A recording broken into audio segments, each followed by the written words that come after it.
Hello and welcome to Cologne, Germany. This is the moment you have been waiting for. We are coming to you live from the ESL TV studios, and we have a phenomenal afternoon, morning, wherever you're watching, wherever you're tuning in. This is going to be awesome. 170 teams playing over 37 weekends. The call comes down to this.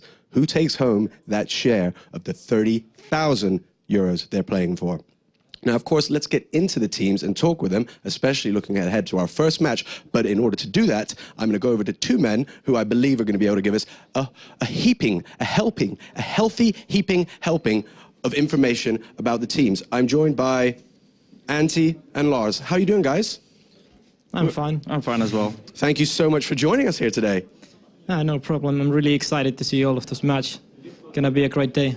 Super. So I touched on that before. I mean, 170 teams, that's a really great turnout. And they had 37 weekends of playing. They were accumulating points in those weekends, picking up cash along the way as well. And I noticed that there's 3 teams that are separated by about 20 points, I believe it is, and one team that's kind of dropping off a little bit. Can you tell us anything about them?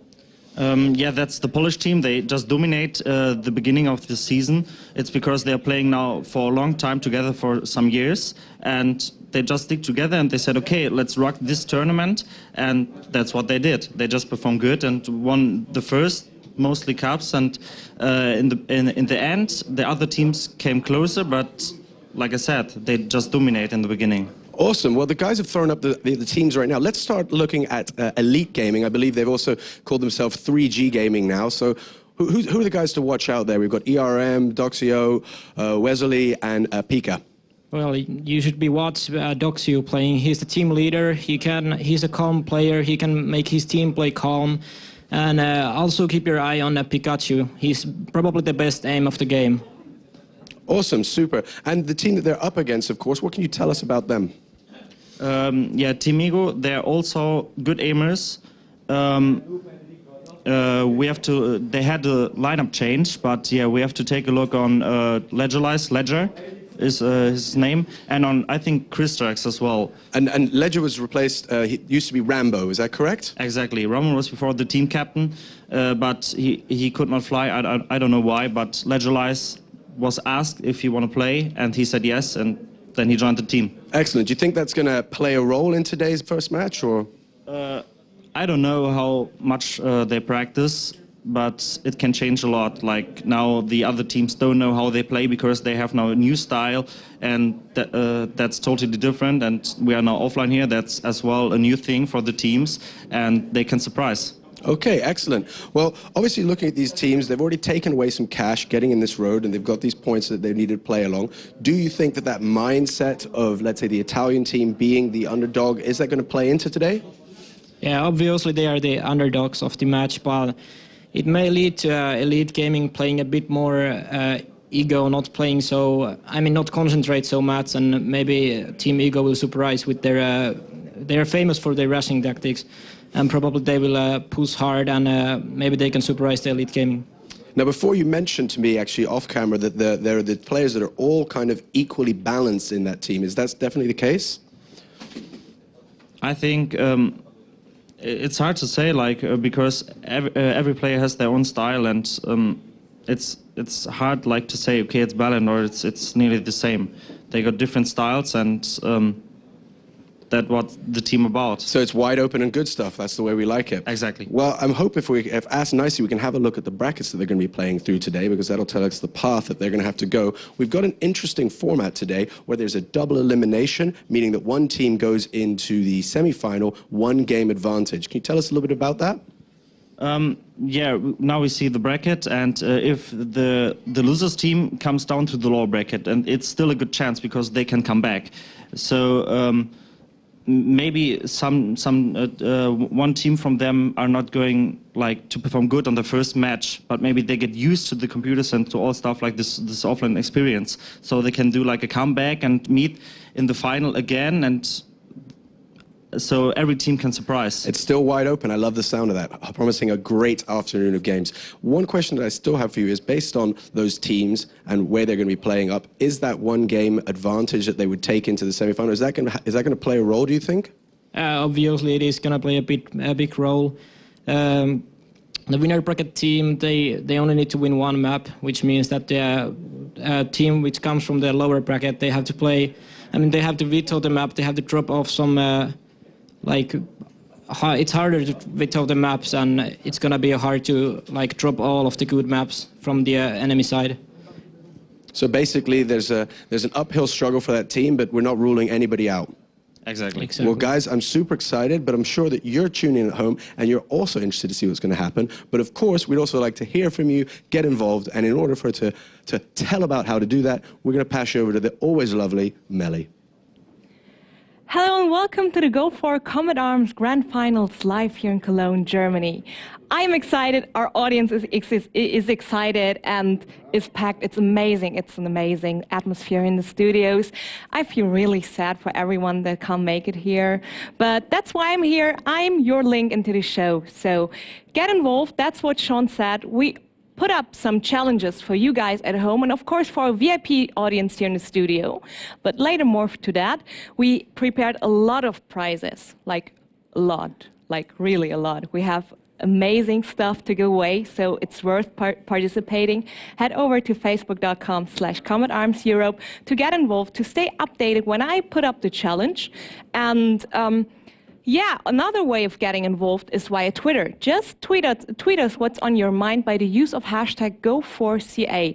So that's pretty much all. I already put up a vote for the next matchup where you can vote for your favorite team, and yeah, let's see what the community is thinking. So I'll be in the Twitch chat as well, so if you have any questions on your mind, just put them in Twitch chat. I'll be reading, and yeah, much fun with the first matchup. Over to our casters. Thank you for that, Melly. And we do have an exciting first match coming up for you. We have Team Elite versus Team Ego. I'm joined by Sheen. What's your thoughts on this match coming into it? I think it's going to be a lot of fun. I think it might start off slow. It's the first match. Everybody's a little bit nervous, so they might start off a little bit slow, but they've played Warheads so many times. I mean, they know what they're going to do, so their rush tactics, they've got them. So if they want to use them, it can be exciting. Yeah, I want to bring up a quote that actually Team Ego said when they were being interviewed before we actually got underway. And they said, "We're sad because one member of the main team won't be here with us, but at the same time, we're excited because it's the first experience we're going to have together." And how do you think that's going to affect them as we get into the game? As you can see, obviously, we have the map veto going on, too. Well, I think it's going to be tricky. I mean, the player they don't have is Rambo, and he would be a massive rush player. He would be very exciting to watch. So, but they've got a good replacement in Legalize. I don't think the strength of the team's going to drop that much, so it should be good. Okay. Well, as you can see, we do have short fuse already taken away, and we were talking a little bit earlier on today about what map we might see or what map we might not see, and kind of explain to us, what maps do you think we're not going to have come into this, as we do see Power Surge already taken away too? I think they're not going to go for a big map early on. I think they're going to want to try play it safe, so my money's on Rattlesnake or Warhead, but we'll have to see now. I doubt they're going to go for a Snow Valley or a Ghost Town or a Greyhammer, because they're big maps, they require a lot of communication, much more so than your Rattlesnake or your Warhead, so they're going to want to play it tight and try to get through the first round. Well, so far you've been pretty spot on with all your predictions. I mean, we did see Elite Gaming actually play Ghost Town back in quarterly number 1 and I believe number 2 when they're playing against most talented players. But as we were saying, earlier on, we were talking, it wasn't really one-sided for either of those teams, and looks like we might see the Warhead, which when we're doing the preparations a little bit earlier on, that was the last map that was left, and that's the map you called last time, and it looks like that's what we're going to have happen this time yet again. Yeah, it's a map where you're not going to think the other team is massively stronger, so it's a safe first map. Okay, and who do you think it really favors, though, between these two teams coming into this map? Between these two, I would be risky. I'd give it to the Italian team. Oh, okay. Well, it's a bold statement right there. I mean, the thing is, looking at how these teams have played and how they've gotten here today, we also had Elite Gaming qualify through the first quarterly. Ego came in pretty much under the radar. Yeah, under the radar at the last second, in the last tournament that was possible for them. And looking back at all these teams and how they played against each other, pretty much every team has beaten every team once. It's pretty much anyone's game right now. And we were also saying earlier on today that Elite Gaming, they were very strong in the beginning of the season, but now they're not looking too great. They dropped off with the roster change halfway through the season. But I think, say, for who people would predict as the top 3 with MTP, Def, and Elite Gaming, they've got a lot more pressure. The Italians can just go in here. Nobody's really expecting them to win it, but they have the talent to do it. So it could come good for them on the day. I mean, well, it's 4 maps and you win. So, I mean, all they need is good form and they go through it. And speaking of being a top team, actually, they've earned the most money in the Go4CA series out of any other team with 7,500 euros. The second closest, I believe, was 3,300. Let me just check real quick. It's actually 3,900 out of Team Def, who if I'm not mistaken, you have as the favorites here today. I had given it to Team Def, yeah. The improvements in their players in Renz and Xbeer, they've got a fantastic scope. Marcel, they had Talmers, who's an amazing AR already, but the improvement in their other two players has been immense. So, I mean, AR for AR, they've definitely got the strongest AR roster, and they've got an amazing sniper as well. So they can do a lot more than any other team. Okay, and coming into how this map's really going to get underway and how it's going to work, what do you expect early on? Because we obviously have some pretty decent round timers, I'm going to say, compared to a lot of other games. So it gives you a lot more time to strategize and prepare. Yeah, that's true, but I think at the same time, nobody's going to give away an easy kill, so they could sit there for around a minute. I mean, we've got 3-minute rounds, which are probably a little bit long for this sort of competition, but I don't think anybody's going to give away an easy kill. So they're going to sit there, but I think they will get a little bit bored of that if they try that for the first 2 rounds, because nobody's going to show their head in a stupid position and risk losing a round. There's too much pressure on them to do that at the moment. That's one thing we've seen about Combat Arms players over the past couple of months, I guess we should say, with all the quarterlies, is that they're very patient. Very patient. In quarterly number 3, I can remember it took at least 1.5 minutes to 2 minutes before they actually got underway. Right. And when they went in, it was just all about like a straight rush kind of. They worked off some picks potentially in the beginning. They, maybe 1 or 2 rounds they're able to get someone, but that was about it. Most people just played very safe, wasn't really willing to give anything away off the bat, because when one person goes down, that's a huge loss to your team. You got to completely reorientate, so you want to rush in quickly. But if you look at it, Doxy has uploaded a lot of his games, and I was looking at his Warhead games. He's so patient. He sits there and waits, and I haven't seen another player be that patient. Speaking of Doxy, he's actually, he's #1 on the Versus ladder. Like 600 and something points. The second closest is like 400. Yeah, this guy plays a lot. I mean, match practice is not an issue for him. I mean, for any of them, so I don't think they're going to be too worried about that. The only person who might be a bit weak on match practice might be Legalized, because he came in last minute as a substitute. Yeah. I really wonder how it's going to affect them, like strategy-wise. I mean, obviously, it's not going to be too difficult for him to kind of get used to the team, but you lose that edge you had when you knew exactly what that fourth-person team was going to be doing. And he would have had to learn Rambo's positions, what they wanted him to do on Bravo for a lot of maps. I mean, we have 7 maps to choose from, so that's a lot to get through. So he's got a lot on his mind. And speaking of Elite Gaming, actually, when they were interviewed as well by Nexon, they're saying we're one of the best teams in this game because we won more than half of the Go4 Cups. So it seems like we're the strongest team in the community. However, there's some other challenging teams that could really beat us here. And looking through the history between Ego and them, I believe Ego's actually beaten them once or twice, but I think majority of the games have gone over to Elite. Yeah, they were pretty dominant. I mean, they had 2 French players in the roster, but it's switched over to all being Polish now. All right, so we will have a look. We have started. Yeah, so we're underway here in the game in the first round of this half here, and we're going to have Ego over on that Alpha side, and we're going to have Elite going to be over on the Bravo side. And I'm curious to see, where do you think most of the pressure is going to come from? Or actually, let's start off a little bit more general. Who has the advantage on this map? It's definitely a Bravo-sided map. I mean, you've got 2 entrances to come in through, and you've got 4 players, so you've got 2 people looking at each entrance, so it's difficult to break through. And so we'll see at the moment. Yeah. I mean, the Italians are looking for somebody. They're trying to see if they can get a pick, but it's going to be very difficult for them. This is kind of what we expected coming out of this, considering already a minute into the round, a lot of people playing very patient, being very hesitant to go in. But when the action does break out, you can take us through free cam here just to show you some positioning. I like it. I like it. Being a little artsy there. We're going to see how this is going to go down. I believe Unlax likes running against a truck here. I'm not sure if he's actually having some problems, but I would imagine it should be. I actually imagine he's going to be holding that position. No, actually, no, it looks like we are having a little bit of problems here as the admins are walking by. So we'll inform you when we're actually notified about that. But so maybe this wasn't actually how it was going to go. Well, we'll jump out to the lobby. Yeah, let's go ahead and just jump back to the lobby as we restart that one up. But we're going to have a little bit of I guess technical difficulties in the beginning, but things should be done and fixed very shortly. But you're saying Bravo side, you're really favoring them on this map. Yeah, well, definitely. I mean, I would have said for any team, if you take 2 alpha rounds, it's good. Like 3 alpha rounds, and you think you might be able to win the game then on Bravo. It's the same as Rattlesnake. You get 2, you're in a good position to then go 5-1 on your Bravo side. So, speaking of the rounds, if you can, walk us through the scoring system in this and how it works and how we'll determine who wins it.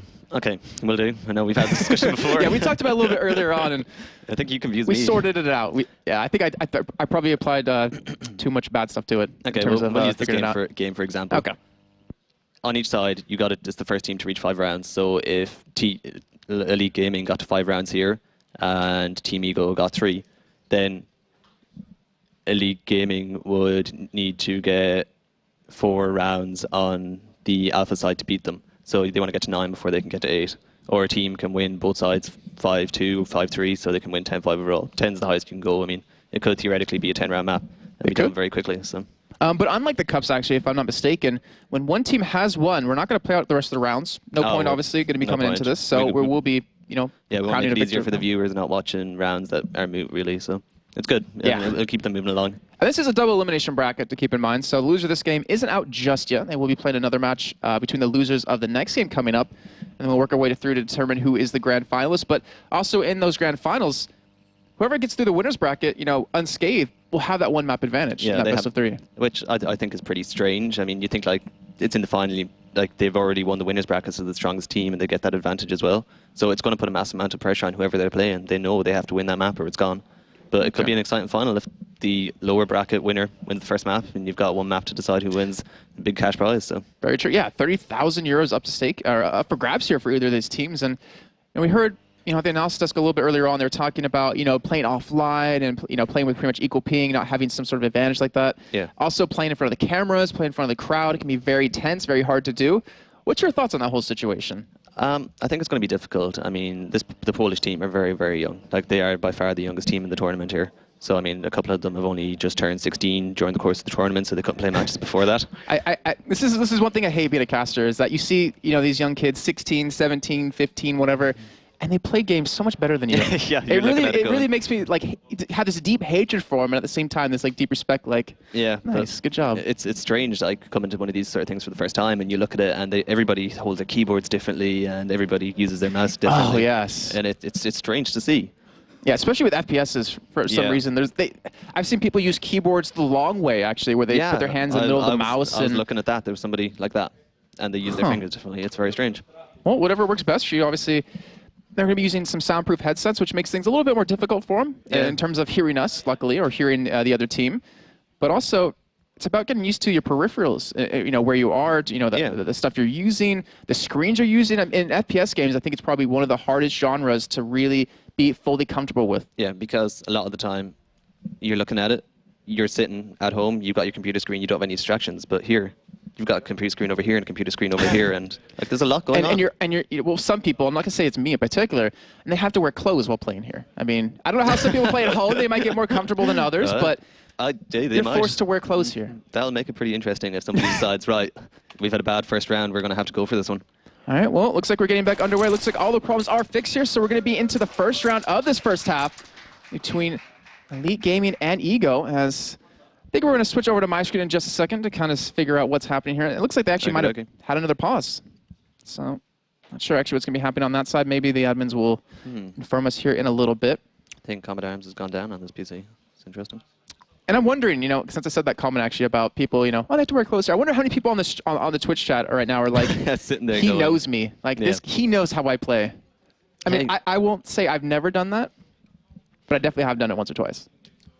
I think the viewers are getting off track. Yeah, I think the viewers are really happy to know that, Jason. They're like, I think we're getting a little off track. I think we should maybe talk about the other teams, because Team Def, you're saying they're your favorites. They've been playing phenomenally well throughout the past couple of months. They have, like, they've come on so much. I mean, but that's the thing. Their 3 hours are by far the best. Like, there's no other team that's going to be able to get past them there. So I'm just going to log in here. Well, tell me, aiming versus strategy in this game.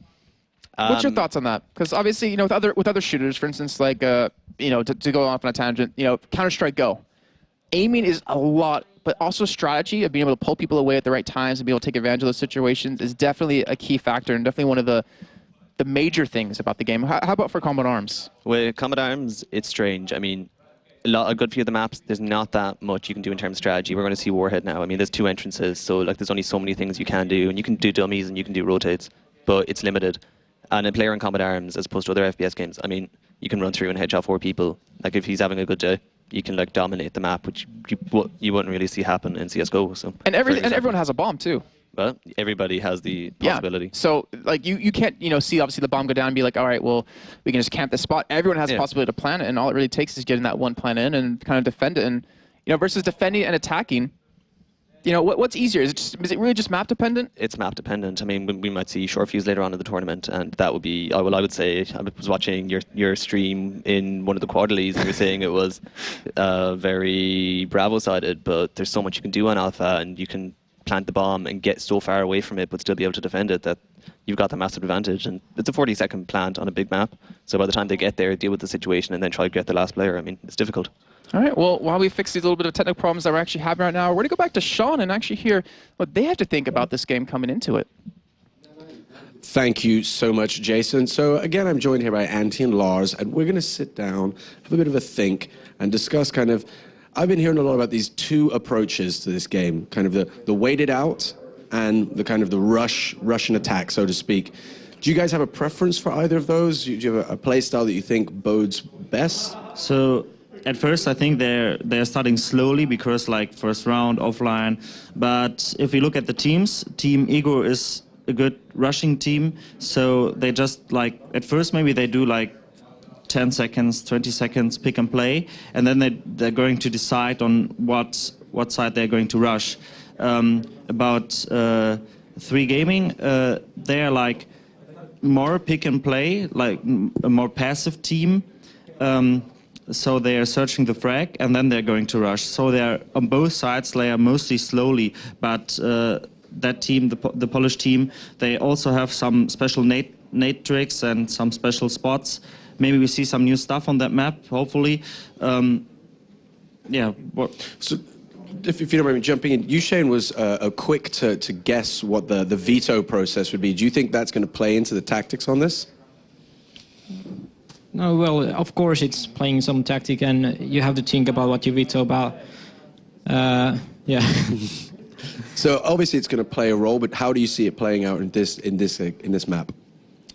It's hard to say because, for example, Team Ego is not the strongest team on Warhead, like I remember.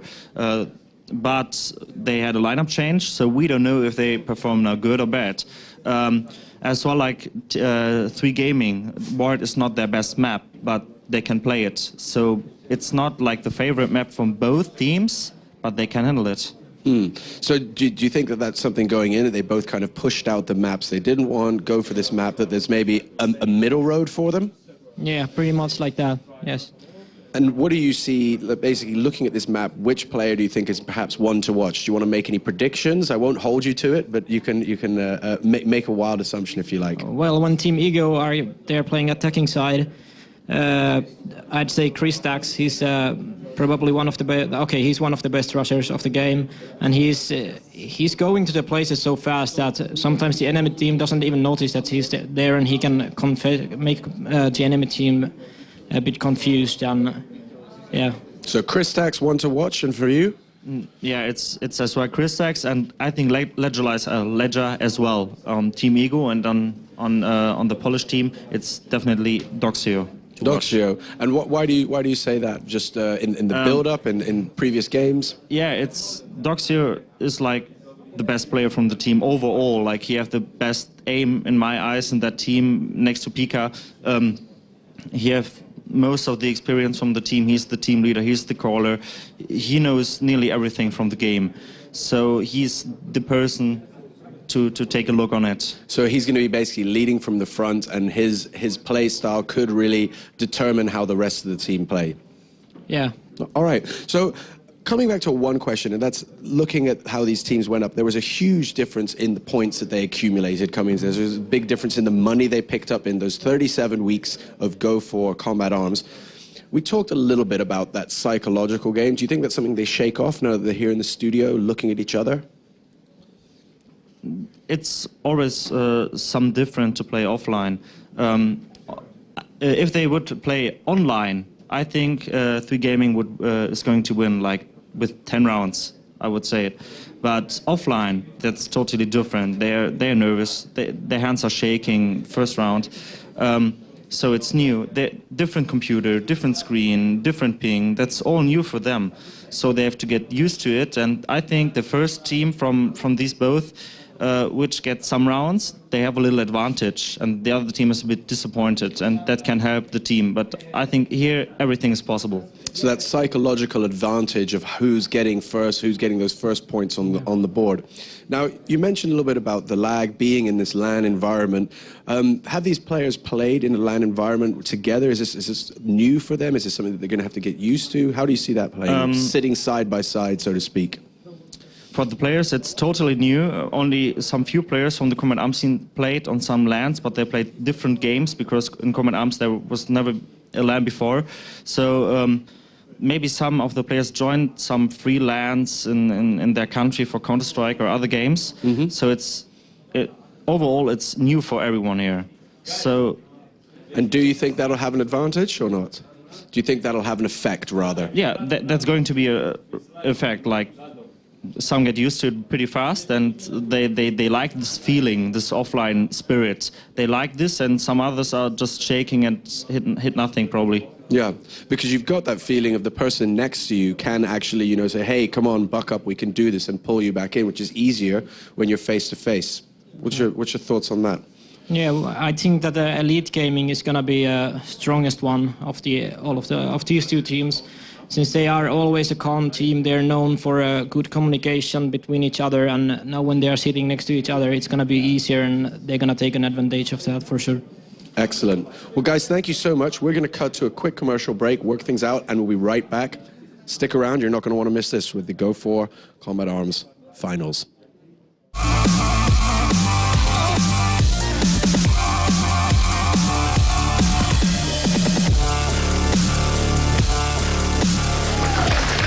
And we're back, coming to you live from Cologne, Germany. We've had, I'd say, some gremlins that were playing around in the system, which caused some unexpected difficulties. But it looks like we're getting ready to get started. So without further ado, let me pass it over to my main man, Jason Kaplan, and he can take it away. Thank you. Thank you, best friend Sean, as I'll call you that now instead of an acquaintance. But yes, we are back, and we're getting underway finally with Elite Gaming versus Ego here. Yes. We've been waiting a little bit of time. We've been getting really prepared for it. We've been getting excited. The teams have been getting excited, maybe a little bit worried, maybe a little nervous. I think they've actually calmed down a lot. I was talking to them. They were saying they've been playing there so long, and now they've started 3 times already, so they just feel relaxed now. They're just ready to go, which might work out well for them. Never know. Yeah, and it gives them the opportunity to get really prepared. Gets a little bit more warmed up, a little bit more used to the settings that we're going to be using, and hopefully this time we will be getting into the game shortly, and we will be able to see this action get underway. Obviously, it is a best-of-1 here, but it's a double elimination tournament, so if you do lose that first one, you have the chance of still coming back in it and winning the whole thing. You might be down a map, but there is always a chance. Hey, as long as you're in it, you can still win it, so yeah, that's very so true. cliche.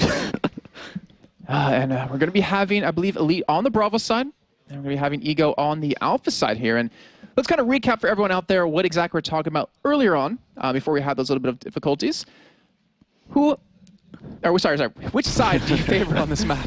Definitely Bravo. It's definitely a Bravo side of map. I mean, if you're playing Alpha and you get 2 rounds, you're in with a chance. 3 rounds, you've got a very, very good chance because Bravo constant. But I mean, you got 2 small entrances to come through. There's not a massive amount of tactical play you can have on this map, which is probably why they picked it. So they could have a map that is relatively simple.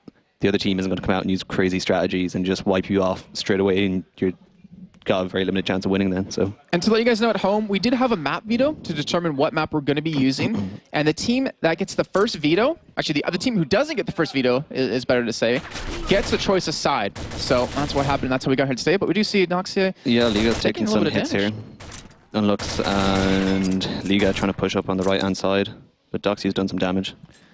Well, as you can see there, I'm not sure why we're using that camera view. That's a little bit hard to see from, but as you can tell, we're holding towards Forklift here. I'm not even sure which player that is, to be honest. It's a little bit strange. That's. Well. Oh, sure, we take a look anyways. I mean, they're underway, so it doesn't matter what we're looking at. Well, Ermac, we're going to be tagging along with him, I guess, as you can see. And he's looking for someone to come across playing player, but he's not going to spot one. We do see Doxy in that top left-hand corner pick up a kill, as well as Legia getting a kill on Twizzoli, but okay, Doxy we're good now. Able to pick up another kill. Well, just like that. Yeah, there you have it, Bravo stomp. I mean, we had a little bit of issues, so we weren't sure what was going on. And you were saying, how many rounds on Bravo's side would make it very comfortable to switch over to Alpha? You need your 5 Bravo. Like you need your 5 Bravo. Okay. But we seem to be. Not sure what that's about. Seems to be going down again.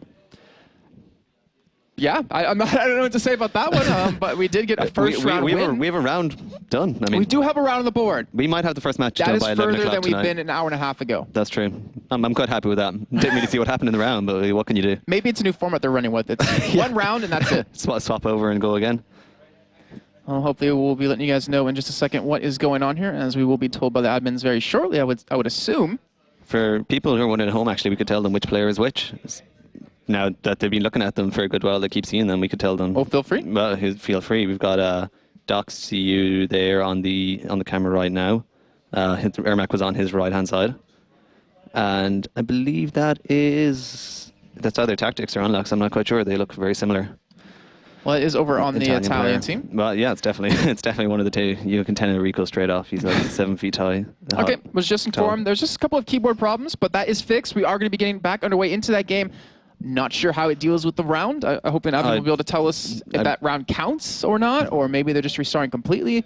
I think it'd be pretty tough, like, to take the first round off them. I mean, like they did win the round. There was no lag issues at that time. I just don't know how they're going to do that score-wise, but hopefully we'll be told very shortly. But either way, well, as soon as we start getting into it, we do get knocked back out again. So I don't know what to say on that one. We're gone. But both these teams have been waiting. Not to mention, we have other teams here today we haven't even seen on camera yet. We have most talented players. We have most talented players and Team Def. Yeah, I was just up talking to them. I mean, they've been up there playing for ages. They're just playing Capture the Flag at the moment. They're having a great fun. I mean, it's the first time they've gotten to play with people, really. So. I mean, yeah, that's always one thing that's really intrigued me about off-fun events. Like, for instance, we had Intel Extreme Masters Singapore this last week, and we had a team there that has never met in real life together. This is the first off-fun event. They're finally just seen each other, and they didn't do well. But to me, if you keep playing after that point, it really solidifies you as a team. Like, you finally see, you put a face to the name, you put a face to the voice. You guys get to hang out in person. You know how each other are more like, and then it can kind of only go up from there. Yeah, I'd say so. I mean, like, you can see with most talented players, they're from all around Europe, so like they never would have seen each other if it wasn't for Elan. And I mean, they're getting on great, and it's strange. I mean, the friendship they have on TeamSpeak and the jokes they'd have translated straight into real life. I mean, when they met, I mean, it was just automatic, because like you'd never meet a person like that and just have this automatic sort of friendship and connection. True. So it was nice to see. I feel like Sean and I have that. I'm not so sure. He says stuff about you. I knew it. That guy talking about me behind my back. But either way, we will be getting back into games shortly. Looks like all those problems have been fixed up here. Yeah, so we'll take a look. And still not sure if that side will still count over to Elite Gaming or not, but well, we can get on to a referee just as and find we out. start to get in, it looks like we're having more problems. So not sure if that will be... Oh, goody. Well, we've got all 8 players in game, I think. We do, but we do have headsets off, and usually with... Oh, well, they're leaving the game already. Oh, but they're gone. Never mind. As you can see, people always ask this question, why are they wearing so many headsets? Yeah. They have... Well, okay, the one with the microphone is actually used for soundproofing, so they can't hear us, they can't hear the other team, they can't hear the audience, and obviously for the mic. But the one also under that is for in-ears, so you can obviously hear, you can hear each other, you can hear the game sounds, you can hear all that good stuff. So it's just to make it more competitive here, since we don't use booths. Yeah. Which might get a little uncomfortable being stuck inside a booth. Stuck inside that for as long as they've been playing now. Yeah. But I mean, because it is noisy in the studio, and like I was saying earlier, you would have never be used to that. Like that's one thing that actually makes me curious. If we see an amazing play happen, maybe someone pulls off like a 1v3, a 1v4, and the audience goes crazy, that player has to get so pumped up from that to hear the crowd cheering for you. Because obviously you can still hear the crowd cheering through the headsets. Yeah. I think when we have Team Def here, they always get very, very excited when one of them plays well. You see it in the videos they post to VSL. They enjoy Remember, we can't be biased. As commentators, we can't be biased. I'm just saying they'll enjoy themselves. I feel like you're looking at me like saying, Team Def, I love them. Let's hope they're not watching. I don't want this going to their heads. I guarantee they're upstairs watching. Yeah, they are. It's on the big TV on the wall. I don't know if they have sound, though. They may well do. I don't know. But they're playing Capture the Flag. What if you talked bad about them? What? Would they come downstairs and be like, ooh? No, they just get pool balls in a sock tonight and just come into my hotel room. All right. Well, hopefully that doesn't happen. But no, I don't want to go to hospital again, especially not for combat arms. It wouldn't be the best reason. They break your arms for combat arms. But we should be getting underway again shortly. Looks like, as the players are still playing, that all the keyboard problems have been fixed. All the client problems have been fixed, and we will be getting underway shortly. Remember, these are 3-minute rounds. So usually within the first minute and a half, I'd say, and you can correct me if I'm wrong, not a lot of action happens. No, it can be like that, and we will be expecting that here in first round. We are underway. Well, as you can see, okay, so that first round that we saw a little bit early on did count. Elite Gaming will have that 1 round advantage. And right now, where do you think all the action, like, who's the man to watch from both these teams as Unlux actually already gets killed by Doxu? Yeah, Unlux got dropped by Doxu. Doxu is probably the most explosive AOR in Elite Gaming. But if you look, Unlux is a fantastic AOR. He's going to play very well. Crystal as well, and Tactics and Liga. I mean, but if you're going to go 1-to-1 for each team, I would put Crystal against Doxu, and they would have some impressive AOR fights. I'm proud that you gave me 2 names, because most people I ask questions like that too, they try to ride the fence. They try to be very PC, and they're like, yeah, well, everyone's going to have their own part and play really well. But you called out 2 people, and I want to see how they play. And Doxu's already proved you kind of right there. So he was able to pick up that first kill, and then we see Ermac pick up a kill onto Legia. Yeah, Ermac taking them down. It was funny last night. You'd always have a thing like you'd say certain players are good, certain players bad, have weaknesses. But nobody last night was expecting me to tell them the truth in real life. I was like, no, your game is very good, and taking it back. When I see Tactics coming under fire here by Ermac, and yeah, as we were saying before, a very Bravo-sided map, and with 1:10 remaining, with those 2 frags already coming in from, it looks like they might be able to secure their second round of this first half. Remember, this is a best of 1, but it is a double elimination tournament. But I mean, you can see the confidence for Ermac there. I mean, they got 4v2, so you're not going to want to get picked and let Team Ego into the match. But he's just playing on the ramp. Like he's just playing there. He's out in the open. Like he backs himself to take down Tactics here when Tactics shows. Whereas if there was more fear for them in this situation, they'd be sitting back. They'd be saying, "Let him come in. We'll take them together." So it's interesting. With 35 seconds remaining, they have to make a play somewhere. And as you can hear, there's a lot of firing going on. It's not on that screen, unfortunately. It's more towards Doxu, over towards A, as Kristax trying to push in. If we can switch over to that screen. Yeah. I'll show you what's going on over there and kind of refresh our memory. What's the place to go to? The place to go to? In what sense? Well, 15 seconds to go. Kristax has been able to pick up 1 kill, but he's very low in health as Tactics does take it down by Ermac. Gets knifed. Ermac, nice. Wow. Wow, we did not see that one at all. Well, it looks like...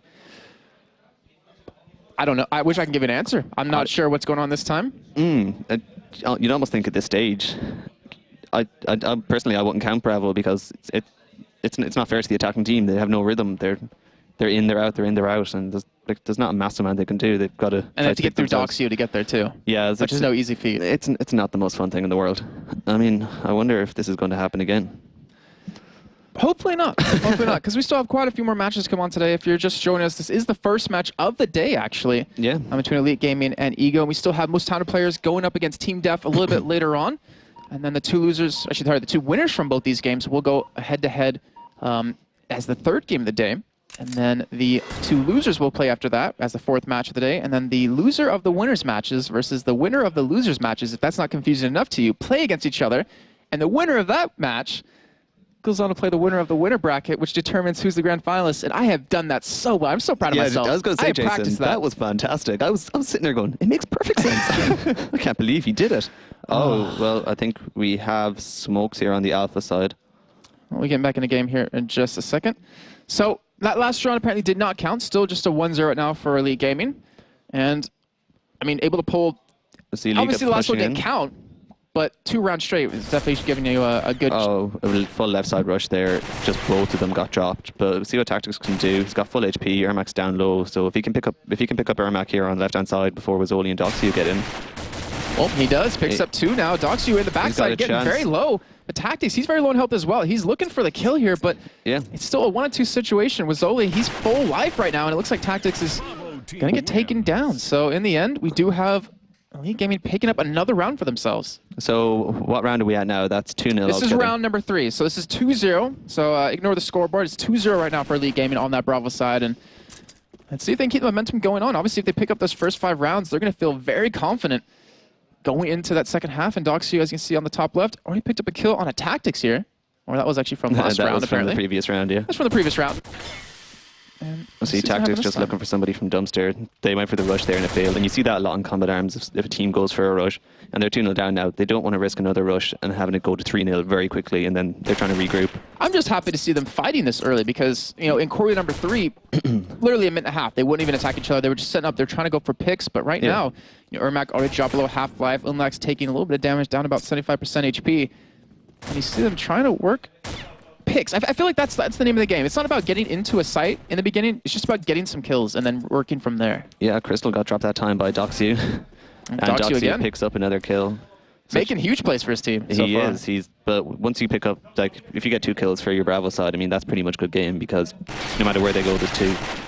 As you do see, Wazoli drop down on Legia, picks up the kill on him, and Tactus, last man standing, a 1-on-3 here, looking for a kill. It gets taken down, and that will be another round on the board, 3-0 for Elite Gaming. Yeah, we might have a look at Doxu this time and see if we can get in on some of his kill action for the viewers at home. But you see the confidence of... I think it was Wazoli there jumping out the window, like they're not sitting back on Bravo. They were like happy to finish it. Yeah, you see, I think you're right. I think we should tag along with him this round, see exactly what he goes for. Yeah, see what happens. See this aggression in the Bravo. I feel like they can roll with that because being 3-0 up, having the other team on the back foot, being a little bit scared, being really cautious around every single corner, they can afford to push up and taking some damage here. Yeah, you see, well, it can backfire, but he's playing very aggressive. And they've pushed in on the left. Pikachu, they've got 2 low HP, so this could be a round for them, but Liga gets dropped by Pika. Taxis does pick up a kill, though. Unlex gets one for himself here, so you might see the first round coming in for Ego. And I think we both agree they're kind of the underdogs here, playing with a man down technically, bringing in a new player. And Bomb, for the first time, has gone down. The bomb has been planted. And Unlex able to pick up a second. Unlex ripping through them here. So it's 3v1 for Alpha. This is an important round for them. And Mazzoli picks up the kill, and... It's just not enough, fortunately, for him, as he did get dropped. And that will be the first round going over to Ego. And you're saying before, you know, a couple of rounds on Alpha side. A couple of rounds can do it. It's probably the second most Bravo side of map after Rattlesnake. But that's a big round for them, because if that went to 4-0, that could have been pretty much game over. So it's a very, very big round. So well played there by Unlux coming in with 3 frags. And walk us through momentum a little bit, because obviously, you know, we had a 3-0 already start up for Elite Gaming, which now it's currently 3-1. But getting one round like that all around the Alpha side, it's got to give you a little bit of a emotional swing for your team. Like, you know, guys, we can do this. We're not getting shut down anymore. Let's just go. Oh no, completely. But it could make the Bravo team wake up as well. I mean, they were 3-0 up, and I know myself, I had a match like that where we were cruising. We went 3-0 up and went to Dumpster, where Doxu is now, and just thought it's fine. We'll just destroy them. But then they came back. They got the next 2 rounds. So like Bravo, it could have given Bravo a wake up call that they need to continue on. It's not over yet. And they've actually rotated positions a little bit too on that Bravo side. As you see, Ermac, not the one to be up towards where currently Pikachu is. So we've got 2 of the Italian players switching over to left now. So we've got all 4 on that side. So we're going to have a rush. And let's see if this rush works out. We did see him previously over at this position, but they did get taken down. And the grenade coming in. That nade from Ermac. I have no idea where he threw that from. That was well, you learn something new after 5 years. That is interesting.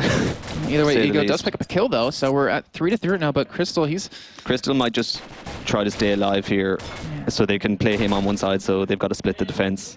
Yeah, not sitting on too much HP right now, but we do see Tactics looking for Wazoli to peek out, but he does have Ermac to his left. On the inside, see Pikachu sitting deep there to cover that window on the left-hand side that he can come through. And Tactics going to be coming around that corner, does get taken down. Now Unlex, Chris last 2 standing. Unlex does pick up a kill on a Pikachu, so now it's a 2-on-2 situation. But look at the health bars over on Ego's side. Ermac and Mazzoli was full health with Ermac to half-life or Unlex, and Chris still very low. He's going to push Mazzoli here. He knows he needs to do it on time. Oh, yeah, 48 seconds remaining. Does take a bit of damage right there, but still alive. That's all that really counts. See him trying to spam away. Mazzoli actually going up to the high ground here, trying to get up high above him, and this might give him the position advantage he needs. He does pick up one. He does drop down. He's looking for Crystal here. He's going to be peeking over the generator side, but he gets taken down. Headshot. And with 30 seconds remaining, it's Ermac versus Crystal. Crystal's risking the blam because he has to. Oh, it's very unlucky that Ermac had the positioning there. He knew he had to go for the plant while just straight after the kill. But it was a nice try, so that's 4-1 now to the Polish team, Elite Gaming. And that does take us, exactly what you said, 4-1, and one more round for them, and they'll be able to close out this first half. And right now, you're seeing them kind of just wait it out yet again. Yeah, they realize what's at stake here. They need to pick up a round or 2, and yeah, they really, really want to try to get this second round going into Bravo. So they're going to play slow. I mean, this is the nerves. This is the land nerves kicking in now, where you're 4-1 down. You know, there's people watching it. I think it'd be worse if they could hear us, because they can hear us talking crap about them or something like that. So they might come in behind us. And so you can see some aggression here. I'm still very surprised Ermac's playing in this position, especially against an AOR as strong as Unlux, but it seems to be working for him. Yeah, he's trading some damage up there. Comes out ahead, actually, a little bit healthier. And you look over at Ego's side. Crystal down below half health yet again. Yeah, you can see Doxy up on the left-hand side. Oh, he's trying to play that positional advantage yet again as Crystal does spot him, but doesn't get any damage down onto him yet. And right now, Ego, they're having a tough time of breaking into any of these sites currently. They're taking damage left and right, and they're just not returning it yet. Yeah, it's interesting that they've all taken hits there, so they're clearly losing the AOR fight a little bit. But I mean, we got 3 M4s and a Scar on each team. I mean, they are relatively low HP hits. So if we had an AK here, it would be very handy. And Crystal picks up the kill. Oh, that's all I know. You got Wazoli down. Maybe have that A site open as he picks up a second on a Doxy, so he might have opened up this A site for himself. We do have the rest of the team coming in from the backside. They're going to spot Pikachu dropping down, but haven't picked up the kill just yet. And Pikachu will escape with his life right now. But can they stop the 4-man force that is Ego currently? Yeah, as long as Pikachu sits in that corner, he's got the chance of the headshot, but 2 of the Italians are low HP, so they don't want to run across there. I mean, you can see they've got Unlux and Crystal there. I mean, one spray from an M4 and he can pick up both of them. He's looking for his moment to shine. Ermac looking to help out as well. Bomb has not gone down just yet. They have done the jump trick. They jumped up on that orange generator to get to vent without passing where Pikachu can hit them, which is a sneaky little tactic, and Pikachu does pick up Liga. So this is pretty even. I mean, Unlux is low HP. They know he's sitting in that corner, but they don't have any nades to try to get him out. And Ermac's sitting in there as well now too, but they saw him go across, so Tactics is going to rotate around the back of them. He might try to get a plant off on the left-hand bomb plant. Let's see what... If Unlux falls back now, I would say they're going to go in for the plant here, because they know both of the Elite Gaming players are in the spawn. Oh, we had a little slip up. And Tactics... Yeah, so Unlux is going to fall at the... Oh, no. Switching vent, Tactus is getting the bomb off. Bomb finally going down for the second time, actually, of this first half. Pikachu taken down to low HP, so there's a lot riding on Ermac here. But Crystal's up in the vent, so he probably knows he's coming now. See if he can pull some off, gets the kill to Tactics. So it's now a 1-on-2 situation. Pikachu did go down here. Ermac has a lot of work ahead of him, and I would want to say that Ego should be able to lock this one down with the position advantage that they have, and he's going for it. They should. He's just going for the ninja defuse. He might get this if they don't come. Oh, wow. They do get him that was very close. Second right there. So we will have another round going over to Ego. That takes us to 4-2 currently. Yeah, that was a big round. It was well played. From, I believe it was Unlux coming in on the left. Oh, it was Crystal coming in on the right-hand side. Yeah, picked up 2 kills and actually got I believe it was Doxy and Mazzoli down right away and definitely opened up. And you saw them play like very aggressive in the beginning, and then they just calmed down. They realized, hey, we're up 4-2, men.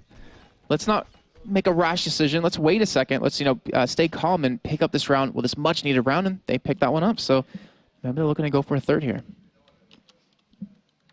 Yeah, we'll go over and see the alpha positions. They're just looking for the pick now. I mean, they're playing very slowly. They're just going to see the Polish positioning has dropped off a little bit. They're not as aggressive as they were early on, but that was working for them. So maybe they're just responding to the Italians playing differently. And let's see if it works out for them here. They do need that last round to close this one out into the second half, and Ermac gets taken down by Unlux right there, so that might have opened up a site for them to go for. Chris X going to lead the charge for his team here. Doesn't get any damage down onto the other side, but he's looking. He has a great spot to work for, and the rest of the team going to be coming in shortly. So I think they're just going to sit off. They're going to get all their men over there. Doxio in those vents taken very low by Unlux right there. As you do see with Zoli go down, Pikachu getting very low on health. And now it's a 4-on-1 situation. Doxio last man standing. He has a lot of work ahead of him right here. He does drop out of vents. But will he be able to stop this? No, he won't. So we'll have another round going over to Ego here. 4-3 on Alpha. That's it's not what a lot of people would have been expecting here. Those land jitters looks like they're disappearing out of Ego. Yeah, well, like you said, they've got nothing to lose here. Very true, and I believe they're actually 4th ranked team in terms of earnings over the Go4Combat Arms series. Yeah, but the thing with Combat Arms is for the duration of the cups, there was the top 4, and then there was a big gap down. But even from, say, Def, MTP, Elite Gaming down to Ego, there was quite a gap back to them. But hey, they could be making it up. Yeah, because I mean, pretty much any one of these 4 teams, whoever they do win, they will take the leaderboards in terms of money earned through this. But Doxy going down again, playing a little bit aggressive, gets dropped, and now Ermac takes to low HP. Oh, but he takes down Unlux. That was well played by Wazoli coming from Vent. Oh, he's still on the upper side, but it's taken down by Legia, and that gives a 3-2-man advantage right now. Bomb should be planted shortly, I would imagine. Back waiting around the corner, he gets taken down, all in the hands of Pikachu, and he drops. Gone. We have a game on our hands, 4-4. We do. It's putting a lot of pressure on the Polish team going into Alpha. They could have to come out and win it 5-4 as well. That's no easy feat, as we saw in these first 3 rounds, giving Elite Gaming a 3-0 lead, and that's just how quick from that, you can drop the rounds on Moorhead. They can just get stomped coming in. They need to change something up here. As see Crystal taking some hits, Unlux getting hit as well. We've seen this happen before, with them taking a lot of chip. See playing the smoke here. In tactics, I think he might be trying to bait a nade. Yeah, you can see.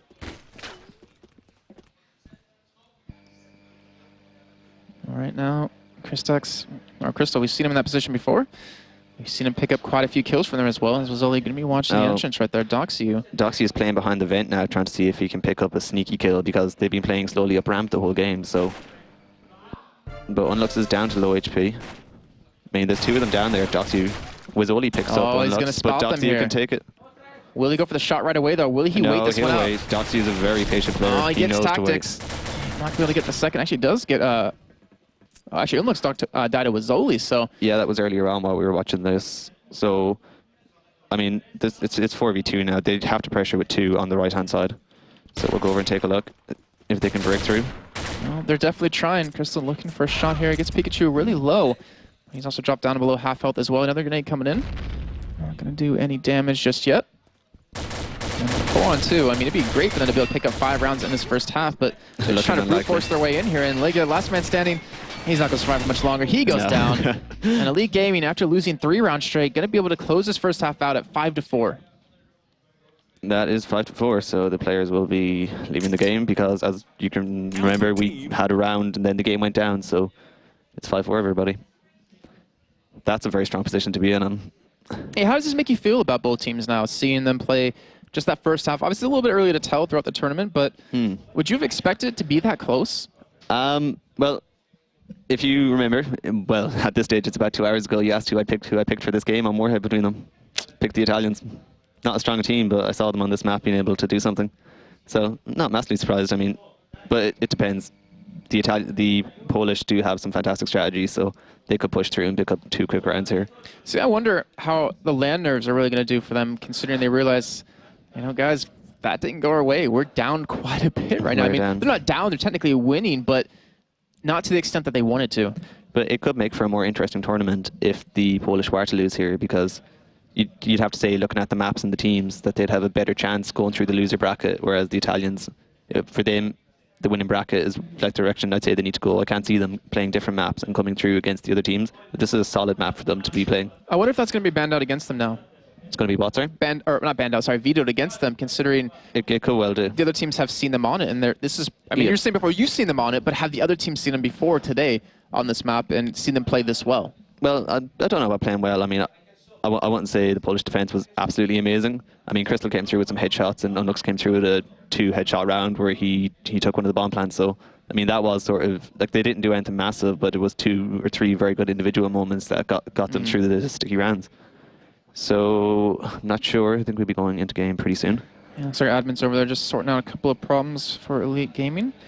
And then, I remember back in the day when I was casting, you know, quarter number 1 and 2, and them and MTP were the names. Like, they were the names you thought of when you thought of Combat Arms here in Europe. And it's weird to see that. It's weird, but it's also nice to see that these new teams have come in, like Team Def. I say new in the lightest of sense, but to kind of rise to the ranks and rise to the occasion to pretty much compete with them. Well, there's a reason why I was posturing this could be. Team Dewey got into this final relatively early. So yeah, I think they got in through. Or they got in through the very first one back in April. Quarterly number 1. Yeah, and then we saw MTP actually take the second. But they didn't, like, they had a roster change where they swapped out 2 French players for 2 Polish players. But like Team Def was competing and improving right the way through the tournament to get here in the 3rd qualifier. Same for Ego, they were playing the whole time trying to get here. But Team Dewey were, well, I'm not going to say they were resting on their laurels, but they were here, so there was that pressure off to play every single week. All right, well, a little bit different than what you guys normally see within the weekly cups. Once one team has won the map, they don't actually have to play it out for the rest of the time. And let's see if maybe Elite Gaming can pull it. I don't, it's weird saying to pull it back, but considering they went up in the first half 5-4, which you're saying is not something that you normally would do. That scoreline usually would expect 5-1, 5-2. They have a lot of work ahead of them. Indeed, they do. So I think it could be very important for them to pick up the first round here. You see, they're getting ready for it with Zoli and Ermac on the ramp. So they're banking on the fact that nobody's coming behind them at Dumpster at the moment. A very ballsy play very early on, but it shows they want to get this round done. And see Unlex hold that same position that Ermac was doing a little bit earlier on. And that's that is new. I've never seen this position before in Combat Arms. See, this is what you get with the Polish team. They do, like, they come up with a lot of things. I've never seen that in 5 years of playing S&D.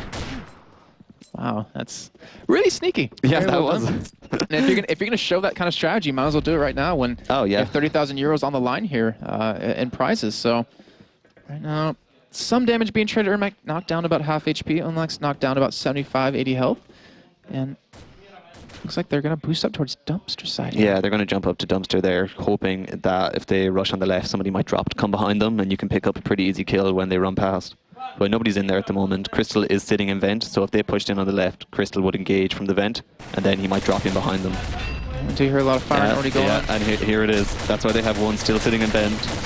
Zoli, Doxy both dropped to Crystal, who he's been a big player for the team so far earlier on in the first half, picking up a third, looking for the last one potentially. Yeah, he probably wants his ultra kill. He wants all 4 of them in a row.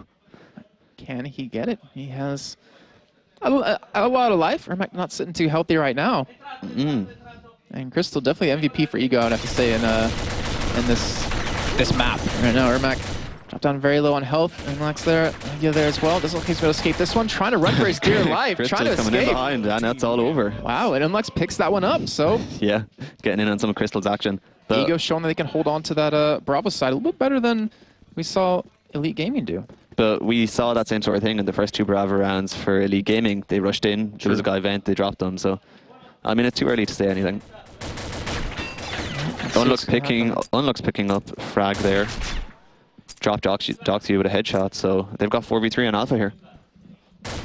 Let's see if they can hold on to this yet again. You already said it a little bit earlier on. If you do get about 2 kills, then you can pretty much say that Bravo will win that round. And right now, Legia dropped down about 75%. Zoli pushed through, it's 3v2. Yeah, Zoli with 2 headshots.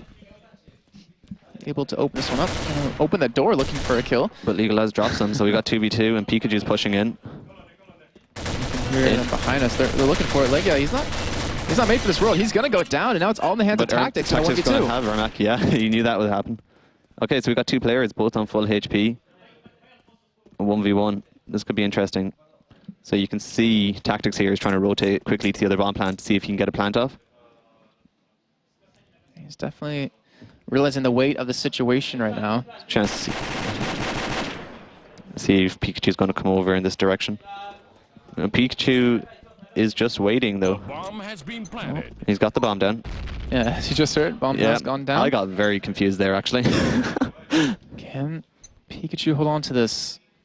Can Tactics pull this one back? Pikachu, he has dropped down, so not the greatest position. And Tactics just going straight. He backs away. He would have had this. It's a 7-second defuse in this game. Oh, he's going to see Pikachu right there, looking for the damage. Gets him down a little bit here. Going to chase after him, and Pikachu jukes him, staying on the top side. And that should be enough to pretty much secure this one. And Pikachu does pick up the kill, so they get that round. Play. Absolutely fantastic play. That was. You saw him jump out the window after him, and he turned around, and he's like, "Oh no, where'd he go? You didn't." I don't see him anymore. But yeah, so we'll have 1-1 here on this second half. You can see it's big rounds like that. The Italians had 2 of them when they got back into the game, so that might be that was important. It's not going 2-0 down on Bravo there for Elite Gaming. Well, let's see how this goes from here. Remember, it was 5-4 first half for Elite Gaming, and Pikachu working his way up here. Looks like he's all alone on top of that. But to win this game now, Team Ego need to go win 5-3 minimum to win it right out, because if it goes 5-4 for them, obviously we go to overtime, and if it's 5-4, or if... I'm glad you said that, not me, because I get confused sometimes with the score, but so if we do see Ego pick up 5 rounds, or well, if we don't see 3G pick up at least 4, then we're going to have a win for Ego, and they will advance in the winner's bracket side. But Zoli, get me pushing in here, looking towards this B site. You can see all of them coming in very slowly. Yeah, they're not going to be spotted here. And yeah, this is what we were expecting more so on this side, the really deep defense where you make them come to you. But that's not the way the Polish played it. You saw Ermac was sitting on the ramp. And Mazzoli looking for some damage on but doesn't hit that one. Grenades coming in. A lot of damage being traded. Crystal already low on life as well as Unlax here, but Ermac looking for the kill onto him. Doesn't get it just yet. Ermac actually taken very low as Mazzoli the first man to be dropped.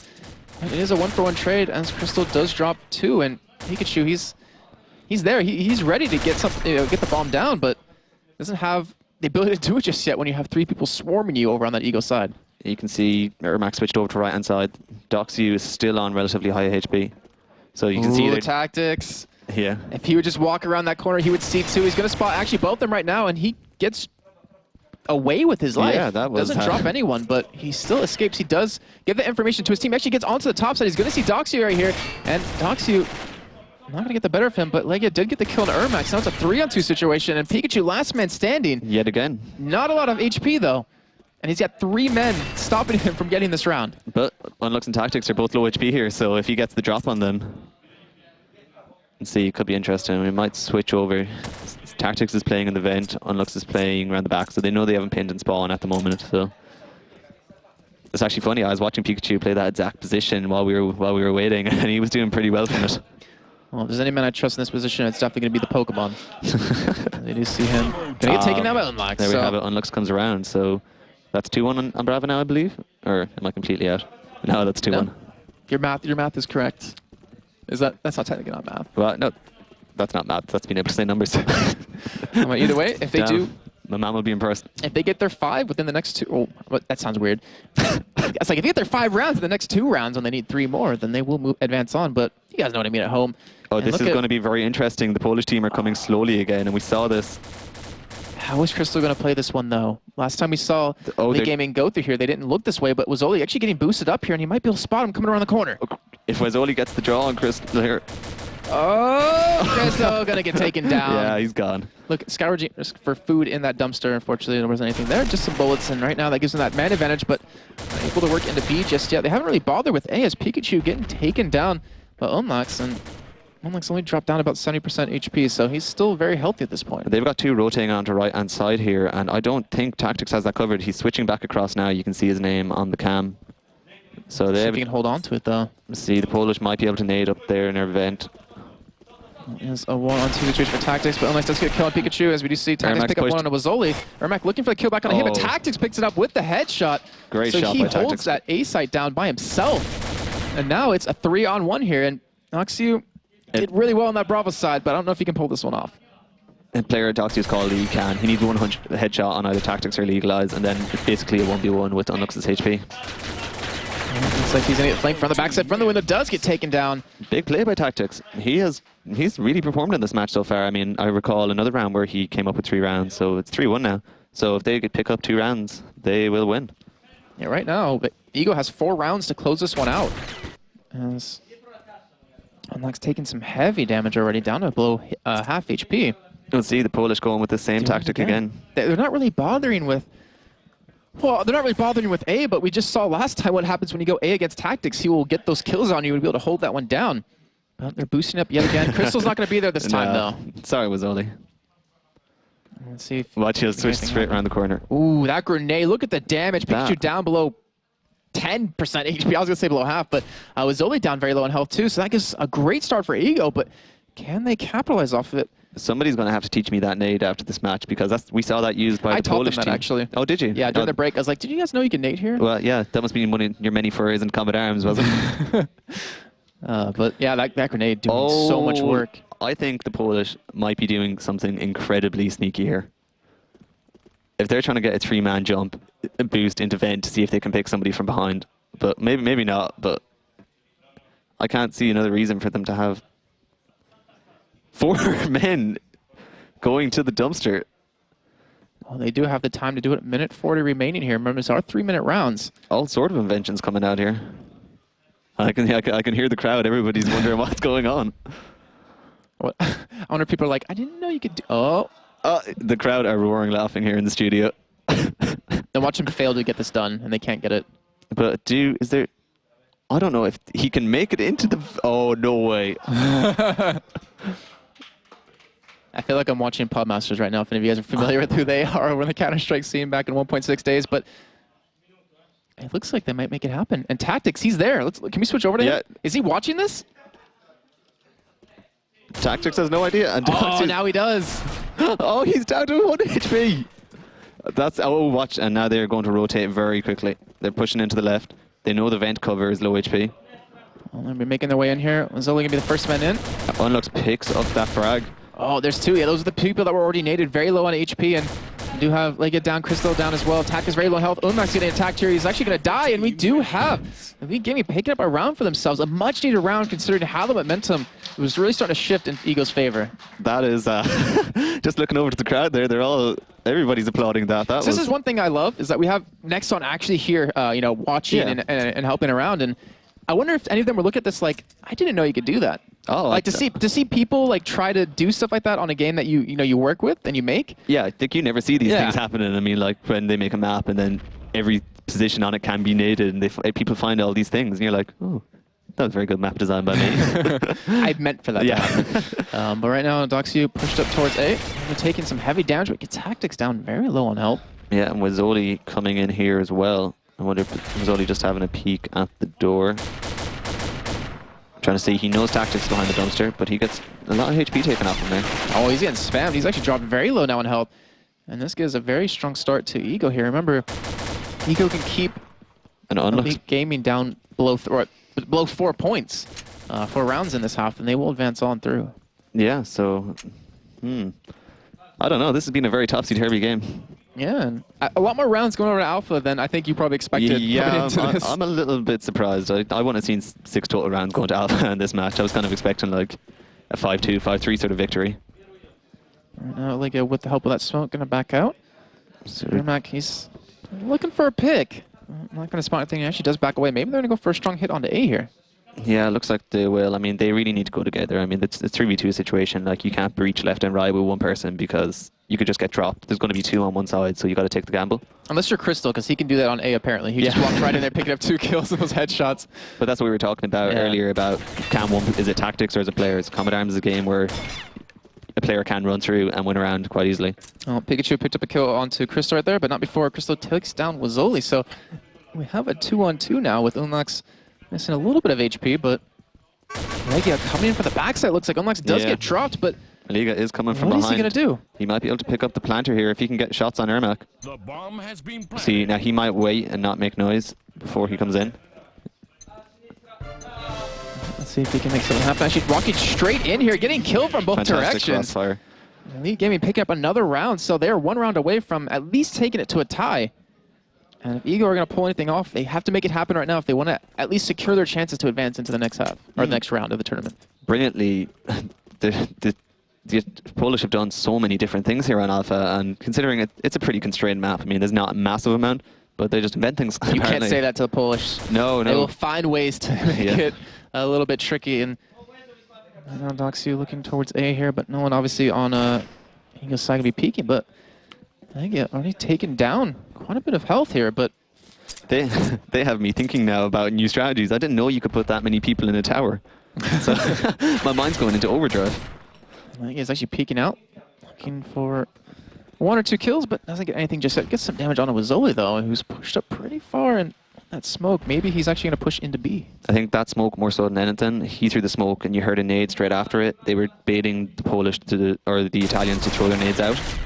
Oh, and Mazzoli dropped down really low right there from that window.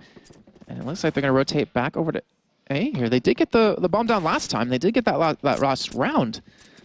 They're going 2-2 here. I think I'm going to guess they might jump trick under the ramp again. You could see Pikachu had his knife out, so I thought he was going to run over. But no, Ermac's back again on this side. So they love jumping on each other. So many ways I could take that wrong, but right now Ermac on top of Pikachu looking for so many ways you could take it right. Don't even know what to say to that one, but either way, we do have Elite Gaming 3 men here over towards B currently. Yeah, they're taking their time. We might switch on to Wazoli. That's their second smoke, but they've already baited the nade from the Italian on the left, their anti-rush nade, so. They do have 1 minute and 5 seconds remaining right now, and if they pick up this round, they can feel a lot safer. However, if they can take 5,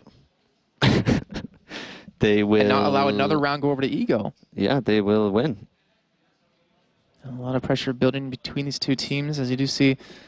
Late game, and they're going to go for a push on speed. They're rushing straight in, and Mazzoli going to be the man leading it here. Unless is actually there to spot this one, and they do make the call. Everyone rotating back over. As you see, everyone at Eagle just dropping so low on HP.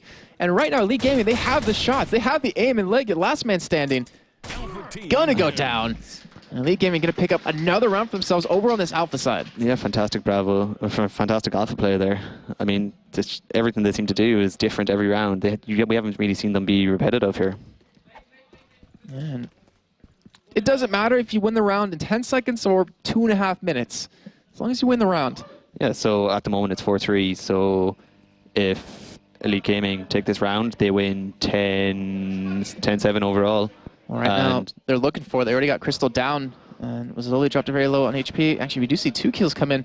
We're on the Eagle side, picking up Pikachu and Mazzoli, and right now, Doxio pushing in to A. She does have a great position here, but Tactics up in those vents. Ermac there to spot him if they do want to go for it.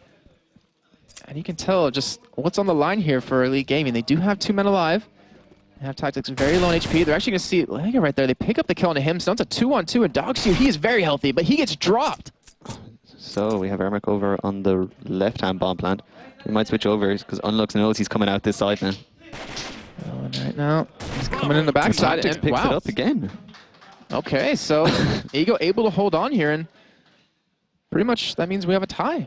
Yeah, well, if I'm going to keep saying Team Dewey. If they pick up this round, they're going to win 10-8. So oh, yeah, sorry. Team Ego are playing to get this to overtime now. Team Ego need to pick up this Bravo round, and then it will be 9-9 overall.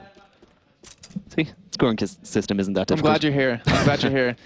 But right now, let's see if Ego can pick this one up. Could be, I would imagine, a very slow round right now with what's on the line. Yeah, I think so. I mean, both teams are sitting there going, oh, Lord. And the thing is, the game after this, it's not going to be any easier for these teams when you have MTP versus Team Def coming up right after. That's true. I wonder, this is what I was thinking of when I said all these strats were going through my head. When I saw how many they had, I was wondering, could they sneak up and have a look through window? Anything seems possible for them at the moment.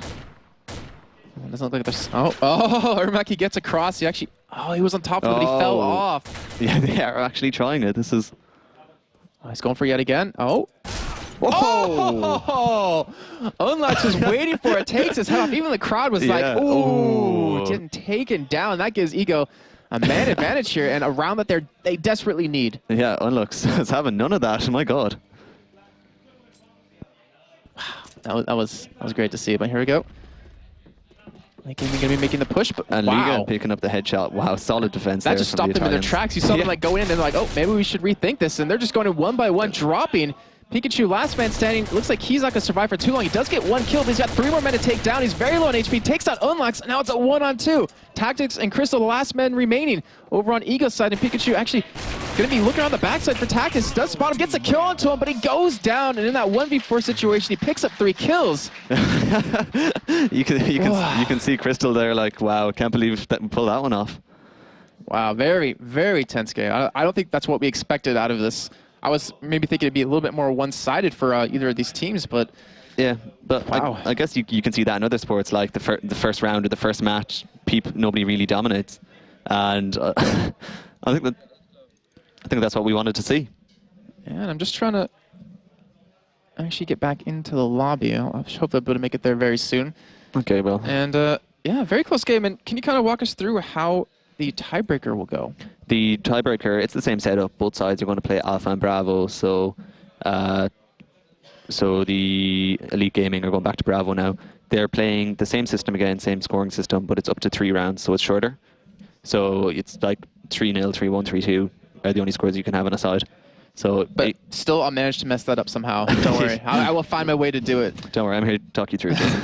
Well, we will get this game underway very shortly, but I imagine both these teams maybe want to take just a breather, second, get talk a glass about what of water. happened. Yeah, because maybe Unfixed wants to look at the stream and go see that kill he just made. Yeah, maybe. Amazing shot. I think I'll be watching that one again soon anyways. That was... I don't think Ermac really expected that, but when he jumped across twice, I think... Yeah, the surprise was gone. I think he's like, I think something's going on in that window. I think I should look through there. And yeah, well, that's the sort of deep defense we were sort of expecting, like looking from far back. And it worked there, but it didn't seem to work the rest of the time. We have both teams getting ready. They're going in-game to start now, so we'll be back with the action. All right, well, I wonder how both teams can handle this situation. We are, here at the ESL TV studios, and you can see the other team. Like, they are literally right next to each other. They can look at each other in their eyes and be like, you're going down. But these teams, I think it's very playful between them, because when you're at the top of a competitive scene, you make really good friends with the other teams. Yeah, I mean, there's no animosity between them. Like, everybody was chatting away. Yeah. Just go up to Duxy. You throw an orange over and you just point to Duxy. I heard Ego was talking crap about you. What are you going to say about that? Nah. Not between these two teams. Not quite sure what's going on at the moment, but... Yeah, hopefully we'll get updated shortly. I see the headphones coming off, meaning... Just taking a little breather. Just yet, but... Just taking a little breather. Out of those game we just saw, who was the MVP for you? MVP. It's a difficult one because don't say Unlocks because of that shot. I mean, it was a good shot, but it's like if it was a 4-all draw in football, like you'd be very difficult. Football. You got to explain because I'm an American. So if you're saying football, you mean let's not European go down that road. Football. The Europeans don't want to hear us argue about soccer and football. Okay. Don't say the S word. You mean European football versus American football, right? You mean real football against fake football? Yeah, exactly. I mean, soccer is definitely not real football here in Europe and America. But America, yeah. Land of the free and all that.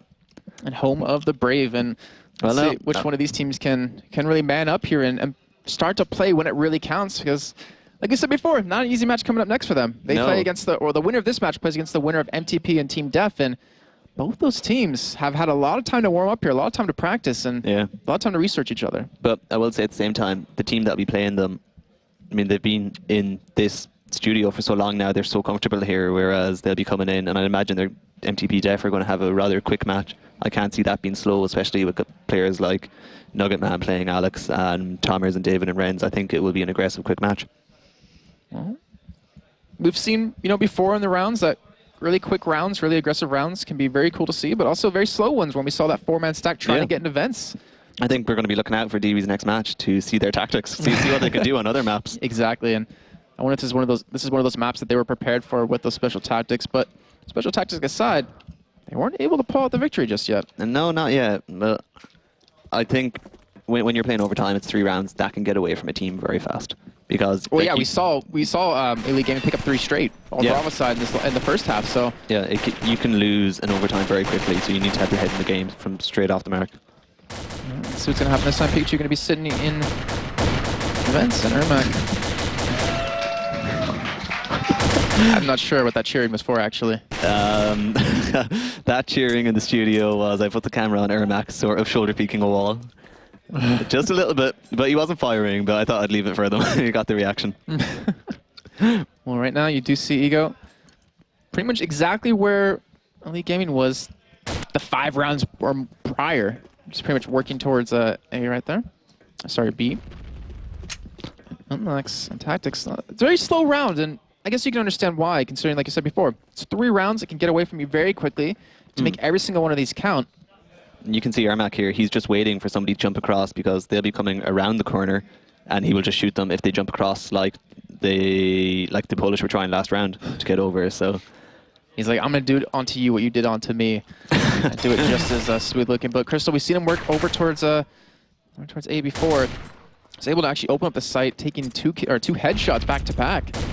I'm sure he's gonna be able to do it this time. Here's Doxu gonna have the positional advantage up high. They've done a little bit of damage on him though, so he's probably 3 M4 hits now. Let's see what he's gonna go for. You can see Unlocks coming in very slowly. I'm liking this. But Wazzoli is sitting around the corner. Who's gonna get the shot? Unlocks is he gonna get it? Will Wazzoli get it? Will Wazzoli back away? It looks like he's actually backing out now, and he might even be able to spot Doxu as Doxu gets dropped even lower, and Unlocks taking a hit or 2, but not enough to fall just yet. And where's the rest of his team? Why has no one backed him up yet? They're coming around, they're coming in the back now, but it's dangerous to run across towards that bomb because people can be sitting in the right corner, somebody can shoot through vent. Ooh, that's smoke. See the Italians doing the jump trick to get up to vent here. And we didn't see that guy. Don't worry, guys, we didn't see you fail the jump. Don't worry. You get another attempt. We don't have the camera right on you watching it the entire time. It's not that they're bad at the jump trick, we just watch like professional jump trickers. Doxu staying alive, but Unlocks dropped very low now. We might switch over and see how these guys are doing in spawn. You can see Unlocks might jump across. Doxu picks up the kill. Wow. Pikachu picks up the kill. 3 very quick kills coming in succession here for Elite Gaming Tactics, last man standing. We've seen that quite a lot today, with Tactics being the last man. And he's been able to pick up one. That's a good We see kill, but Pikachu in a Ermac 1-on-4 situation, got actually 3 kills, and Tactics a good try, but just not enough here, and that will be the first round of this overtime. The first round of the first half of the overtime, going over to Elite Gaming. That makes sense. out of the 4th attempt to start the match. Well, let's see what happens this time. Legalize, think. Oh, he's going to Sword Sewers. What in the name of the. See, if this confuses you, if you haven't This- seen this before, it makes me worry. I'm lost. I've never seen any of these things done. They must have just gone and spent about 8 hours in a room trying to come up with new things. Well, Although I if think you're going to that's, see it, it's going to be here on ESL TV at the Go4Combat Arms Finals. I can just see the Combat Arms, the crowd sitting over there going, "Oh, you didn't know as much as you thought you did you, Oshin?" I mean, They're like, we knew about this. yeah. I'll go over. They'll all. Even they'll I all, knew about they'll all this. have known about it. You invented this one as well. Yeah, I showed everyone how to do that jump trick right there, but I could just leave the camera on him. but unfortunately for him, though, not a lot of action happening towards his side just I think yet. he will though, because Liga's. I want to see. That's. I feel like we should play the Jaws theme right now because I Yeah. feel like if he's going to peek around that corner, This is the Unlux headshot all over again. he's going to be working his way up. Doxy spots him here and actually gets a kill onto him. I said Ermac got it, but Doxy spotted. Yeah. He was helping. He was helping. Isn't that nice? You can see Ermac sitting deep. And Pikachu playing the rotate here. Alexu still feeling very at home here. Setting Yeah. up his tent. But I wonder who they practice this against. It's like the first time he's had some actual engagement in this position, because I can't imagine them coming up with this stuff and then using it against people and having It's it known. probably like 5 minutes ago. He's like, you know what, guys? I think I can get on there. I think we can make that work here. But we do see Unlux leg both go down. Pikachu was able to pick up the kill on Unlux right there, and that does give him potentially the second round of this first half of overtime. So they're still trying to come up big right now. But I can just picture the Italians behind us. They have TS now, and they're trying to explain to Crystal where Doxio is, and he's like, what? That makes no sense. But Doxio's come down and picks up the kill, so that's 2-0 now, and that was a two pretty comprehensive Bravo rounds for Elite Gaming. So yeah, they've been able to pull it off before. They were able to get 3 straight, and I wonder if they're going to be able to do it yet again here. And they're going for the same kind of stack, and I wonder what's going to happen this time. If Doxio, they're going to be prepared for a little bit more this time. if the Italians had gone for a rush on right side there, unbeknown to themselves, 3 of the Polish players were over the far side of the map, and it would have taken them a long time to rotate. Unlux looking for someone here. Is Crystal trying to make his way over towards A? No damage being traded just yet. See, Pikachu sitting towards vents yet again. Unlux coming. He might walk in slowly again, but it's helpful that they have Wazzoli sitting around the corner there to stop somebody getting Pikachu from behind. Yeah, we've seen Unlux just pretty much walk into there last time. That's not going to happen this final round of the first half. And very tense here in the studios. Both these teams pushing it to the brink. I mean, they both really want this, and they're both playing very, very top notch right now. Even Pikachu. Oh, grenade coming in. Good nade. I wonder if they'll push off that nade or they're still going to wait. They're looking for the right opening. See So Doxio rotating across. Oh, they're all rotating across his own. Unlux be the first man in, getting dropped very low on health. It was Mazzoli and Pikachu not very healthy themselves. Liga, looks like he might even go down here, sitting behind that barrel right now, staying alive, but Mazzoli picking up finally the just kill on fall. Liga. And look at the HP bars of both these teams. Pikachu, Mazzoli, and Ermac being dropped very low. See Unlux not very healthy, Crystal not very healthy as well, but Tactics actually over towards the other site. Fell down before making the jump, and I think he was just testing to see if anybody was there, if they would shoot if he went across. So Tactics could have a big part to play here, if he can help pick up an alpha, because his teammates are low. Let's see what happens this time, and the rest of And Pikachu is Liga sitting have up there in backed the away, vent. though. Pikachu, he's looking for it. You know, something's up, because they stopped that pressure happening over towards A. There's that nade again, popping down to kill people at ramp. And Crystal all by himself over towards... But Doxy's coming around the corner now. He might be able to pick up the kill, or he might just be sitting deep. So Ermac's dropped, he's coming around behind. Well, Doxio going to be taking some damage right there. He knows some action is going to be happening over at B currently. Pikachu, he's there to back him up, so it's not going to be easy for the rest of Ego to get in, but Mac picks up the kill on Unlux. Crystal, last man standing, actually free over at A currently. Going to actually get the bomb down in a 1-on-3 situation, but Doxio's not going to let that happen. Or sorry, Pikachu's not going to let that happen. And that will be 3 rounds straight for them on that Bravo side. You can see how difficult it can be that you can drop 3 rounds so quickly. I mean, I don't think they were slow rounds really compared to what we may have seen in quarterlies before. So well, I can tell you this, at least in quarter number 3, it took at least a minute and a half to 2 minutes for any of the teams to really make anything happen. But both of them realizing this is the second to last chance we have to qualify for the the big finals, and both of them were pushing it to the brink. They really wanted to earn it, and obviously from that one, it was Team Def pulling through. Yeah, I am impressed, but we'll see now. I think Team Ego have seen a lot of the creative tactics from what does the Polish Gaming. side have left? Is there anything they have for this overtime right now? Any special spots? I can't imagine. I mean, they've already done the most random stuff. And I love the fact that they have the courage to do it at the tournament. I mean, that they're coming in here, they're not just doing everyone the gets to basics. see it. Yeah. Everyone at home is like, wow, I have new respect for these guys because I've never seen that happen before. And But, a little bit of fame from that. They get to call it their own spots. yeah, I bet Team Def are going, we're going to get rid of Warhead if we have to play them at some stage. I wouldn't be surprised to see that happen. And we'll get it underway just shortly here in the second half of this overtime. First half was 3-0 in favor of Elite Gaming here. And It's see if they interesting can as pull well. this one out. And these are both the teams that without a standard sniper. So, I mean, this is pretty much just an AR battle. There's no long-range picking going on from a scope. So it would be interesting to see how these guys do against, if they're playing against Marcel off of or Vitez later on in the tournament. See how their dynamic changes. Well, I think Gaming 1 round to go. That's all they need to win this one. I'm actually surprised by Doxy playing right side when he's playing aggressive. I've seen him play a lot on the left-hand side, shooting under the ram. Well, this is very different from what Elite Gaming was doing over on the Alpha side earlier on. They were working towards B most of the time, and they're going for like a 2-2 split here, so using a little bit of different tactics. Yeah, they were very heavy, whichever side they chose last time in Alpha. So remember, they only need 1 round, and it will be over. And they will advance on into the winner bracket finals to play against the winner of Team Def and MTP. Loser of this will play against the loser of that game. And you see them again boosted up here, trying to spot anyone, trying to get a little bit of damage in them because look, Unlock's half health, just for a little bit of damage off of Pikachu. So in the end, worth it for them. No, here they go. Very, very quiet. Yep, Doxy switching over. I think Ermac's going to go for that jump yet again here through that window. Get his head taken off for a second time. Oh, it's Legalized over there covering it now, so maybe not. Oh. No, there you go. Oh, if Zoli's over there, they're not trying to jump up through the vent. Well, let's see what Ermac decides to do. Just trying to peek, just trying to get some sort of vision, some sort of information for his team on where they are. And I believe they know where Unlux is, as well as probably Legia. Pikachu is still sitting by dumpsters, and Doxyu has jumped across, so does have that on his side. Not going to be pushing it. Actually, Zoli picks up a kill on a Tactics. Now Doxyu dropped down about half health, but look at Legia's health. He's down to pretty much 5 HP. And he ends up going down as well to Ermac. So now it's a 4-on-2 situation. Unlocks Crystal, the last 2 standing. Bomb will get planted. They have to make a big play here if they want to keep their hopes alive and take it to a second overtime.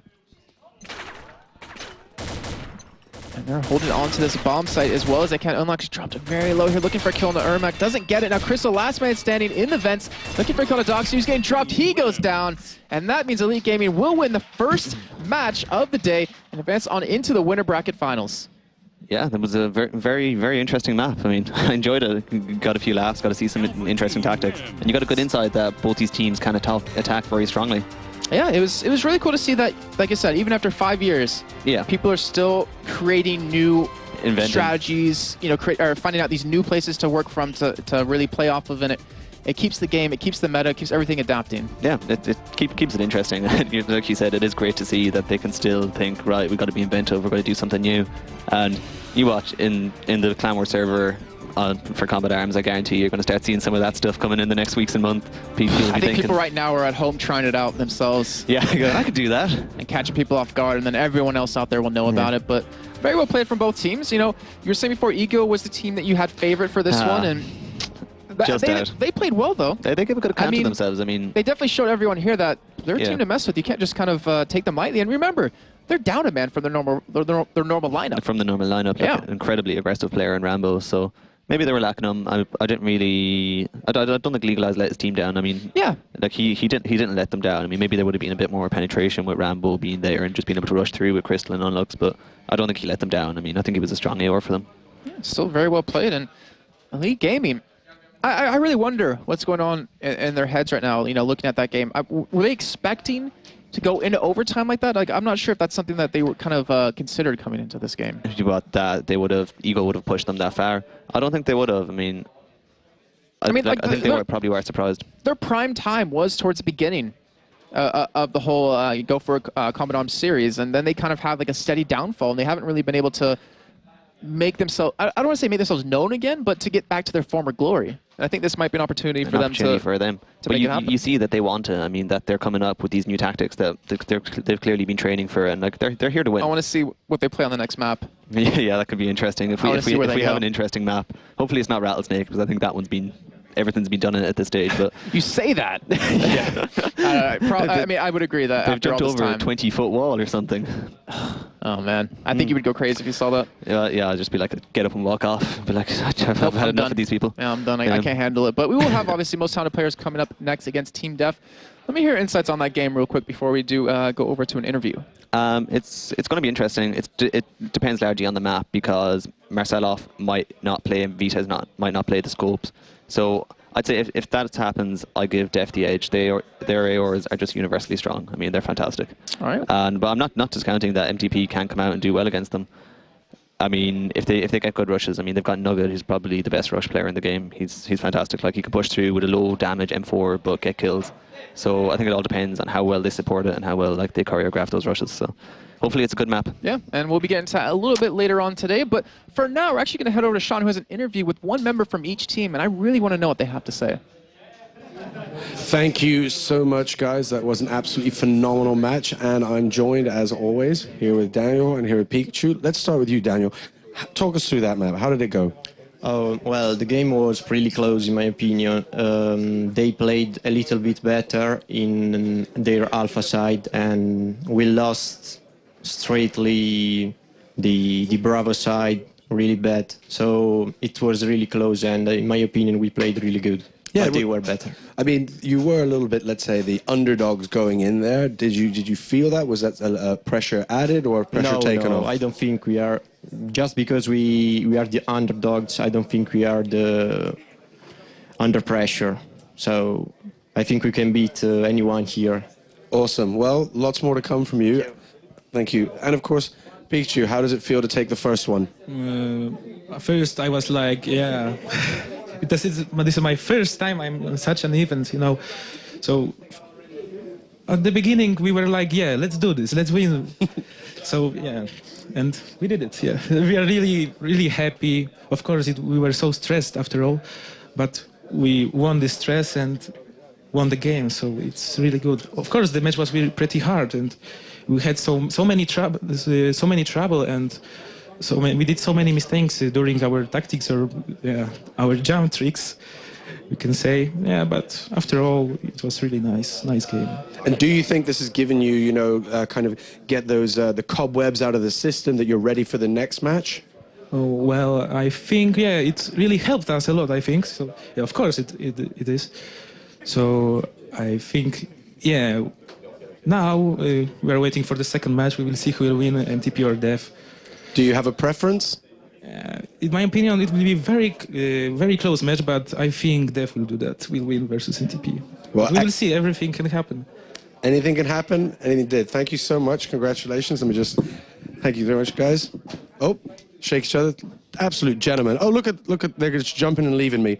Not a problem. What I will do right now is pass you over to the always lovely Melly. Take it away. Thank you, Sean. Well, at first, you guys at home were completely right regarding the poll, so congratulations to that. You voted around 63% for 3G, and yeah, I'm surprised. No, I'm not surprised, because the community is actually always right. That's what I learned the past few shows I made. And, well, I have some submissions regarding Sean's lovely Selfie Saturdays challenge, and well, I would say before getting to the other challenges, just have a quick throw through all the beautiful selfies you just sent me. So here we have one from Martin. Well, duck face. I don't know if it's exactly a duck face, but he's close. This is actually a pretty nice picture. Pretty beautiful landscape. Okay, that page doesn't exist, but here's another one. Somebody very excited, just like us and our beautiful audience here in the studios. And yeah, he doesn't look that amazed, to be honest, but I think he's enjoying our show because he has like 3 screens put up with our stream. So that's a blank page, so back to me. Keep them selfies coming. I'm looking through all of them. And yeah, I announced a few challenges earlier this day, which I couldn't tell you more to, but I have prepared an online and an offline challenge. So our studio audience has a challenge to draw some cheerfuls for their favorite team. I organized a stash of cardboard lying on the tribune. Some of them already spotted them, and just grab a cardboard and some pencils and draw a cheerful for your team, to support them, to cheer for them, to hold it up in the camera as soon as we go into the audience. And yeah, let's see what people draw.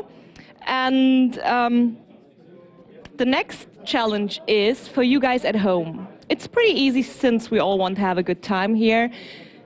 Show us your love for this amazing game. Show us how much you love Combat Arms by writing a poem, writing a song maybe, recording a video where you express how much you enjoy this game, or maybe take a screen capture where you shop in-game stuff in. I don't know. Your creativity is, there are no borders, and the more creative it gets, the more grabs you can win, right? I'm covered in Mad Cat stuff, if you look over here, and that's all for you. So every submission has a pretty good chance to win something. So I think it's really worth taking part in this competition. And we also have other prizes prepared. So it starts out with 50 times of 6 months of ESL Premium. Then 6 times 50K Nexus cash, NX cash, sorry, Nexon cash. NX, you know it. I'm not so, okay. Then, the next one is really exciting. 10 times the Phoenix series. I don't know if you heard about that, but earlier this year, Nexon made a challenge for all the users where they had to design skins for weapons, and the Phoenix series actually won the competition and is designed by a user. Maybe we can show some pictures later if I get a sneak peek for that. But you get 5 items designed by that very user for 30 days. It's not released yet. It will be released. Released. I think end of December, but you're the first ones getting it, and you can use it for 30 days. I think it's pretty amazing. So take part in our challenges. I will post on Facebook what exactly you have to do, and that's pretty much all. And yeah, we have a short promo video lined up, so enjoy this.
And we're back coming to you live here from Cologne, Germany. We're enjoying the Go4Combat Arms Finals for 2013. 30,000 euros on the line they're playing for. And of course, that was a great first game. Guys, thoughts? Yeah, well, it was obviously a tight match. They had an overtime. Team Dev Elite Gaming make some really surprising boost spots, which I assume no one has never seen before. They were able to surprise Team Ego to Italian team many times. So let's have a look at the bracket now. We've got the most talented players in Team Def coming up in the next round. What's your feeling there? I would say you can't call it without actually knowing what map they're going to play on, because they're both such strong teams. I'd give it to Def because I think I'd give it to Def. I think they might have just a little bit too much in the AOR category, and I don't think they'll feel as much pressure because they've met each other before and they really have a lot of fun while playing. So I'd say the pressure won't get to them as much as it will the other team. So they're my pick. So pressure will be it. Let's have a look at Team Def right now. Obviously, these guys they're all from the Netherlands, but they're actually not. I know they've got a couple of German and a Canadian player. Tell me about Team Def. Are they one to watch for you? Well, the difference between Team Ego, Elite Gaming and Team Dev is that Team Dev has a sniper. Marcelov is always playing with a sniper, and that's the player who you should take a look on. He's a really strong sniper.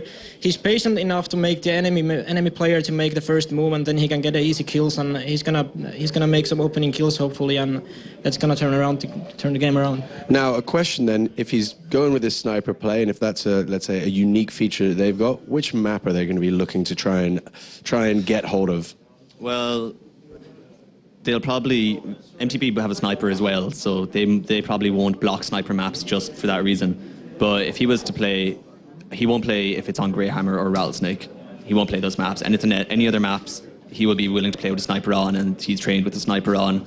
But those other maps will probably be 4 AORs for them. So I'd say any map apart from Greyhammer, Rattlesnake, you'll see Marcel. If not, they'll be using their fifth player in AOR Immortal. So it'll be interesting. I'd rather see him play because it'll make it more interesting. So.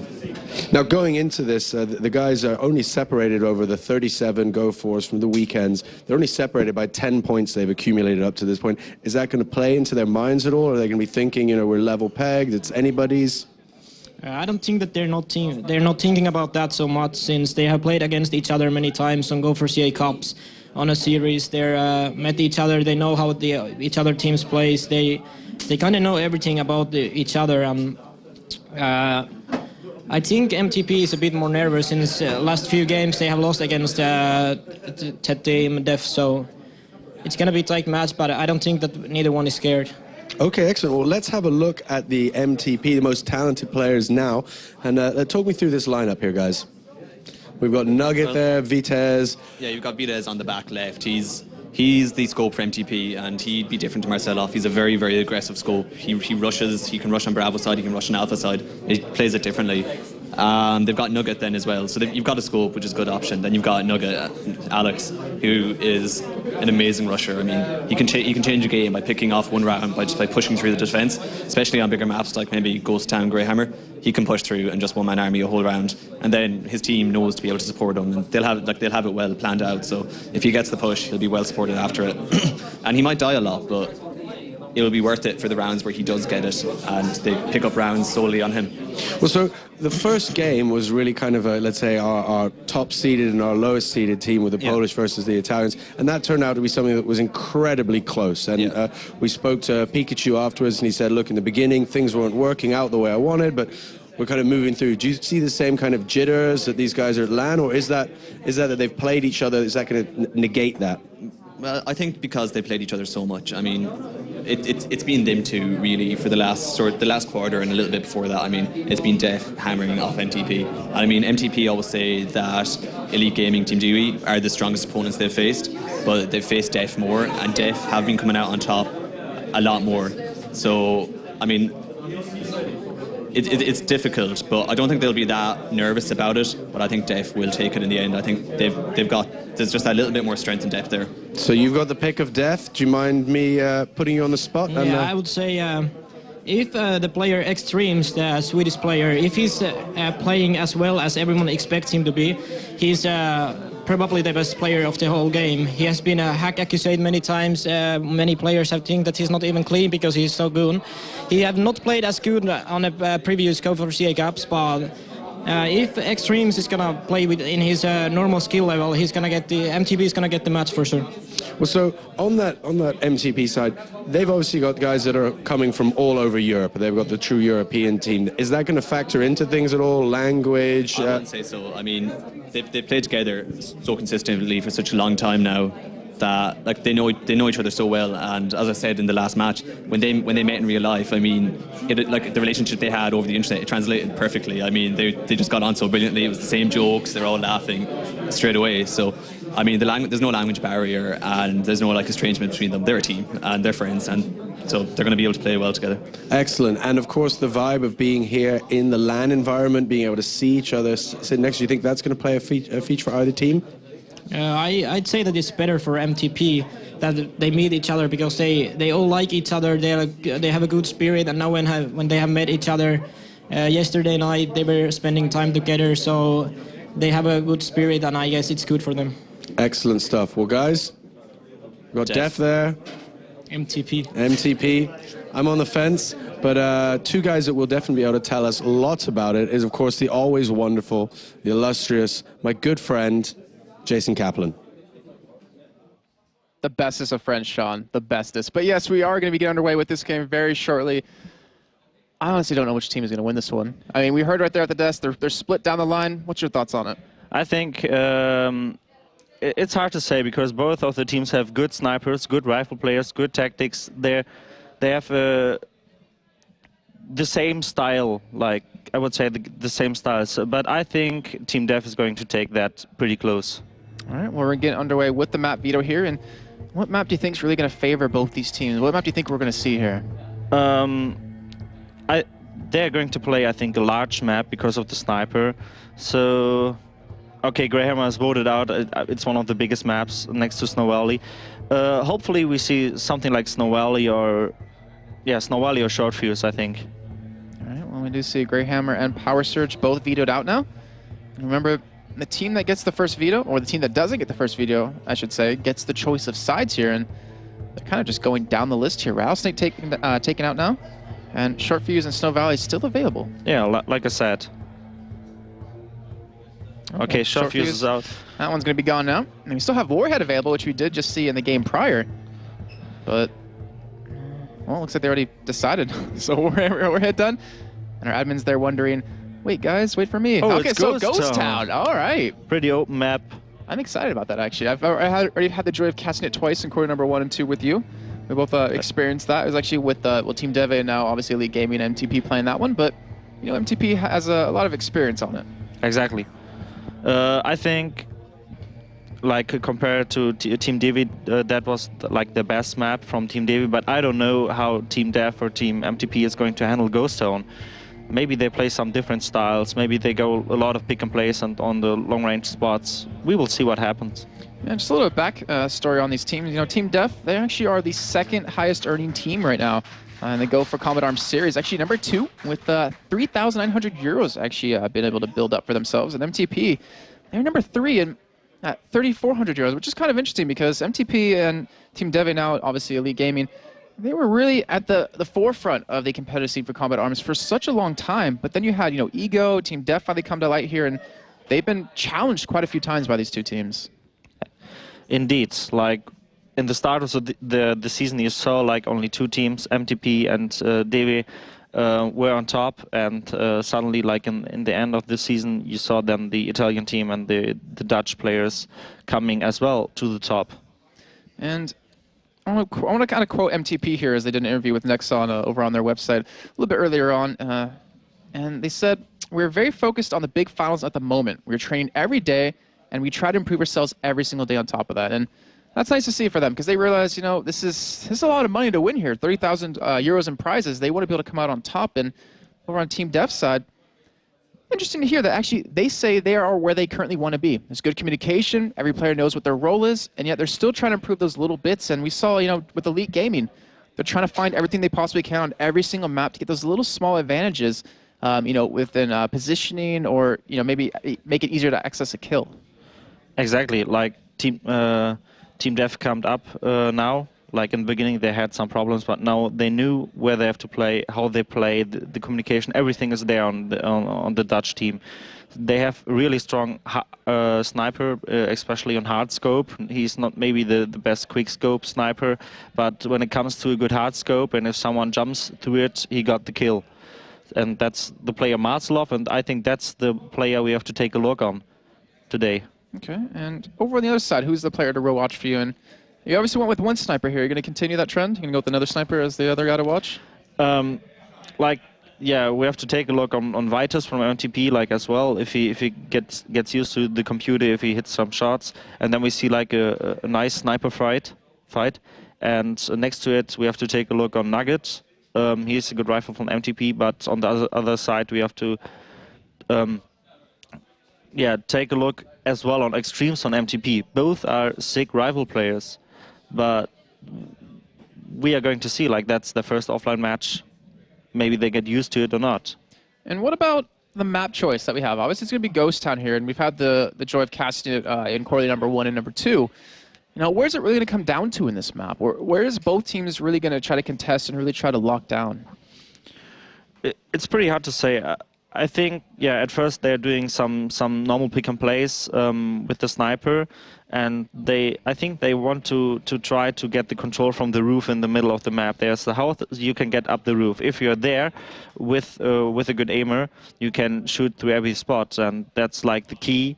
And that's what they're going to try to get up the roof, maybe with some special boost, or normally up the ladder.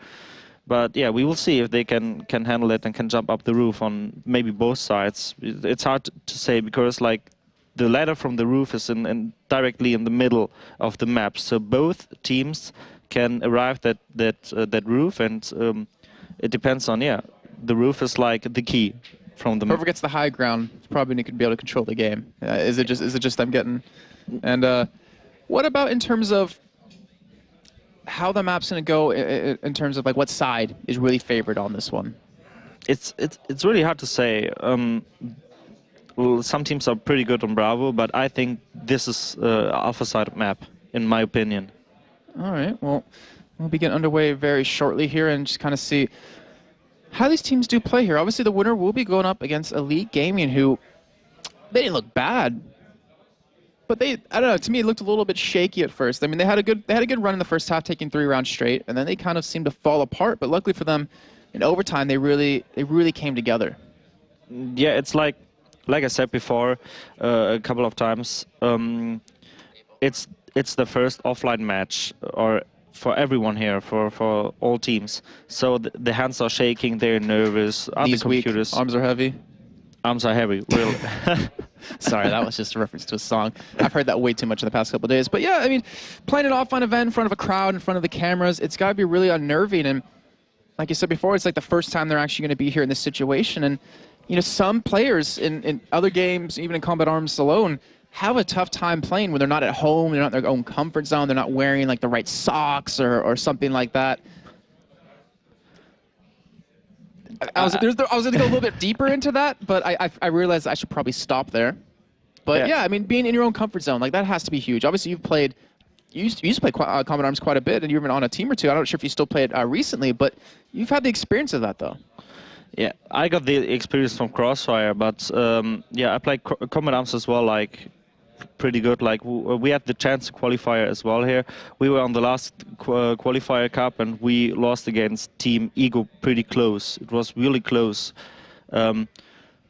So normally, like LAN experience is the best thing. Like if you played a couple of times offline, you get used to everything, and then you're just a better player on events if you played before offline. Yeah, and I really want to know how that's really going to affect these two teams here. Obviously, we did see Ego and Elite Gaming play a little bit earlier. Both off to a little bit of a shaky start, but they seem to settle in quite nice. And with 30,000 euros in prizes here, it's a big stake. And we already said before, you know, Elite Gaming are the most victorious, quote-unquote, you want to say, team in terms of how much money they won. And any of these teams, if they win first place, can surpass that. So you'll be like known as the most glorified team in Combat Arms, within these this series we have going for in the Go4Combat Arms. But right now, with all these 4 teams here, obviously with Ego going to be in the lower bracket and Elite Gaming looking to play against the winner of this game, who's your real favorite to carry on throughout this entire tournament? For the entire tournament, I think it's Team Dev.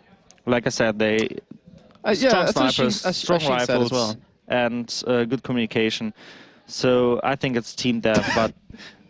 Sorry, he's like, look at the cameras like, what do I do? Do I wink? Do I left? Do I look? Right? Do I look at my teammates? Left, right. Yeah, and Team Def, they were relatively quiet within the first 2 quarterlies, I have to say. They really weren't in the forefront of a competitive scene, but I guess that's one thing that a lot of hard work, a lot of practice can really do to a team. Now they're pretty much at the forefront. They're probably the top team. They're favored by 2 of the casters here today, and I want to see if they can live up to that, though, because at offline, everything changes. Exactly. You could be amazing at online. You could be amazed with all of that under your belt.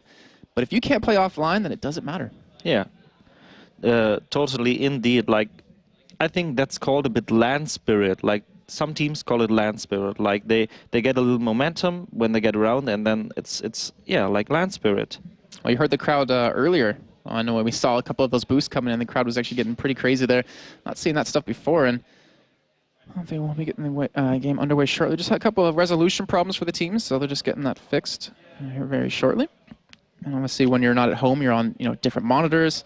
You got to get everything setting and fitting perfectly here. And we're talking about the snipers a little bit earlier on. Vitez, I want to see how much of an impact they can make here, because I remember seeing Vitez on MTP. I think it was in quarterly number 1 and quarterly number 2 as well. I'm trying to think of which one of those games I remember seeing him, and he couldn't hit the shots, and because he couldn't hit the shots, like, they couldn't take those rounds. Like, that's what it's coming to.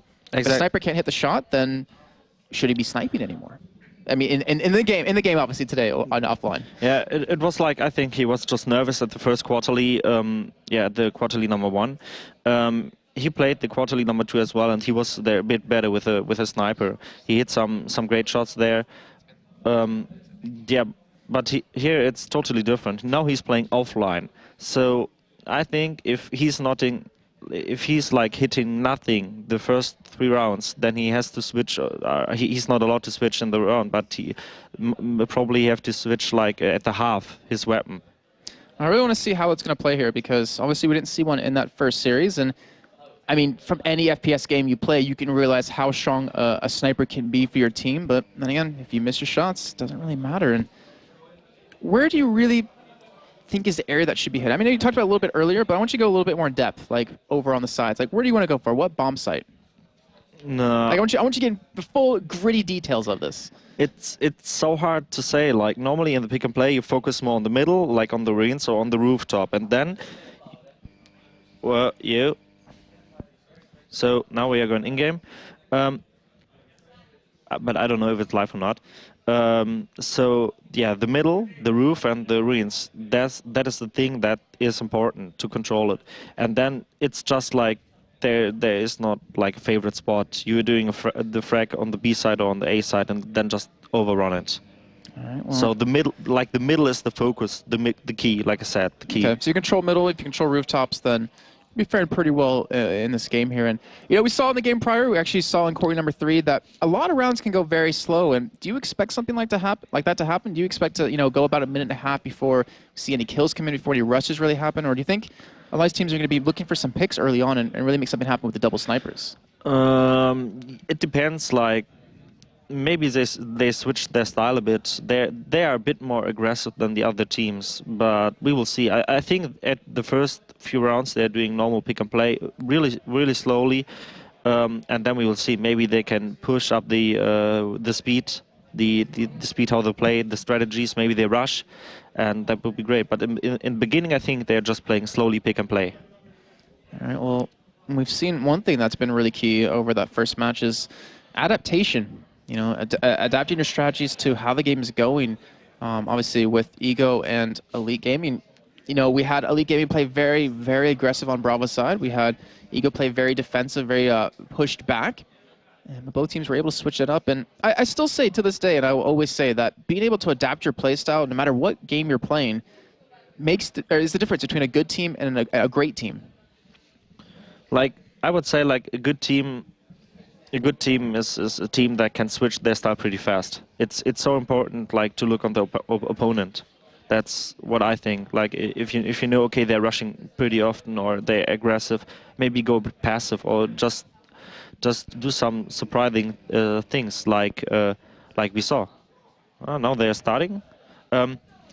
So from like the game before, we saw a lot of pushes from League Gaming, or a lot of nade tricks, and that was like awesome. Like, they pushed up the roof here and a lot of boosts as well. Yeah, like it was amazing. Hopefully we see some crazy stuff here as well. Well, we'll be getting underway just shortly.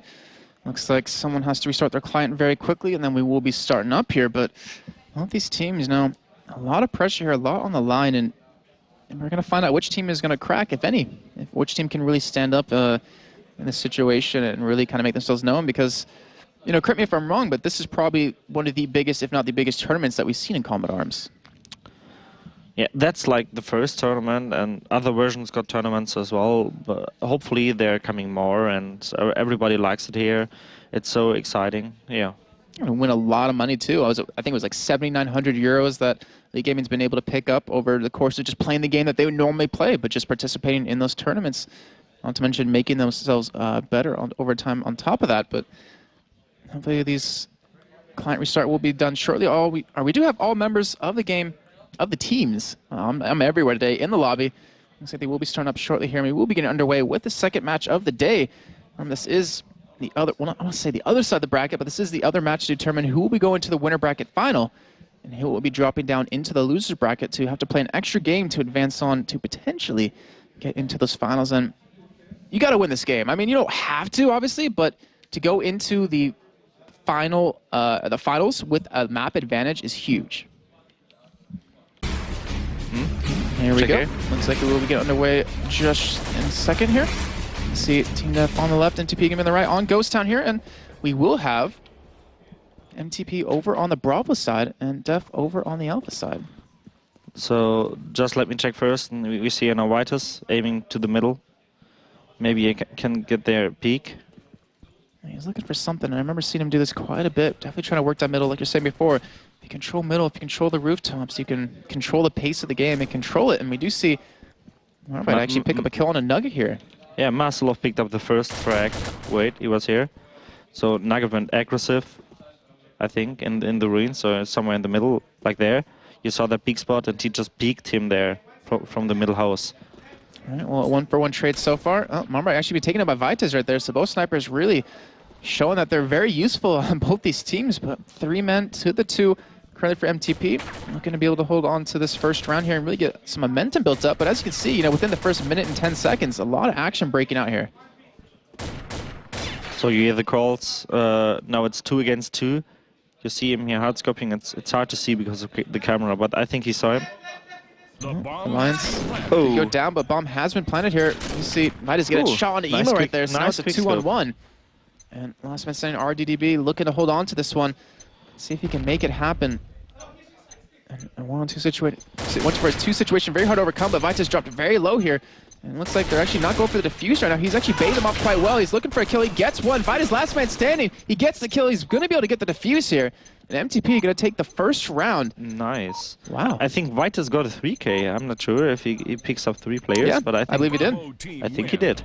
Oh, very well done by him. And as you're saying before, and as everyone was saying before, Sniper is going to be very useful in this map. So getting underway into the second round. And let's see if MTP can hold on some more. Okay. Yeah, tag along with Vitas, see if he's going to be able to pick off anyone. As Alliance did take a little bit of damage. Now we see nobody from MTP is covering the B bomb from the bomb side. Now I see it here. Team Def is on the B side now, but it's only in the middle. But they let it open, like they played it on retake, and now Team Def got the spot, but it's hard to plan because this bomb is open. They put a lot of, well, they put all their eggs in one basket, trying to defend over towards A, but right now you see the rest of Def, they're just kind of rotating back around, it seems, as they do lose 2 members, and MTP, they're close in right now on to TMNV. Not sure if he can hold on to this one. He goes down. Lion's the only man to suffer in this bit of an exchange here, but now Emo last man standing in a 1-on-3 situation. It'll be very tough for him to make anything happen. He sees Extremes right there. Doesn't take him down, but drops him very low. Yeah, I think it was a headshot. Like Extreme said now, I think 10 HP, something around that, so it must be a headshot. Well, so that's a good way to start it off if you do want to be able to rally this one back and pick up a hat trick here. If you clutch this, they have extremely good momentum. What's a good score line for this? The score line? Yeah, like what's a good score? Oh, wow, I mean, it's taken down either way, so we will have Nugget pick that one up, and that is another round going for MTP. But, you know, on this round, being Bravo side, being Alpha side, like what's a good amount of rounds that you want to be able to get on each? I think the Alpha side has to get 5 rounds, and the Bravo side, yeah, can come close, like 3 rounds. Yeah, so that's like normal. Getting 3 rounds on Bravo is pretty good. It's pretty standard. Yeah. All right, now we see Team NV going down. Wow, Lions picking up 2 kills with the headshots. 3 headshots coming in so far within this round. And sorry, that's 2. My bad. That it was from last round. But either way, RDDB getting dropped very low. Nugget does fall to him. Only 2 players left from Team Dev. One is at the A bomb. Let's see if they can make anything happen. Smoke going to be coming down. Extreme's going to be rotating over towards A here. Might catch RDD off in the back. And he does actually go down. Now Emo, last man standing in a 1-on-3 situation yet again here. Going to get dropped. And MTP taking a quick 3-round lead. Yeah, 3-0 for MTP. That's a big momentum. I think Team Dev is not in that game at the moment. Thank you. Well, let me see. I think something this up, is the right side rush. Oh, wow, they're going straight forward here. Let's see if they can be able to take this one down. They do have some damage on a Nugget. They're getting straight into that site, but can they hold on to it? Emo, he drops to Extremes. And just like that, Nugget very low on health, and RDDB trying to hold on. Maybe get the bomb down relatively soon, as you see Extremes trading with some damage here. And Vitus gets a nice grenade on a Nugget, gets the kill to him. RDDB, last man standing now in a 1-on-3 yet again. And can he hold on to this? The rest of MTP coming in. Vitus gets the kill. Oh, and now a 4-0 lead for MTP. Awesome. Like, most talented indeed. Most talented indeed. Going into potentially the final round of this first half. MTP can pick this one up. And again, they're kind of going that same layout. They're putting no one over towards B. Yeah, I think Team Dev knows that MTP is like not that big on B. They take it more on retake, so they just try to smoke it and try to plant, because that round before, I think it was the first round, it was pretty close after the bomb was dropped down there. So we see now the first frag from Marcelov against Alliance. White is changing his spot. Vitas, he's looking through that window, looking for a kill here. And they ended up getting one. Nugget was able to pick that one up. Nugget is on the roof, and you see there he can check every spot. Now a 3-on-3 right now. RDDB already below half health, and Nugget below half as well. But you can see, and you can hear in the background, that Smack is going to be coming down here momentarily as Nugget picks up a kill on RDDB. Now it's a 3-on-2. They haven't been able to get the bomb down just yet. Nugget's still on that rooftop doing very well. And still no one dropping on on MTP's side. And you see Extremes rotating now to the back. That's pretty good. Now they are cutting every way like down. So Team Dev is like cancelled in that area. Well, Emo, TMNV, they have to make something happen here, but we do see Extremes coming from the backside, picks up 1 kill. TMNV, last man standing at 1-on-3, he goes down for a grenade. And MTP taking a flawless first half. You can see them standing up, they're cheering, they're excited, and they very well damn should be. Getting 5 rounds straight like that in quick succession. 5-0, pretty fast, pretty top score. It's so hard for Team Dev. It's like, we thought Team Dev is going to win that match pretty close, but MTP showed us the wrong way, like the other way. Nugget played pretty good, Vitus played pretty good. They set the frags. All thing was so great about how they played that one was the fact that they were always in the right position at the right time, and they were always in a position to pick up a kill, or always in a position to shut something down, because even though we did see Def actually pick up the B site quite a few times, they couldn't really get the bomb down. They got it down once, but Vitus was able to pick that one up. The setup from MTP was pretty good, because like they had no player on B, but they had Vitus on the middle, and he was directly rotating to B. They let it open because they know they can play it on retake. So the other side is as well like covered with 3 guys. So they had a pretty good stand-up. Well, here we go. We're going to have the team swapping sides right now. MTP going to be on the Alpha side. Yeah. Team Def already losing 1 man quickly here on that Bravo side. And you're seeing MTP, they're going for a hit onto A right now. They're going to be able to control it here. And with the sniper being down over on Def's side, I'm not sure if they can take this one back, or at least hold on to it. Yeah, Vitus here with a frag. He changed the weapon through the lobby. It's allowed at the half, so he changed to an M4, and he does the double frag. All they need is one round to win this one, too. So if they close this out on RDB, they're going to win the match, and they do that with 6 rounds straight, not losing one single round. 6-0. And I would be scared to be Elite Gaming coming into this next match because that was flawless. That's like such a big momentum for MTP. Now they are like the favorites. They just won the game straight, 6-0. That's incredible. Yeah, and you guys all had Def as the team to win, and yet being shut out like that? I don't know. I would be a little worried if you're a Def fan because that didn't look like the team that everyone expected to pretty much come through as a favorite. But that's what I said. On LAN, everything can happen. That's the LAN spirit. You saw MTP picking up the first round, but it was pretty close. Like the bomb was down, it was 1v1 situation. The first one was picked up and everybody was screaming, and you hit just the knives from Nugget, like Nugget was screaming every time. They were all screaming. I mean, the emotions within the team right there, the momentum, the mentality of the team was just all on a high, and how do you stop that? I mean, if the whole other team is just so excited and so pumped and playing so well, it can demotivate you really, really harshly if you're on the other team. Exactly. Like the first round that was like a close round, it was a clutch, and the MTP was screaming, and Team Dev was a bit disappointed, I think. And that's like, yeah, the advantage for MTP. And MTP used it, and they get every round then pretty close. Yeah, it was pretty close, the other rounds, like compared to the first round. You know, we talk about with other games, you know, the emotions within a team, you know, losing a clutch round that you maybe thought you should have won, you know, getting on a downward spiral.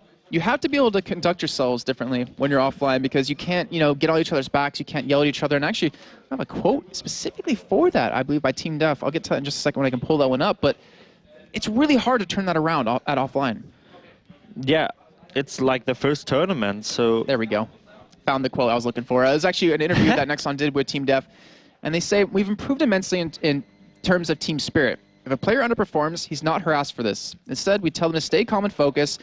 Becoming aggravated at your own performance never helps. And it's a very smart quote. I'll give them that. But right there, like, I mean, whether or not they were being harsh to each other, they just couldn't turn it around. They couldn't get the round they needed to really get some momentum. I even did not. I heard nothing from them. I just hit MTP in our backs, like screaming and standing up and everything. Yeah, and you heard that or you saw that. And next to Team Dev compared to Team Dev was like sitting there. They were silent and just doing their call. And no, sorry, that was terrible. I was trying to make a pun. I'm really well known for making terrible puns, and there was another one for you. But anyways, after this game, we're actually going to have Elite Gaming going up against MTP. MTP on a very strong high. But speaking of that, we do have an interview actually with Sean with a member from both teams here, so I want to hear what they have to say. Doesn't make sense. Thank you so much, guys. I'm lucky enough to be joined right now by players from MTP and, of course, from yourself, Dev. Guys, let's start over here. How did that go for you? Well, that was probably the most embarrassing match we've ever played. And I'm going to be honest, they fairly beat us in every situation. Like, they didn't beat us because of some cheeky trick or something like that. They just, well, they outplayed us every game. Those are pretty harsh words, though. I mean, is there something to take away for the next game? Well, they say that you can only learn from mistakes. So we'll definitely put up our game more the next one. And even though we don't have a lot of practice time at the moment, there's no excuse for making such a big loss. And you've got the Italians' ego in the next game. How does that make you feel? Well, Team Ego is a fair good opponent, but we've beaten them quite a lot of times in the past. So, in all honesty, if we get the right map, we should be able to manage. How much do you think the map play a role in this past match? Well, we basically swapped out some player situations beforehand, and eventually we had Snow Valley and Ghost Town. Well, I was almost certain that they would ban Snow Valley, so Ghost Town would be the final map. I know that we're probably on equal ground regarding the level of skill in that map. So it was a very fair matchup and not a bad pick, but we just didn't have our game. So what will you be telling the team? What will you guys be talking about when you're getting ready for the next game? We'll probably maybe swap out some words on what we did wrong, because in all honesty, a lot of things went wrong, and of course, this is a big event, so you make a lot of mistakes, and pressure can get to you. Team MTP basically had a momentum of 5-0, which is probably the hardest thing you can come back to. So all they had to do was rush every round and hope for one lucky round. Well, the first round was already the lucky one, so they basically destroyed us. Lucky and destroyed. Harsh words, but of course we're excited to see you in the next round, so good luck to you, sir. Thank you very much for taking the time. And of course yourself, how are you feeling? Well, I'm feeling great. We've beat today one of the best teams of Europe, so I'm very happy. Very excited to the next matches. Now, the analysts were split going into this. They were kind of on the fence on which way. How are you feeling going into this? Did you feel confident? Well, we know that in theory we can beat everyone that is playing today, but we were kind of nervous, yeah. We practice a lot, so I think that makes us more confident into the match. So we had luck and we did our job, so we're happy. And now, of course, you're looking towards the next match, which will be against the Polish team. How does that make you feel? It's also a very hard match, but if we keep up the good gaming like we did before, we can definitely do it. And do you think momentum is something that you're going to have on your side now, having the first match, you know, be such a kind of a long draw, and you guys kind of taking this one quite quickly in perspective? Well, I think the best thing that is helping us is that we've beat one of the best teams today, so that gives us a lot of confidence, and also I think it makes us play better the next match. And how are you liking the environment here, playing in a kind of a LAN environment, having the guys on either side of you? Is that something that's helping you? Well, it's amazing here. I really like it. I've never had something like this before, and I'm very happy that Combat Arms is stepping its game up, and that we are allowed to go here and to have our trip to Cologne and play here. Super. Well, we're so incredibly happy to have you. And for now, I'd like to say thank you so much, guys, for taking the time to talk to me. We'll look forward to seeing you in the next games. And for now, head over to Melly. Thank you, Sean. Well, I'm sitting here and having a look at this beautiful piece of art. Can't describe it any other way, because it's really beautiful. If you put it out, it looks like a tiny transformer, if you ask me, because you have screws and buttons everywhere, and well, that's one of the nice mice, a rhyme poem, don't forget it.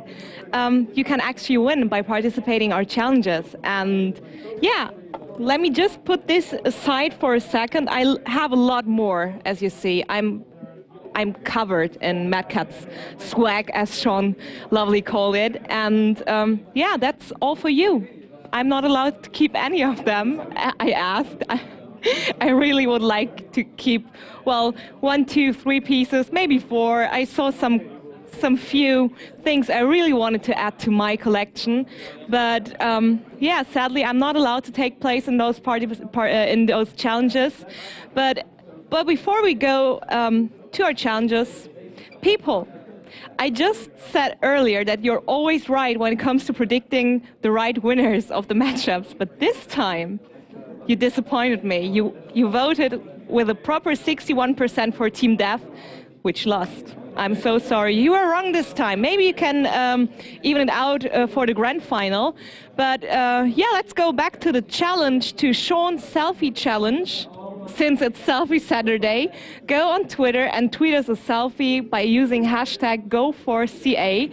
And yeah, let's have a look what people are sending in. And here we see, well, it's pretty dark, but maybe you can figure it out. There's someone sitting in front of maybe a security monitor, having a look on cameras and watching our show. Thank you for that. Thank you for participating in our show.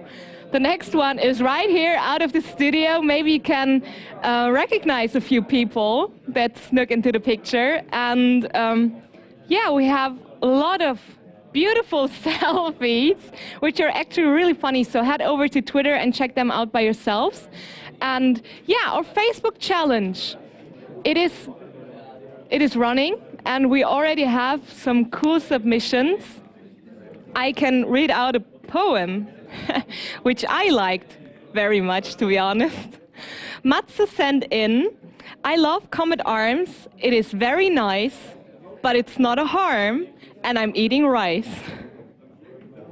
I find it funny, sorry. And we have a song. We really have a song. So I put up the volume, and if we skip to my monitor, we could actually watch the video. Shall I start it? I haven't heard it myself, but it's a video with a song regarding Comet Arms. Can we hear the sound? Even I got a bad name, I must exclaim that Combat Arms is my favorite game. Amazing, thank you very much. You, my kind sir, you definitely won something because you were the first one sending in a video. Maybe some people will follow, maybe not, but you definitely get one of those Mad Catz pieces. Sean will pick one for you later. I think he's already waiting for you, so keep participating in our challenges and head over to facebook.com/CometArmsEurope and check them out. I will put up the next vote in a few minutes, so head over there, take part, get involved, be part of our show.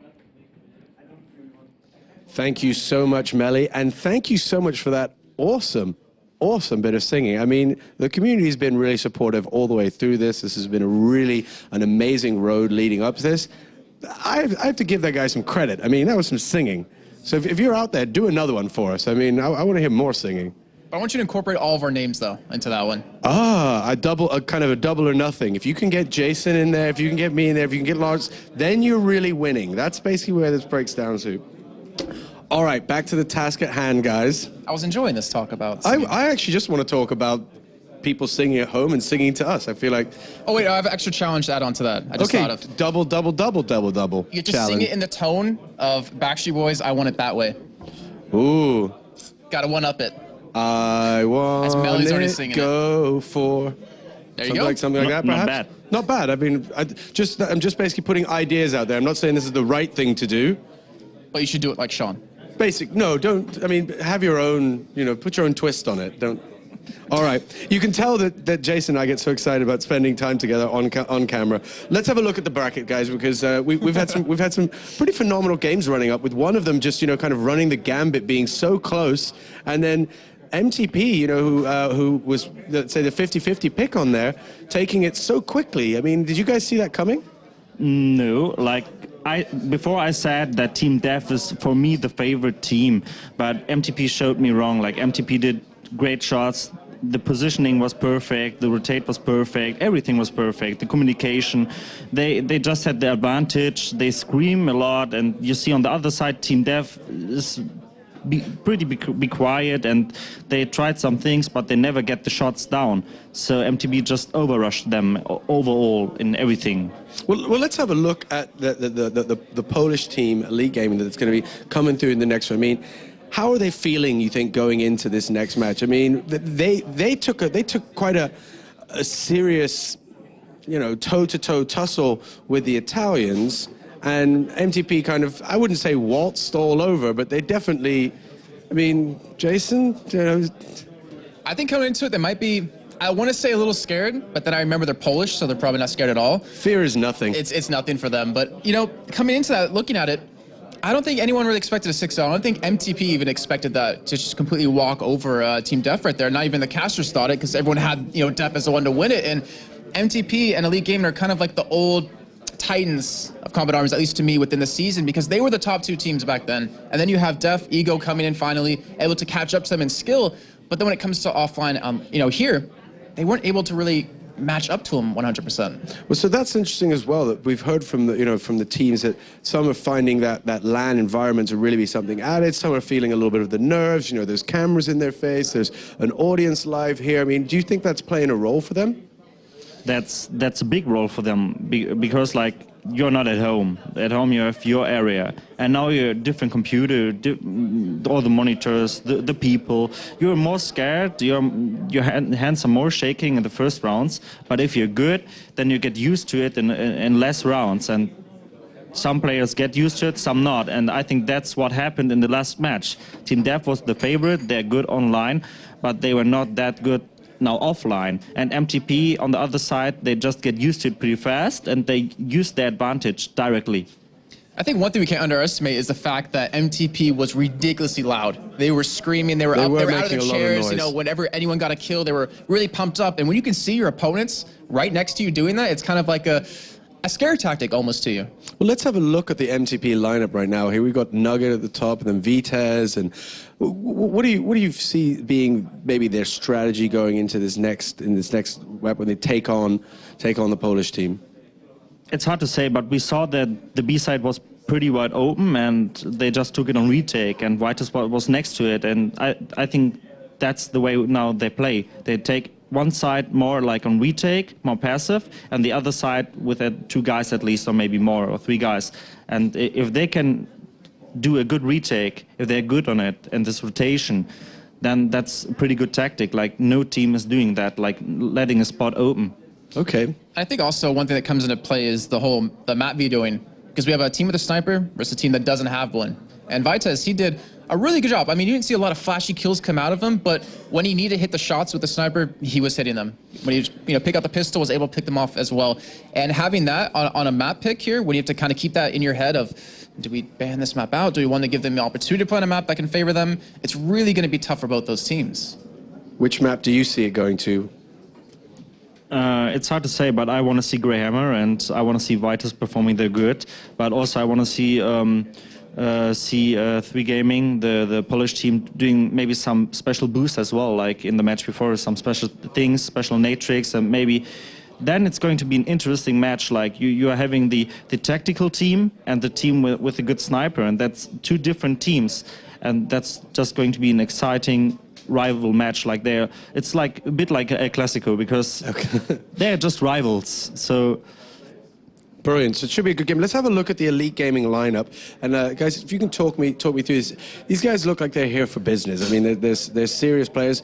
Who do you think's the one to watch? It's still Doxio. Doxio's, he's everything in the team. He's the team captain. He does the strats, and also he was, I think, the top frag in the first game. He just did some 3Ks and some pretty nice headshots. His aim is on, and he's just perfectly on today. So it's Doxio. So he's having the moment. And do you think he's the player that's going to swing in either way, that he's the one who's going to make the difference? I don't think so. I think it's all about how the team's playing. I mean, Doxio, don't get me wrong, he played really well in their game earlier on. He was really in really good positions all the time. But, Ermac as well in the game on One Warhead, he was in some really aggressive positions. He was able to pick up quite a few kills, but I think, to me, they're more of a team that runs off of team momentum, not one person. It's not one person that's kind of carrying them. It's just about everyone getting pumped up, everyone getting hyped, and when everyone's in that zone, everyone can play at that top level. Exactly. That's what we saw from MTP. Like, Vitez did the shots, but like everybody was on point as well, and they just took their momentum in that match, and that's what a team needs. Like, everybody's doing the frag, not only one guy, all four guys. Excellent stuff, guys. Do you want to make a prediction? Do you want to call it, Jason? Can I hold you to something? I'm never usually the type of person to pick one, but I'll go on a limb here. I won't sit on the fence. So, Korea #1, we saw Elite Gaming, known as Team Devitt back then, got the victory. Just a quick one here. What is the difference between Elite Gaming, which we keep referring to them, and the 3G? How does that work? I'm just curious. I think that's just their in-game tag. Okay, super. I think so, yeah. Exactly. But they won Corley #1. It was a silly question then. I apologize asking it. I regret asking it immediately. Bad shot. No. Bad. And then in Corley #2, we saw MTP take the victory. I think, so like you said before, they're like rivals. It's El Clasico. Like, these two teams have been in the forefront of the competitive scene for such a long time. I have to give it to MTP, though. Like, just coming off the high of that match, 6-0, that momentum. How do you play against that? Yeah, you can't play against that. Elite Gaming is a strong alpha team, and they have good tactics, but I still see MTP like forward. MTP is doing it. All right, so you guys are going to take two MTPs. I'll go with Elite. We'll see where that takes us. Gotta be the black sheep. I've got to be that outlier. I've got to push against you guys. Push back. All right, guys. Thank you so much for taking the time to talk to me. And for now, we're going to head over to two guys who are going to be able to take us in, and that's at the caster's desk. And of course, that's the always lovely Eugene. Hi everybody, no Jason Kaplan this time, poor guy needs a break, so I'll be here for you this time with Antti, known as Tweedy in game. We're just going to give you a brief introduction, run down the teams, and then we're heading over for the maps. So Antti, are you excited about this one? Yeah, of course, obviously it's a winner bracket match, so two strong teams. I guess they are the two strongest teams of the whole map, of the whole game, and let's see which map they're going to pick. Yeah, so we're going for the elimination now. I'm really hoping that we don't see Warhead or Ghost Town again. You'd like to see a lot of the maps here in the tournament. Yeah, I guess MTP is trying to get some open map because of Vites playing a sniper, and Team Deve does not have a sniper. So Short Fuse is a map where Vites would normally be known as a very aggressive scope. It's where I first noticed them as a scope. So do you get rid of Ghost Town there after what they just watched? It's not surprising. Oh, so we have Warhead gone now as well. Yeah, so we are gonna definitely see a new map. What's your prediction? We've got 3 to go. Yeah, I say we're gonna go for a Power Surge. I'm hoping for a Greyhammer. Long time favorite map. It'd be interesting. We have Rattlesnake or Greyhammer. It's gonna be Greyhammer. Yeah, I think it will be Greyhammer as well. Or actually, yeah, it will be Greyhammer, yes. Playing absolutely fantastic map. Who do you think has the edge here? Yeah, on the defensive side, MTP got Vites on the train plant. I'm not sure if it's a B or A plant actually, but 5 it's years a small I haven't door learned where them they either. have to go in if Elite Game is trying to get in. It's a really small door, and if Vites is hard scoping there, he's gonna have a great time. He's gonna hit many bullets, and as you have seen on his previous videos he has uploaded on YouTube, he's really strong on that door. It's almost impossible to get through if he's not too nervous, so I'm gonna go for MTP again. I recall a game between Def and Dewey on this map. I think it was a monthly final where the Polish team's nades, they destroyed on Alpha. The positioning of their nades, they were killing off Def members so quickly, and they sort of ran out of ideas. But I mean, it's going to be tricky. Like, MTP are really going to have to make sure that their defensive positions are not ordinary, because MTP will run through them so easily. Yeah. It should be interesting now. We also have Alex Nuggetman back playing again, and he is causing quite a commotion in the studio. Gets very excited, which is great to see. He's a generally very, very happy person. But I'd say that the crucial point of the game is how Vites is going to land his sniper shots on the defensive side. This map is totally Bravo side map, so if you get 2-3 rounds on attacking side, I would say you're in good position. Yeah, I'm not 100% certain who has the Bravo side first on this one. Would you rather Bravo or Alpha first? I mean, this is the winner bracket. I would say Bravo first. You can get a good mentality shot if you get like 5-1 lead, but you still need to concentrate on the second side. So it's pretty even, but I would say Bravo. Yeah, and it's a big map as well for 4 players. I know most people who are watching would have played it. It's a big map for 4 players. Yeah. And if you can get a bomb down quick, you're taking 15 seconds maybe on the for the other team to rotate over, and then you've got to get the picks, and you've got to get the 7-second defuse. So exactly, it could, like, if Alpha if we see Nuggetman say on Alpha pushing through with extremes on a bomb plant, I mean, that's going to be hard to resist. We just saw what they did to Team Def, who unfortunately were my pick for the tournament, but it's not a great start. But they're still in it. They can still come through the lower bracket. Yeah. So we'll see after that. Interesting now. I think they're just making sure everything's set up correctly, so we don't have a repeat of the Warhead match, the first one we saw. The last one went off without a hitch though, so we're very, very happy about that.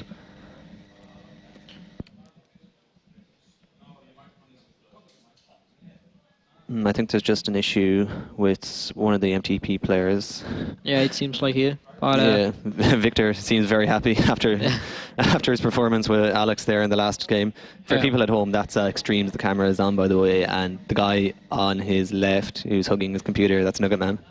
And the Nugget is the one who's the most noise, who has the biggest noise here, making most noise. And but on the map, I'd say that on the A plant, I assume it's a plant on the left side. You have to land nades to get in, and there's many nade tricks, and I'm pretty sure that Elite Gaming has learned some new nade tricks, and some rushing tactics, and I'm gonna guess that they're gonna go more on the left side, on the attacking side, and trying to get in there, since they know that Vitesse is gonna be on the right side, camping with his sniper.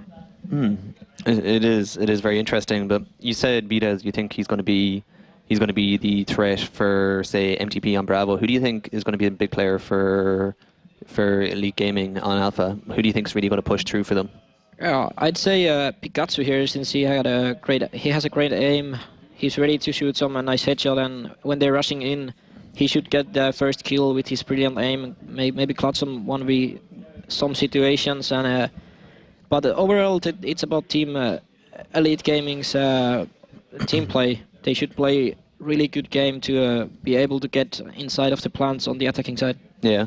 At the same time as well, with Vitesse, even if he chooses not to snipe on Alpha, we saw him Ghost down there. He had, I think, kit for Alpha rounds. I don't know if he picked it up, but I saw him running around with an M4. Yeah, he had an M4 on the attacking side. Yeah, but obviously didn't get much use out of it because it was over quite quickly, unfortunately. But he does have that ability. So, I mean, both, like him and Marcelov, like they're both so used to it at this stage. I mean, a sniper pretty much on any map isn't a liability. Yep. So it should be interesting to see. And we should keep our heads up. If MTB is gonna lose on the defensive side, if they lose 1-2 rounds, they're really fast to change the position. So if they lose 1-2 rounds, maybe we will see Vitesse playing on the right side instead of the left side, or how in a plant instead of B plant. They will maybe change position pretty fast. And you said earlier in an interview that you thought Extremes on form is going to be the best player in the tournament and in the game. So I don't think we saw a long enough game there to see how well he really is playing. I mean, him and Nugget, I know Allianz had 2 very strong rounds and Nugget, but we didn't really, like, it was so comprehensive as a team, we didn't get to see if Extremes is in form today. Well, we saw 1 or 2 amazing headshot by Extremes at the beginning of the round. His first round, first kill, yes. Yeah, giving the opening kill, which is really important on this game and exactly on the map of Coast Town. Yeah, it should be good. I think they're still just trying to sort out some technical difficulties with the computers. Hopefully that won't take too long. But we are all in the room, so I think we should be ready to go pretty soon. Yep, we're all ready. Okay, looks like the game is starting, so we're gonna head in as well. And hopefully there's not going to be any issues with it this time.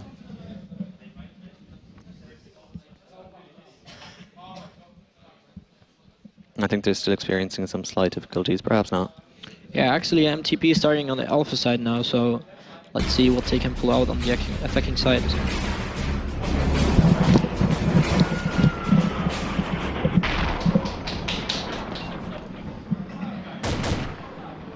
Oh, they're stopping already. So okay, we are. Obviously, there is some kind of a problem. Yeah, we are experiencing some difficulties. I don't think it's anything like what we saw the last time. Yeah. Yeah, so we see MTP starting on alpha side, which means Vitesse is probably gonna be an M4 or some other assault rifle. He's not gonna use sniper on the attacking side, I assume. Yeah, well, like they do have 3 very capable AORs. I mean, they've got such great burst potential with Nugget and Extremes.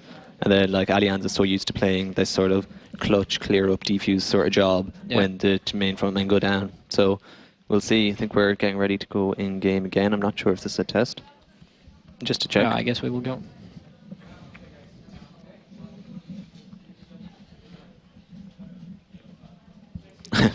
Victor getting so much camera time. Yeah, he told me earlier that his hands were shaking after the match, even though they won 6-0, but he was a bit nervous, I guess. But well, he's very young, especially compared to, say, other members of his team. I mean, Nuggetman is 21. Allianz is 21 as well, I guess. And I think all systems are go now in the game. So we got Team Dewey starting on Bravo side here. Ermax covering the left. And let's have a look. Nugget out on the left-hand side for MTP. We got Vitesse. We might switch over to Vitesse and just check what gun he's using. He's using an M4. Extreme's playing in the center at the water. They actually already went in on the B-side plant. Yeah, they're in right side here, pushing up near trains. Vitesse is already low HP, but they are already in the plant. I mean, inside the lobby. They're not in the plant yet. Allianz pushing up on the right. He's just going to sit for a while and look for the pick. Okay. Nugget was actually going alone on the Alpha side. He got killed, and Vesely gets a kill on Vitesse, leading it 4 versus 1. Okay, actually it's 4 versus 1 already, as Extremes is only one alive since Vesely got 2 kills there on Vitesse and Allianz. Yeah, this is the sort of situation the Combat Arms public are looking for. They want to see Extremes 4v1 and see something amazing happen. I mean, I think your tip will look pretty good if you can pull something out of the bag here. I mean, they're going to be a tough side to break down. You're not going to get many free hits on a Elite Gaming player, so... We have to keep in mind that Extreme is gonna get coasted and he's gonna get it. Oh, actually he's playing it. Yeah, he gets the first kill on Vesely with an amazing headshot. Vesely was running straight to him with the knife on his hand, and Extremes has coast now, and his teammates can tell him some infos when he's waiting behind the corner, but 3T Gaming has that as well at the moment, since Vesely is dead. You see Extremes now switching across the water. There's still one on left-hand side though, and by the looks of Pikachu's movement, he's rotated to the left, and very clever here by Victor. He knows somebody's switching left, so he's gone in. He's going to go in through the hole, see if he can get in. He's making some sounds, I guess, but he's in the middle, and no one is aware of that. Doxy is falling back out of there as well. Extreme's gonna do some kind of a nade spot, but it's not gonna. At the moment, he doesn't know Ermac's up on the right. Now he does. Let's see which one is going to get a kill. Extreme's going to go for Ermac. Ermac is running away, actually. Well, Ermac's the closest to low HP that they have at the moment, so Extremes is thinking he can get a 2v1 situation, but time is not his friend here. And Ermac does surprise Extremes, giving the lead to a 3T Gaming, Elite Gaming, on the playing on the Bravo side, which totally is the strongest side. It's I think that was a good round for them to pick up, because with MTP pushing through 6-0 there, if they were to get another round and keep winning, the flow going, it would be very hard to stop such an aggressive team like this. So I don't think they have anything to worry about too far. Like, they're working out the positions. Are we gonna see Alpha side push here? There's a few nades chains. Allianz actually smoked the middle area or the B area and probably trying to fake something, but we are still waiting for the opening kill. You got Extremes looking towards the container in the spawn at the moment and clearing nipples. That's a risky spot. If someone is pushing, he's gonna be seen from every possible place. And Vitesse is actually also on the fence. But first shots has been changed. Allianz and Ermac both hit. You can see this, they've got 2 on the right-hand side here, and it's such a difficult position to attack unless you can damage somebody with a nade. They're coming in now. Goes in, he gets the headshot on Doxy. Pikachu gets a kill on Extremes and another kill on Nugget. Big play there by Pikachu, and Vitesse is in there. Was only take care of him. It's all about Allianz now. Allianz fighting Ermac actually, but Ermac getting the kill and giving to the 2-0 lead to Elite Gaming. It's the making the tournament look very interesting at the moment. That probably two of the top teams play each other. And MTP absolutely, well, they destroyed Def. I think that's the way Marcel said it. And the Italians, maybe people didn't think they gave DWE a tough game, and now you've got DWE up against MTP. So I mean, it's really anybody's at the moment from what we've seen. Pikachu is already being hit by a nade, and Doxy was pushing downside on the water, and he did make some damage on Nugget, and he's still gonna push, and he still makes more damage to Nugget. Nugget is actually low HP, as is Pikachu. Ermac has been hit 1 time.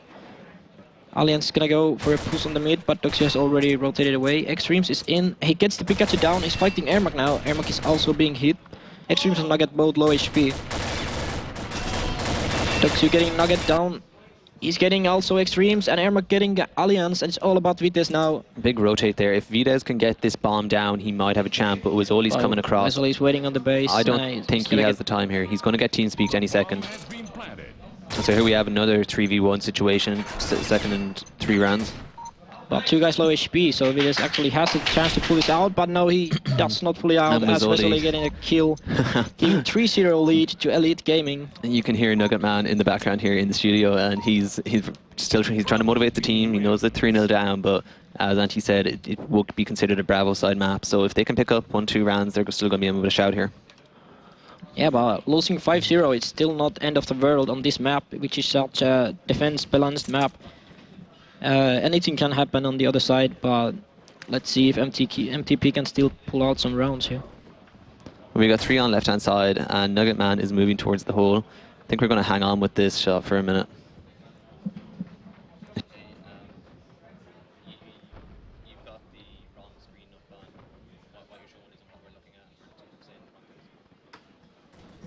Are we watching this?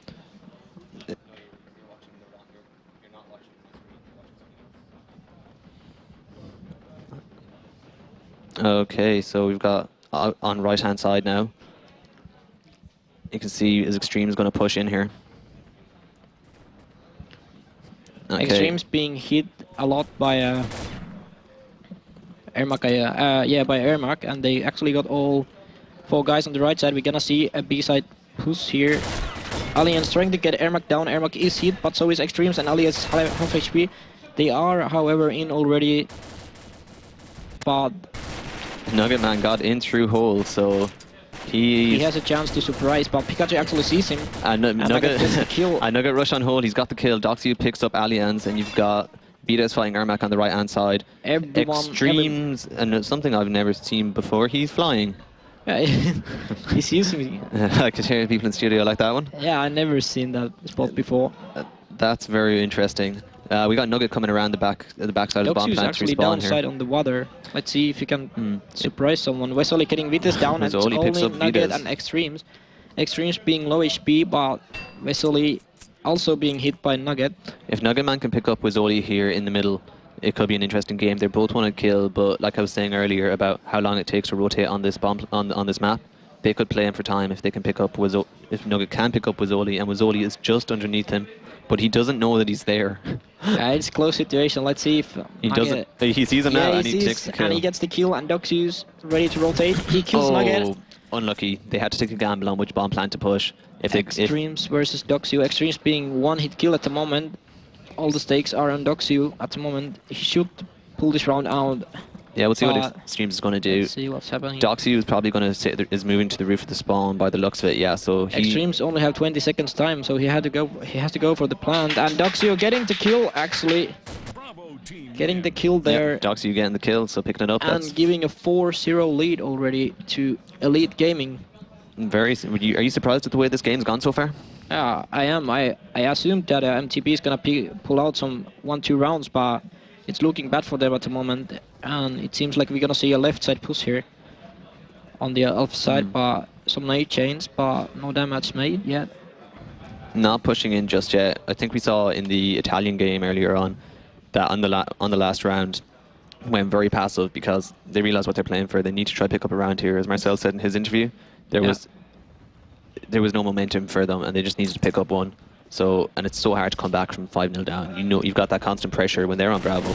You make one mistake. I guess we have 3 guys on the left side now waiting for MTP to rush, and Extreme's getting a kill on Vesely. Can he make another headshot here? As Pikachu getting Nugget down, Doxy getting Extremes down, and Vitas getting also killed, and it's all about Allianz. And Allianz is taken down, so... And it's 5-0 to Elite Gaming. Elite Gaming... Are you surprised at that? That was pretty fast. I mean, the last 2 games we've had, obviously the first one was a very slow game, but since then it's been so quick. That's 11 rounds in a row, like without reply for the 2 different teams. I mean, there was 6-0 and then there was a 5-0, so there's not a lot of interchange going. Yeah, there was no way to break the defense of Deve, and let's see if MTP can defend as well. But as I say, it's Pikachu. He had some really nice 1 versus 2 situation, which he managed to get 2 kills to his team and leading his team to a victory many rounds. So that could be a big game in the course of this tournament. I mean, getting that to 5-0. Totally. Seeing who comes out at the top of the winners bracket. So we're back in game now again with 2 teams. There wasn't much of a turnaround. So hopefully we'll get the camera and game back up for you. And there we are. That's perfect. So we'll see if there's anything interesting from the Polish side now. We might check as well if Vitez... Yeah, he has switched out for the L9 like he said he would. So we've got a sniper now on left side. Exactly on the spot what I assumed him to be. So it'll be interesting now. That probably means there will be a lot of pressure from the Polish in the middle and left. But good start there from Wizzoli. They've...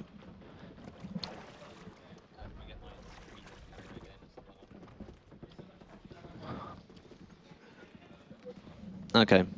Yeah, so we've got Wizzoli coming over to the right-hand side here, along with Doxu and Ermac as Ermac. well, and I guess we're gonna see some kind of a boost here, and I know exactly what they're gonna do. They're gonna boost the guy up on the wall, and he's gonna go and he's gonna get behind with this and get a free kill if they're gonna manage to do that. Yeah, the Elite Gaming here, very good at climbing, it has to be said. So he's up on the edge. As Doxu goes. But it's not really going to get him a massive advantage. There's nobody, unless Vitesse but moved. No one will realize that he can actually come from behind, and Vitesse is at the moment he's pushing there, missing first shot, and Doxu is gonna get him down. No, he's not actually, but there's gonna be 3 guys on Vitesse, and Doxu getting kill on Nugget, Vesely getting kill on Vitesse, and are we gonna see the final round already? As Alliance gets killed by Pikachu, and it's all about Extremes. Bomb has been planted. I would say that there is no chance for Extremes to pull out, even though he would be. And he's rotated to the wrong bomb there. He made a mistake. He didn't know. So he's on 32 seconds right now. But this is really close win for. Yeah, you would have to think that the Polish are going to play too smart for him here. That he won't be able to get to all of them. Even if he was able to drop them, he won't have the time, which is unfortunate. He only got like 11 seconds to kill everyone and defuse. He gets the first kill, but there's 3 guys aiming at him, and he makes everyone low HP, but it's 6-0 win to Elite Gaming. And we have seen 2 big wins on the our previous matches. I did not assume MTP to get that kind of a big lose as I expected them to win, but that was just amazing action by 3 Elite Gaming, and they have performed really well here with a nice tactics, nice boost, amazing aim, a great team play. Yeah, it is interesting that MTP had gone and just 6-0 Team Def, and you thought, wow, they might roll the whole tournament, and then in the next match, we will be going straight over. Like they got rolled over then, so I mean, it's very interesting at the moment. Yeah. But it still doesn't mean that if 3 Elite Gaming is gonna face Def, I mean 3 Elite Gaming is gonna face Team Def, it doesn't mean that 3 Elite Gaming is gonna win it for sure. It's gonna still be hopefully a tight match if they're gonna play against each other, which now. It may well happen. We're looking at the Combat Arms lobby here, and you can see people writing megaphones. They're all about Go4CA. You can see the Combat Arms community really getting behind the teams now, which is good to see. Yeah, whole CA is going crazy at the moment. Okay, so I think we're coming back to studio. So I think that was fantastic. I'm sure everybody at home really enjoyed the fact that we had two quick games.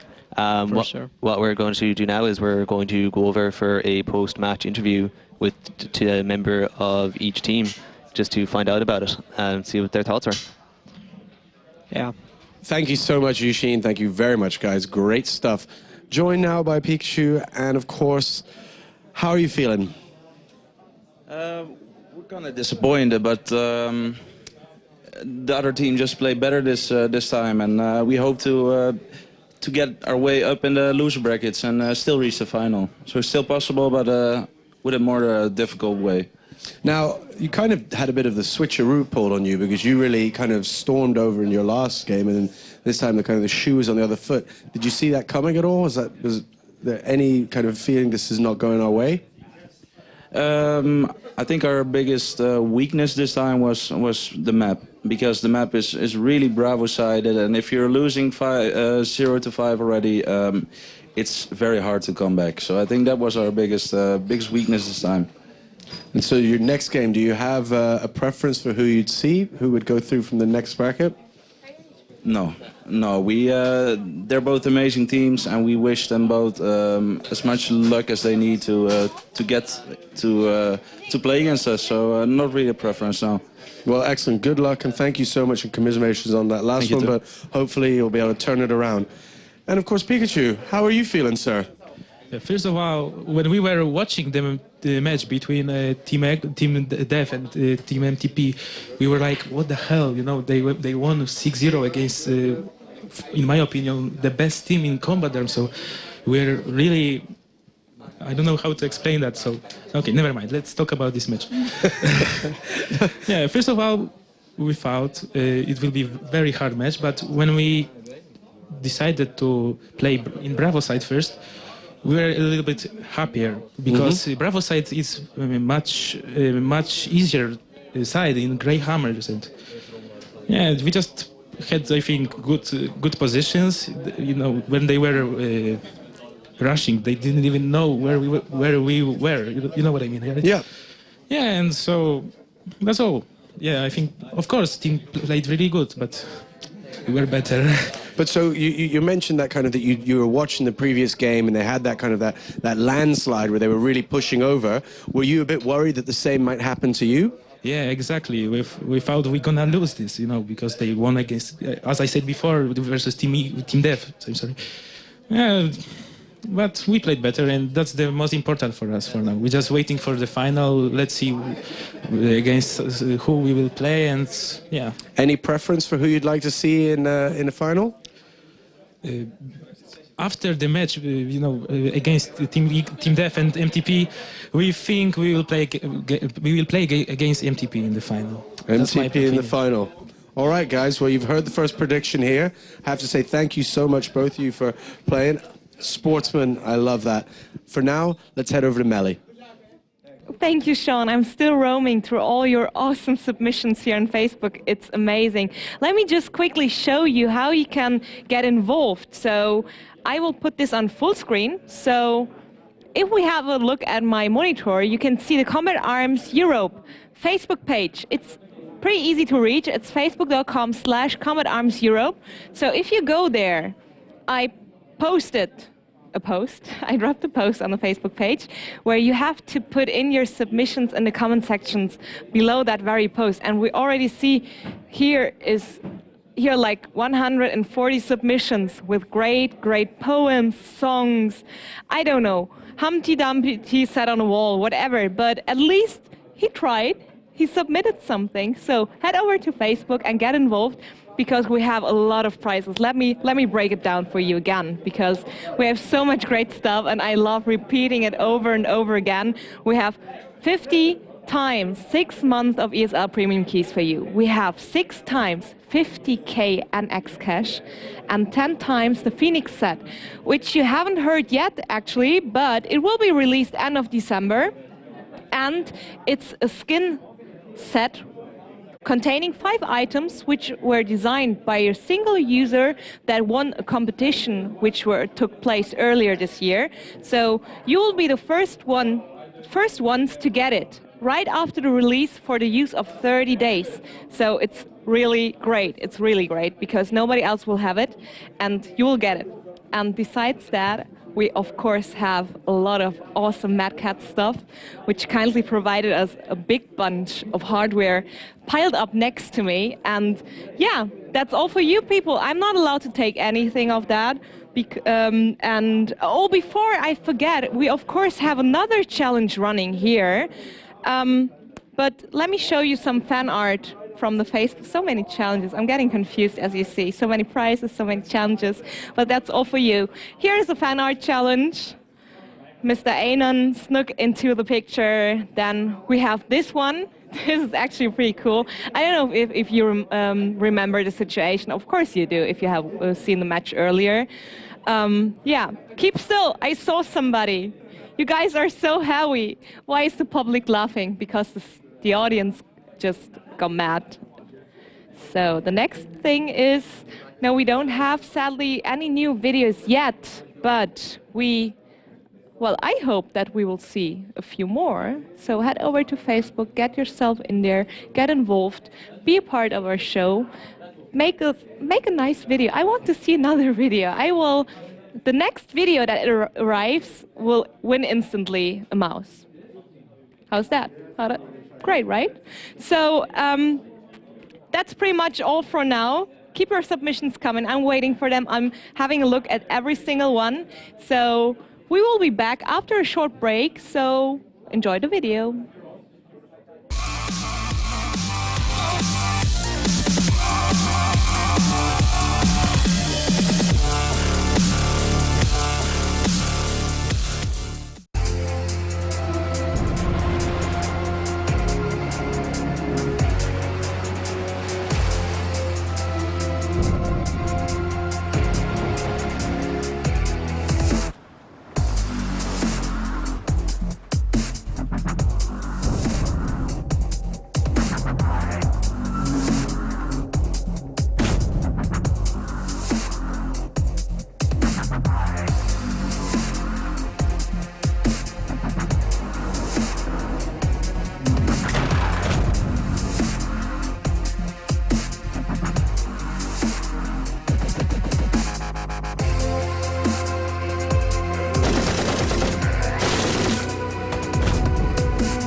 And we're back, and I'm joined by the always lovely Monsieur Kaplan, and of course our good friend Andy here.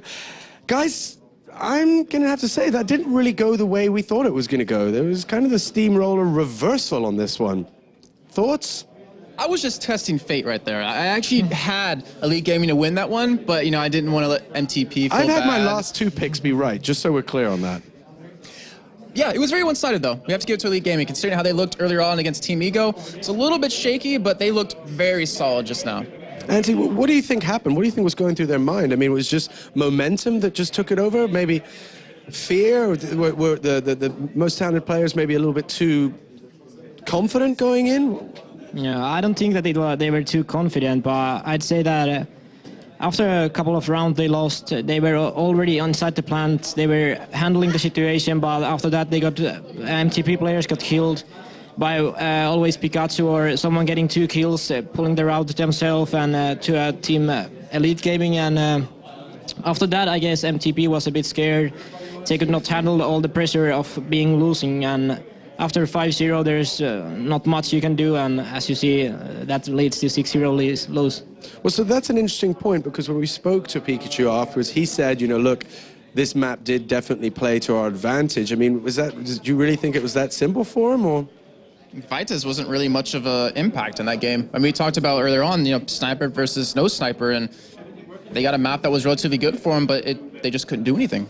Yeah, normally Vitas is known for being an amazing sniper on the covering the Bravo side plan. There's a little door where 3 Elite Gaming should go in, but they did not go from the door. They boosted the guy, which was a pretty new move as well, and they were able to pull in the players and kill the Vitas. And on the defensive side, that was it. But attacking side, they did not have a sniper. MTP only had 4 ARs, and they lost many situations, even though they had 3 kills. So it was close many times, but Elite Gaming just got it.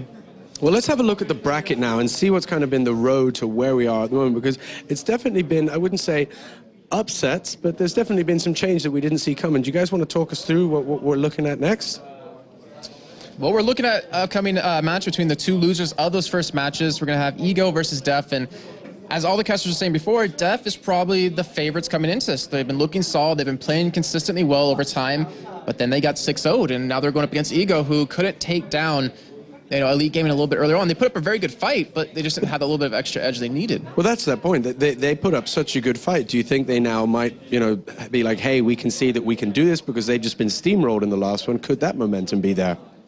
Yeah, but they can as well be still a bit disappointed for losing the tight game against Elite Gaming, and that may give an opportunity to Team Def to pull it out. And Team Def probably are going to change 1 player, and I'm not sure who is going to go away, but there is some rotation being done on the lineup probably because of the big lose, so we have to...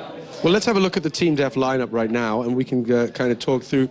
So you're saying there is going to be a change, but you don't know who it's going to be? Yeah, I'm not 100%. Or are you speculating? I'm not 100% sure, but I assume since 6-0 lose, and normally the one guy who was pinched, not playing, I'm not sure who it was, but he's normally on the lineup. And because of the name change they haven't done on the in-game, I'm not sure of the names, but he normally plays for the team, and now he did not, so he's going to go in the lineup for sure now. So you feel like there is going to be the change, it's just a question of who that switch out is going to be for. Yeah. Jason, thoughts on that? Is that going to give him the edge? I don't know. I mean, I said a quote from them that when they were interviewed by Nexon over on their website, and they were saying, we're in a really good mindset right now. When someone messes up, we don't harsh on them. We're okay with it. We talk it through it. We don't really get too pissed off at each other. But I don't know. I mean, getting 6-0, it has to be really frustrating for you as a team, really frustrating for you as a captain and every single member within it. But if a new person comes into the lineup for this, it's kind of, to me, may alleviate some anger within the team if they have any towards a certain player, if not performing well. But in the long run, that's not going to be healthy for you. But also a little bit of pressure on that new guy to come in because he's supposed to be making the change. Well, same thing with Ego. They unfortunately didn't come with their full roster, so they have a new guy coming in. He performed pretty well a little bit earlier on Legia, but he still has a large shoes to fill here. For sure, for sure. Guys, do you have a prediction? Do you have a... It depends much on the map, but I would say that Team Def got this game. Which map would you like to see, or which map do you predict? Probably some new map, but I have no idea. It's really hard to say, but I would like to see a power surge. Jason? Well, for me, I'm going to be really PC on this one. Okay. The viewers at home, they're the victors here because this is going to be a very good match between these two teams. They're both fighting for survival here to stay in this tournament with 30,000 euros in prizes. You don't want to lose this one. You don't want to be the first team to go out, and right now, both these teams have to step it up if they want to keep their hopes alive. Stepping it up to keep their hopes alive sounds like the exact right moment to go over to our commentary team. So we'll pass right over now to Lars and Duchesne. Take it away, guys. Okay. Hi, everybody. Welcome back to the casting station. I'm here with Lars this time. It's a bit like musical chairs. At the moment, we have the match between Team Def and Team Ego, which it's going to be interesting because Team Ego obviously had that close match against Dewey in the first round, which they lost. And Def surprisingly went down heavily against MTP there in the previous game, and they were both very quick games. Exactly. So this is the first game in the tournament where somebody's getting knocked out. Yeah, it's all or nothing, and in my opinion, I see Team Ego a bit like I think they're going to take that because the first match was pretty close. It was overtime, and you saw Team Def on their match when they played the first match. They were just overrun from MTP. So I think Team Ego comes more is better now in the match. Yeah, we're looking at the map vetoing here. Snow Valley, Short, Rattle, and Grey are all gone. There's a chance we could see Warhead played here because I doubt Team Ego will want to play against Marcelov on an open map like Ghost Town. So I'd say either Power or Warhead. Yeah, I think they're... Oh, Warhead is... Well, I think we're going to see Power Surge now. Yeah, I think... Although if you... I was thinking there while the other interview was going on, and we're going to play Ghost Town. Again, Ghost Town. Team Ego, I've just watched Team Def not do great on Ghost Town, and Team Ego got a lot of playtime in that loss to Dewey. Exactly. But in the Team Def match, they played 6 rounds and they got overhauled. It wasn't a close match. There wasn't close 1v1 situation sort of game. So Team Ego had a lot of playtime, and Team Def have something huge to prove now. So exactly. They didn't get to play much, and now they've got the pressure of needing to win because they're a good team. I know people are maybe saying now, why are they overrated coming into this? But they're a good team and they need to prove it, so that's a lot of pressure. The thing is, Team Ego saw Team Def playing on Ghost Town today on the LAN, so they know a bit like how they stand, and that can be like a little plus for Team Ego. That's true, but they wouldn't have got a massive insight because I was watching it here in the studio, and I'm sure for people watching at home, it all happened very quickly. It was a very quick match. I know you were. You were casting for that, and it was so difficult because you're there trying to switch around with the cameras. It was so fast. Like you see, there on the right side of frag, on the left side of frag, like MTP, like every player from MTP did the frags, and it was so hard to switch over. So they just overrun them. But I think Team Ego played more in the first match, so they get used more to the computers, and also they saw Team Def playing on Ghost Town, and these are little things that can help to win that match. Yeah. And what do you think about both of these teams have lost their first round? So what do you think about the psychology of losing? Do you think it's tougher to lose in overtime or to lose a game 6-0 in like 7 or 8 minutes? Who do you think is more down after that defeat? When you lose 6-0, I think you're so frustrated and you're so down, and I think Team Ego knows. Like Team Ego went to the overtime against 3G Gaming, and 3G Gaming is not in the final. They are in the final, yeah. So they know they came close and they can come back to beat them. And Team Def had 0 rounds now on the count and overall on the tournament. They just have the count 0. Yeah. So they have to get rounds. Yeah, it could be interesting. I think it could be massive for them to get the first round here. Just to get that winning feeling here in the studio, because you see the teams, they feel great when they actually get it. I mean, they're fist pumping and they're really happy. So just if they can get around early on whatever side it is they're playing, it could be big for them. Exactly. What do you think? Team Ego have had a good break, whereas Team Def are pretty much just out of the game. It's hard to say.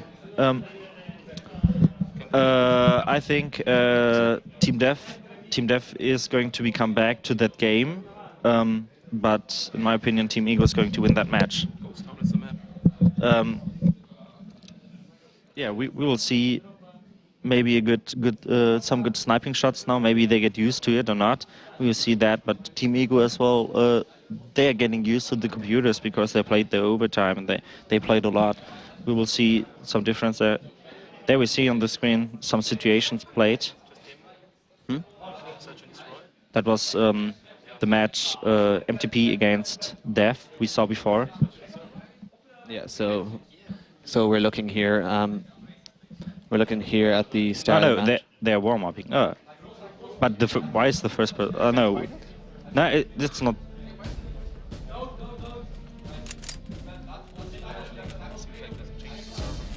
We are just looking from the normal cameras, from the directly screen. But did they start it? They started already. Okay, so it's 1-0 for the alpha-sided team. I don't see. It's Team Def, so Team Def had the first round. As well, like Team Def get the first frag, so they are back in the game. That's the first rounds overall. We see there someone going up the roof. Like I said before, the roof is the key from the rounds, and it's pretty important to get up the roof. And one guy is now up the roof, and we see like one guy defending the downside bomb, really aggressive now. He pushed up the van. He's backing if he can catch someone. Now we see, yeah. This is the view from the Italians. So I think they got the first frag. Yeah. No, the Italians, there are only 3 guys. So one guy is already dead. It's 3 against 4. But still, Team Def is pretty passive. They have the first frag, Team Def, but they're still passive. They want one more frag. You see Beer up the roof, like I said. And you see Marcelov getting taken down there by Unlux, and Unlux picks up Reigns as well. So it's 3v2 at the moment. Bear and Imo are both on low HP. Bear's got the high ground, which is helpful. And we see Imo coming in here on the left. Now Legalize is up in that room. You can see the corridor going down to the right. So I think it will be team speaked. I think X-Bear is going to try cover Imo on the plant. Exactly. If Imo comes in for it. But at the same time, Crystal is waiting in spawn. And Unlux could be looking for Bear here as well. So they're searching for one more frag, and then they're going to plant the bomb. They're not going to plant it directly against 3 players. They are searching the frag, but you see they're low of health points. So it's quite hard to find that frag. But like we said, Xperia got the best position there, and Immortal is at the bomb spot. So if they get now a frag, they can plant the bomb immediately. Yeah, they're just playing slow here at the moment. While our camera was a little bit lost, we saw that Team Def did pick up the first round. So Team Ego picked up the first round rather. Sorry. No, it was Team Def. Team Def. It was Team Def. No, we got it. Okay, yeah, I'm looking incredibly smart right now. You see X-Bear engaging Crystal, taking some HP off him, I think. Imo in for the bomb planted, and he knows Legalize is up there. It could be a big moment. Liga takes Imo down. So we'll see David, who didn't play in the first game. And he picks up another one, so if he can get away, but Unlux picks him up. Oh my god. Very unlucky there for X-Bear. It was a nice 2K, but he just did not turn around. I don't know, he was just catched, unlucky from Unlux. Yeah, I think he knew Unlux was coming from that side, and he was running for the dumpster. He was 1 second away from getting around that corner and then being able to win the round on time. So unlucky, but a good. It's nice to see David back in the team, and that was well played. If you'll notice as well that Tomers isn't playing this game, David is in, so they're using their full 5-man squad as well, which we haven't seen MTP do yet. So I think Team Def were about to push up on the left side there, but there was an anti-rush nade. Bear went down to low HP, so they're falling back now, and they seem to be reorientating what they're doing. You also see a bit the game style, the different compared to the match before. You see that the B-bomb is covered from tactics, from Unlux. Unlux is on the spot, so they got some players on the B side. Like on the match before, we saw MTP with no players on the B side. So they just play completely different, and I think they are playing more passive. But they are just everywhere. Like they cover every way, every spot. You see the Team Ego defense here. Nobody is down on the down bomb on the alpha bomb. Yeah. It's interesting. It could possibly be a good tactic because it's easier to rotate down than it is to rotate to the upper bomb where they can hide. Exactly. So that could be very important for them. Marcelov pushing up through the middle here, looking for something, but he's going to fall back. I'd say the Dutch team are just getting organized at the moment and looking for a pick.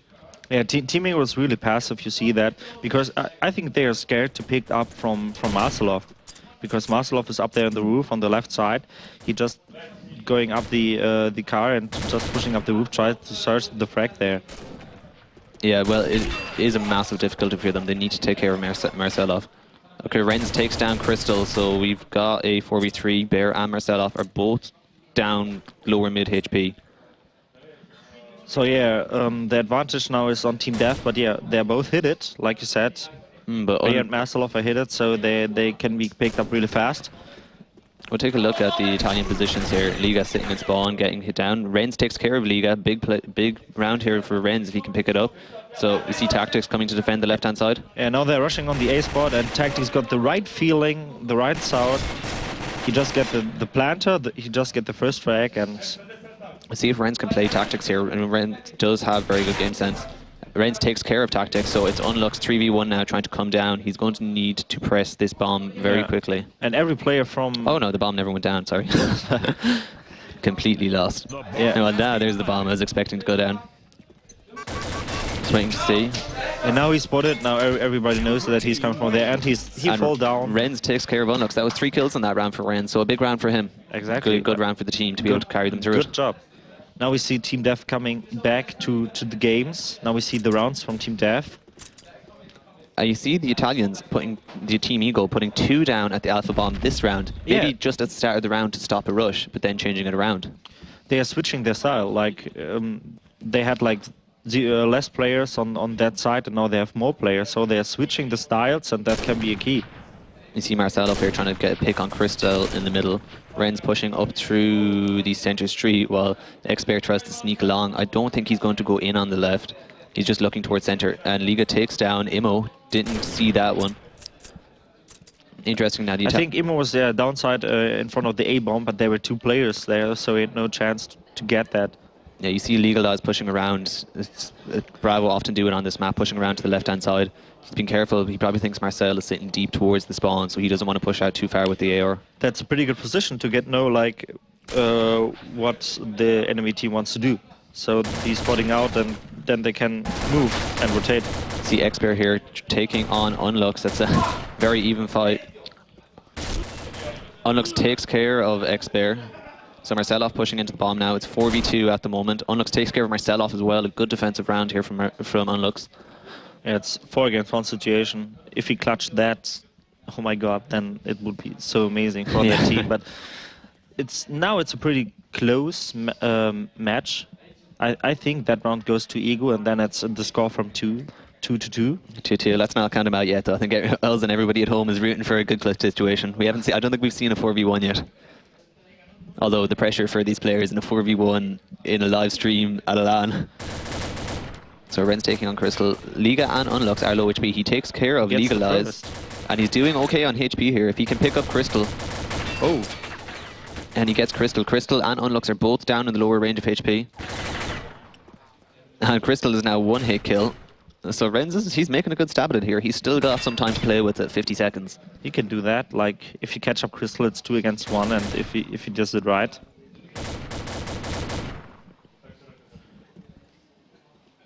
Tactic is passive in the middle house. I think but Unlux is behind him in the spawn house. I don't think he knows Unlux is coming there, and he's coming behind now. He seems to be stuck. Oh, now he was spotted. And now he sees him. The friends can get... Whoa! And Crystal takes care of Renz, so that's 2-2 now. It's been interesting so far. It hasn't been as slow as we would have seen in the quarterly finals, which I think you were casting for beforehand.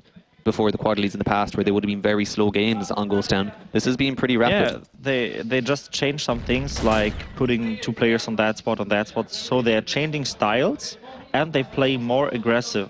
Like on the alpha side, they play more aggressive. You see Bear here picking up Liga, so they've got a 4v3. Tactics has had HP taken off him as well on the left-hand side by Immo, which is good. So I think Bear was going to fancy himself. He gets more hits on Kristax's feet. Oh my god. So he's got him low. Marcel takes care of Tactics, so if they get a push on Kristax now, and Kristax is taken down, it's 3v1. Unluck's being the last one, so we'll switch over to Unluck's camera and see what he can do. Remember, there is one sniper, so if he can get the drop on Marcel here on the left, he might have a chance at this. XBear is pretty low. He can catch him up, but they're playing pretty good time. They're just peeking and run away, want the corner, peeking, run away. That's the perfect play. You see Marcel here switching out for the AOR as well, but Unluck's 2 kills. Oh my god! He's on 3. He's 1v1 against Immo, and Immo's going to run down. Oh, very unlucky there. Fantastic try there by the Italian player. I think we really thought he had that one there. He did it really great, but in the end, Team Death picked up the round.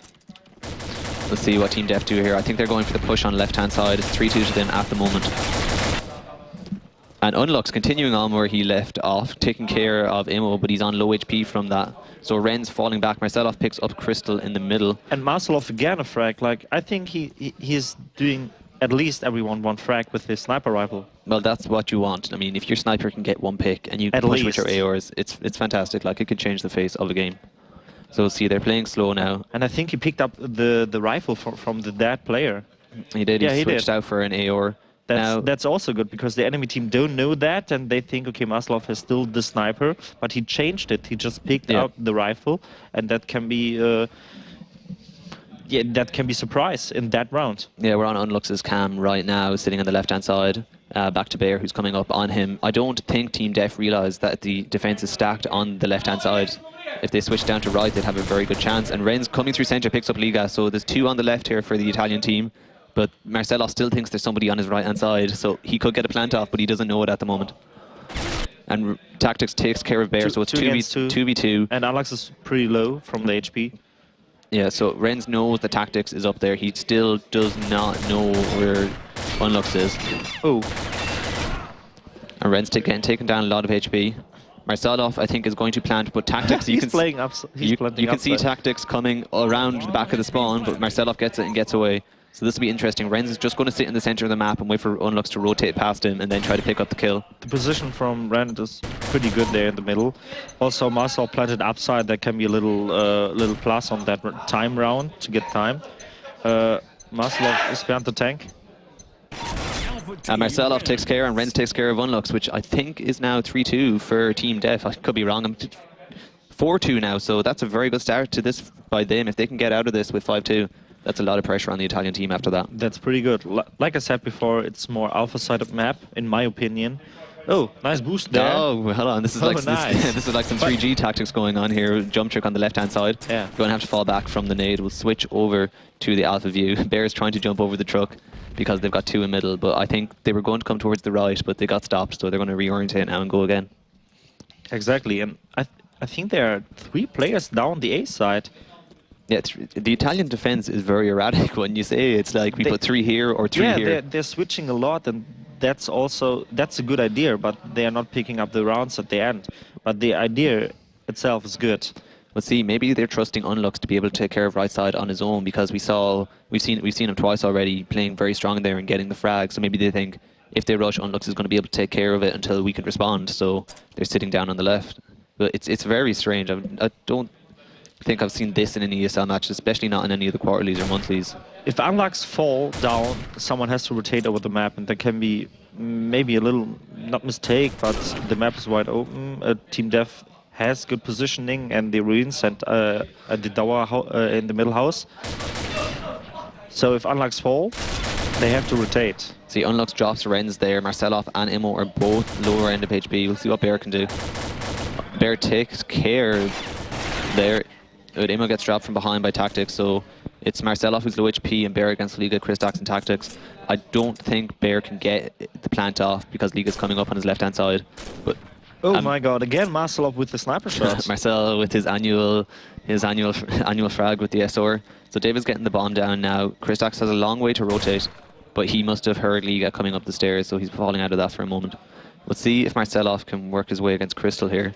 If XBear is going to be falling down, then Marcelov is by his own with low HP. See Crystal coming around. He's going to know Marcel's there, but Marcel knows where Crystal is. So if Bear can take care of Liga with high HP, they should be able to get a plant off. That will take a long time. Yeah, now Liga picked up Maslov. Maslov was low of HP, and now it's all on Xbear. One against two situation. He needs to be careful here on time because he's got 35 seconds. He needs to either take both of them, but they'll stay away, or get down for the plant. Exactly. So I think he might have just realized that because he was running and now he's going straight back towards the left-hand side. He has less time, so he has to run on the spot directly. But Crystal saw that, Crystal called that. He shoot on his feet. And back where he started again, but he's got a good position on Liga, and doesn't get the drop on him. Liga takes care of him. Very well played there, because Bear got a lot of hits early on. Yeah. So that makes it 4-3, if I can count right. Yeah, there we That's are. a little comeback for Ego. Yeah, 4-3. Would you say this map is a Bravo-sided or Alpha-sided map? I think it's Alpha-sided. Depends on if you have a strong sniper or not on Bravo. But I think it's Alpha-sided. Alpha-sided. I think it's always a hard map to call. Imo getting taken down by Tactics. And Bear fighting he's fighting two of them down there. If he can get one headshot, he could be in a strong position here. Crystal is at the tank and Unlux is further back. Immortal fall down. He's dead. Only 3 guys remaining on Team Dev side. XB is only on 50% of HP, now around 10. So he's pretty late, but Maslov with the go. Oh my god, he was close to be naded. Sell-off losing a lot of HP there. Hold on, let's get a look at this one. Nah, he stopped. Goodbye. Yeah. You see, it's a dodgy angle he's shooting at there, but I let him off. There's a lot of pressure on them. You see Team Ego pushing a lot over this van down the A side, but next to it you see Team Dev pushing a lot over the ruins and over the roof. Yeah, Bear back up to the position we saw him in the second round, I believe, where it didn't work out for him that time, but he has to try and make something happen. He's low HP, so he's looking for a pick. I wonder if he knows Unlux is switching to the spawn now. So Ren's the last player with medium to high HP here for Team Dev, and we're currently at 4v3. The advantages is on Team Ego's side now. They picked up the last round, but now we see XB picking up Ledger, and he could crouch to be safe. It was so close. Yeah, that wasn't incredibly close. I hope you saw that bullet coming over at home. So Marcelov, same position in center, trying to see if he can pick anybody down there, but Crystal has pushed up, so he's safe. Unlux picking up Ren's. Unlux having a fantastic game here. I mean, they'd be struggling on this Bravo without him. Yeah, indeed. And I believe Crystal might be pushing up a bit more. No, he's still happy to sit there. Unlux covering the center. He knows Bear's on the roof, so he has no intention of going out. And they've got Tactics with full HP on right side. So really here with Ben's Ren or Bear such low HP, they need Marcelov to get a pick. Team Ego got a pretty good position now. Yeah, it was coming down to Marcel there. He needed to get a pick, one-shot kill, make it 2v2, fine, you have low HP. You have to. Maybe just a bit unlucky. The Italians are doing well here, I think, to deal with it. Yeah, the Italians have now a little comeback. Team Dev, I think they were in lead now, but Team Ego is getting now the second round in a row, and that's, again, a little advantage and a little comeback, and maybe... Yeah, we have David here again. He's got 20 seconds. He's in a 3v1 this time, so he's going to have to try. He knows Christox is down. But Christox takes care of him, and you can hear the Italians are very happy here in the studio. They're really enjoying getting back into this one. Little comeback on that half. So it's 4-4 from the score. The last round from the half. And Crystal is already down, picked up by Maslov. Nice shot there. I don't think Bear picks up, so it's 4v2 now. I don't think I've gotten... Oh my god. And Bear with another frag. Marcelov putting down the bomb. So Legalize is coming up. The bomb has been planted. Let's switch on to Legalize here. And he was seen. Now he was called that he's going up the house. All the Team Death players on full HP after that rush, by the way. You wouldn't often see that not getting a hit. That's actually a perfect round. They got the mission. They didn't take a bullet. Fantastic. Which leaves the first half at 5-4 for Team Dev. Team Dev. But pretty close. It is. It's been good so far. I mean, it hasn't really, like the first map we watched today. It hasn't really gone massively one side then massively the other. I mean, they really kind of kept close to each other there. I think the Italians will be very happy with picking up 4 rounds. Yeah, but again, like, I think if the Italians are going to lose that match as well, they are out of the tournament, and they are out of the tournament with close matches. Then they are really mad, like, because they know, oh, we came pretty close to both matches, and then they just lose both.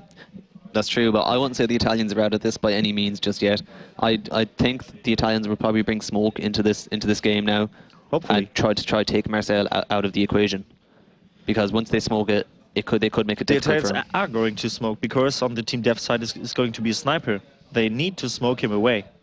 So we'll have a look from the Italian perspective here. Pushing, they're sending 2 down to the right-hand side, or perhaps not. Now we see the view from, I don't know, is it Crystal pushed in on the left-hand side.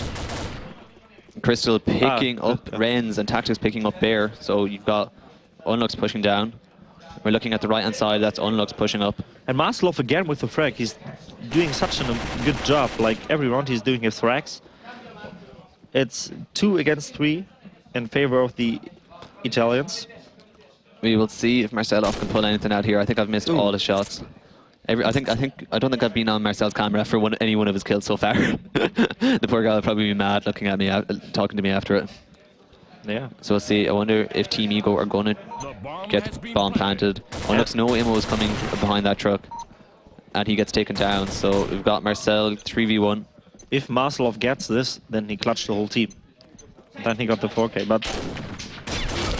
Oh, nice move there from Legalize, coming out the ruins, jumping out against the sniper directly after the shot fall down. So the first round goes to Team Ego. Which makes it 5-5 overall in the game, folks. We'll see. I think the Italians are going to play very aggressive. They're smoking the center. Like we said, they're going to pick up smokes. XB with the entry frag against Unlux. Unlux did a good job before, and now he's the first guy who falls down. XB is doing as well an amazing job today. Yeah, I think it's after not playing the first game and seeing what happened, he had a lot to prove to his team and everybody else saying, right, Team Dev are a good team and I'm part of that team, so I want to do well. And I think David's very much a confidence-based player. When it's going well for him, it's going very well. Yeah. So we'll have a look, see so the how Dev are defending this. So Team Ego is really passive, really passive. They are searching the frag, and you see Maslov there. He just hard scoped to the ruins, to Tactics, if you see that. Yeah, Marcelov looking towards that direction. He knows one's going to be around there somewhere. And Bear long-range engaging with Crystal. That's a pretty even AOR fight. And Crystal picks up Bear headshot, but he did lose about half his HP. Yeah, but now it's 3 against 3 guys. And Maslov again with the frag. Okay, I might leave Marcel for a whole round, and we'll get one right eventually. Oh, that was... No. That was pretty close. You'll see Imo on the left-hand side is 3v2. Tactics has taken a little bit of damage, and he's fighting Imo now. Imo taking more damage off him. This could be important for them. We'll make it 2v1. And Imo picks up Tactics, so it's Liga 2v1, and he's down at the tank. We'll see Renz coming in behind. Both the they're going for the frag. They're not going to plant the bomb on the other side. They're going for the frag. Let's see, Liga's sitting. He doesn't know if... Liga can do that. Liga, I don't think he feels comfortable planting because it's so easy to team speak, as you see, we see around the corner. So he wants to try pick up one of them before he goes for it. They cancel both ways, so he's just cancelled at the spot, and he has no chance. He has to pick up at least one, and then he can plant. Let's see, Imo down on low HP, and Imo, I think, 2 kills on that round, maybe 3, so a big round for him. Getting Team Def into their Bravo. So it's 1-1, it's continuing on at this close game. I believe that's 6-5 now. Pretty close. Maybe we see one overtime. Another one. Okay, we've got Tactics pushing in on the left pretty early. But he gets hit by an anti-rush nade there by Renz. I don't know if Renz knows how well that hit him. But it was a pretty good nade. Renz coming up. Whoa. Tactics gets the headshot on Renz. Got the camera right for that one. Pretty nice peek there. So Tactics low HP. It's 4v3 for Team Ego. Yeah, but Tactics is pretty close to the spot. Nobody down on the left-hand side for Team Def here, and Imo picks up Kristax, so it's 3v3, Tactics low HP. Yeah, and Immortal is checking the A spot. Yeah, and Imo's got hits on Unlux. So Liga's still sitting deep. Liga's sat deep for a lot of this map. So the first 2 rounds here, he's really sitting, looking for the kill. I'll switch over, have a look, see what Team Def's positions are. Maslov fall down. He missed the shot, and he was picked up by Unlux. So it's 2 against 3 in favor of Team Ego. But Tactics is low of HP, so Team Def still can turn it around. Interesting here, Imo sitting, looking at one bomb plant, looking up towards the other, and David switching over. We'll go over to the Italians, Team Ego, and see what they're doing. I think they're going to the A side. You want to put money on that? Nah. Maybe a cheeseburger. Had enough last night. Yeah. Okay, so Liga and Tactics may be looking like they're going to come down to the right. It is still, in the grand scheme of things, a faster game than we've been used to. I mean, there's been a lot of frags, and for the quarterly, we watched 2 ghost towns, and it was very much 90 seconds of very cautious play. Yeah. Ghost Town is maybe one of the favorite maps from the teams because they don't want to vote it out. Yeah, that's true. Imo, it'll be interesting to see what he does here because he's got Liga down on his left-hand side and Unlux coming through the center looking at him. So the Italians are pushed up here. 50 Imo's coming left. All the Team Eagle members low HP here, and there's 2 very good AOs against them. Imo picks up Liga. I wonder if Unlux is upside, the other bomb side. And he did a ninja plant. Who didn't even get on that one. And he closed the doors. So doors are closed now, so Team Death have to get the whole way up and around. There are 2 of them, but they've got a long way to go. We'll see how they're getting on with that. Exactly. 2 against 1 situation. The HP from Unlux is pretty low, but the time is running. The doors are closed. XP is still outside, but he's jumping in. Bear picking up the kill on Unlux, and Imo is inside, and you can hear a big cheer here in the studio. They really wanted that one. Yeah, but the time was pretty close. The time only 4 seconds left. It was well played there by Team Def. You see what they did. Bear didn't run in straight away. He waited for Imo because if Bear had died, then if one dies, then the other guy has no chance to defuse that. Then Unlux has to gets to run away again, and you got to gauge again. So we waited for Imo to come down with them, and they took them together. Exactly, and we see Crystal coming through here on the left. Up the ruins, and they picked up the ruins pretty fast. They just want to have the map control there. Yeah, Crystal in on left side. I don't think Renz is that worried at the moment. He has taken a lot of HP off him. So we'll see. Liga, I think, is going to throw smokes in the center, Unlux in the center house, and Tactics up as well. Team Eagle was playing really aggressive. They got one side pushed up the left bomb, like you see here. They got one upside the ruins. They got one the middle way pushed till the car. So they are really aggressive at the moment. We're going to watch Marcel for about 30 seconds just to see if we can finally see him get a kill. But there's nobody down there. I'm sorry, Marcel, we're off camera again. So Bear sitting deep, Marcel sitting left side, Renz. I wonder if Renz still thinks Chris Dax is in there because he's been there for about 50 seconds now. Yeah, but he does not know that he's in that corner. Yeah, he's playing... Oh, we thought he'd run out with a knife there. So a lot of HP taken off Team Eagle here. I mean, Chris Dax probably about 2 hit M4, Unlux 2 hit M4. You'd like to see them get this round and keep it close. Exactly, I want to see overtime. And Chris Dax moving slowly in. They've thrown a smoke from the center. Yeah, Immortal with the empty frag against Tactics. And Liga takes down Imo. We got to that kill in time. Yeah. And Crystal has changed corners here. He's a very patient game so far. The focus now on the left bomb. Unlux is next to it as well, like Chris Dax, Crystal. But they're searching for one more frag till they plant the bomb. Yeah. And Legalize is upside the ruins, pretty passive. I see Marcelo still defending the left bomb. That's a nice spot as well. Scoping under it. Yeah, so you can see if they come across from the tank. I mean, Unlux is coming slowly through center here. Marcelov is switching his aim. Unlux is rushing through the center. Marcelov's going to need to look to the right pretty soon. Oh no, they smoked the upside bomb and Marcelov is looking to it. Down. He gets flanked. Marcelov gets flanked. And Liga picking up the kill on Marcelov. Big cheer for that one from their team. So it's 3v2. Ooh, that was nearly a face check. So Crystal pushing in far here, but Renz is coming in behind him, and he misses. Renz picks him up eventually. So 2v2 now. Yeah, and Unlux is on the spot, but 8 seconds left. Okay, is the bomb down? It is down. I think that's. Is it a bug? I think that is a game issue that we didn't hear the bomb being put down. I'm not quite sure how that one works, but yeah. It was down and it counts. So that's 3-1 now for Def, which overall would make it 8-5. Yeah, but that was an issue. You see, the players are dropping out, so that was a planned issue. I think we have an issue here, so we are out of the game for a moment. Hopefully we'll be able to get back in pretty soon. You have been kicked out. You've been kicked out of the system.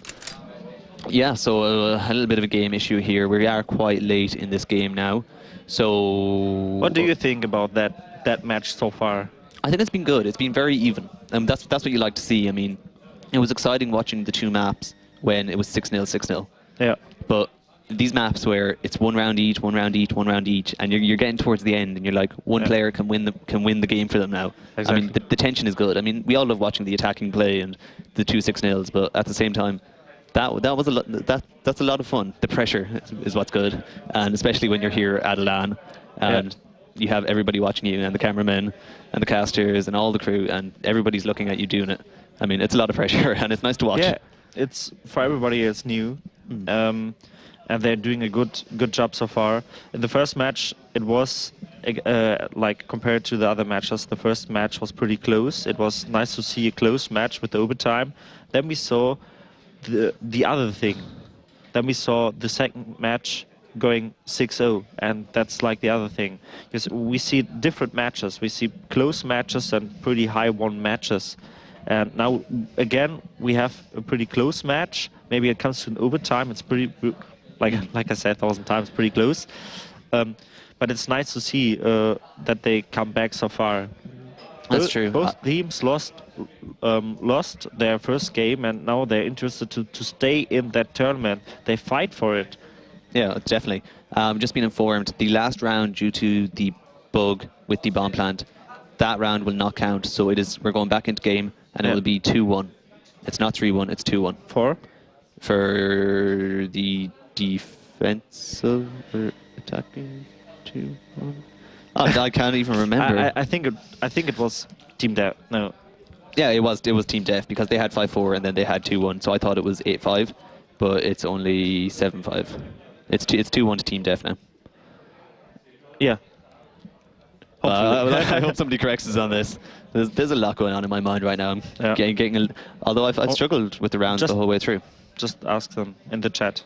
Yeah, will do. Fantastic. Although it's been good. It's sad though because you meet all these new people, and you automatically sort of like them. We're all having a lot of fun, and they're still going to be here with us tonight. And you don't want to see either team get knocked out. Yeah. Like it's hard to see one team get knocked out, but everybody here has a good time. Yeah. Just going to get clarification on the score, so we're not telling everybody the wrong thing at home. That'd be a little bit embarrassing. Yeah, ask for right side as well, like 5-4 for Def.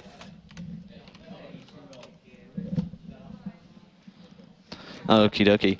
You can see the Italian team here. They've had a lot of stoppages today.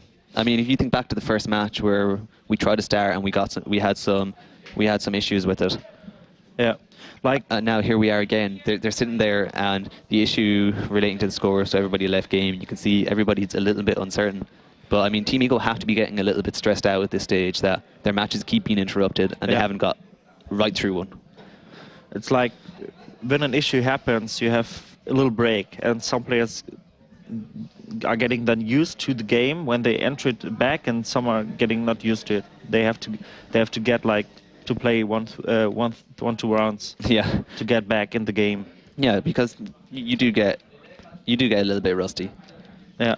So Team Def is in the lead for 7-5. Yeah, 7-5 at the moment. 7-5. That last round didn't count. Although I think they are still discussing it, so we'll let you know. I wonder what Team Dewey are making and MTP are making of this match at the moment. Do you think what they're seeing is going to make them afraid of either team, or do you think they're looking going? Because both of those teams. I think Team 3G or Team DVA know before is not like afraid. Okay, they want to play the final. Like they won both matches, and MTP wants to play also. They're not afraid. They won the first game 6-0, and then they lost. Okay, well, we're having a little break in the game right now while this is sorted, so we are going to go over to Sean and Melly, and we'll be right back with you in the casting station soon. See ya. And of course, luckily, I get to sit here on the couch with the lovely Melly, and we have got an absolute tidal wave of awesome videos, It's just pictures. amazing. Selfie Saturday is absolutely blowing up, and we're so thankful for you guys for being here, being involved, showing your love for this, the Combat Arms Go4 Finals. Melly, what kind of cool stuff have you guys been sending in? Can we throw this on the screen? Pictures, Videos.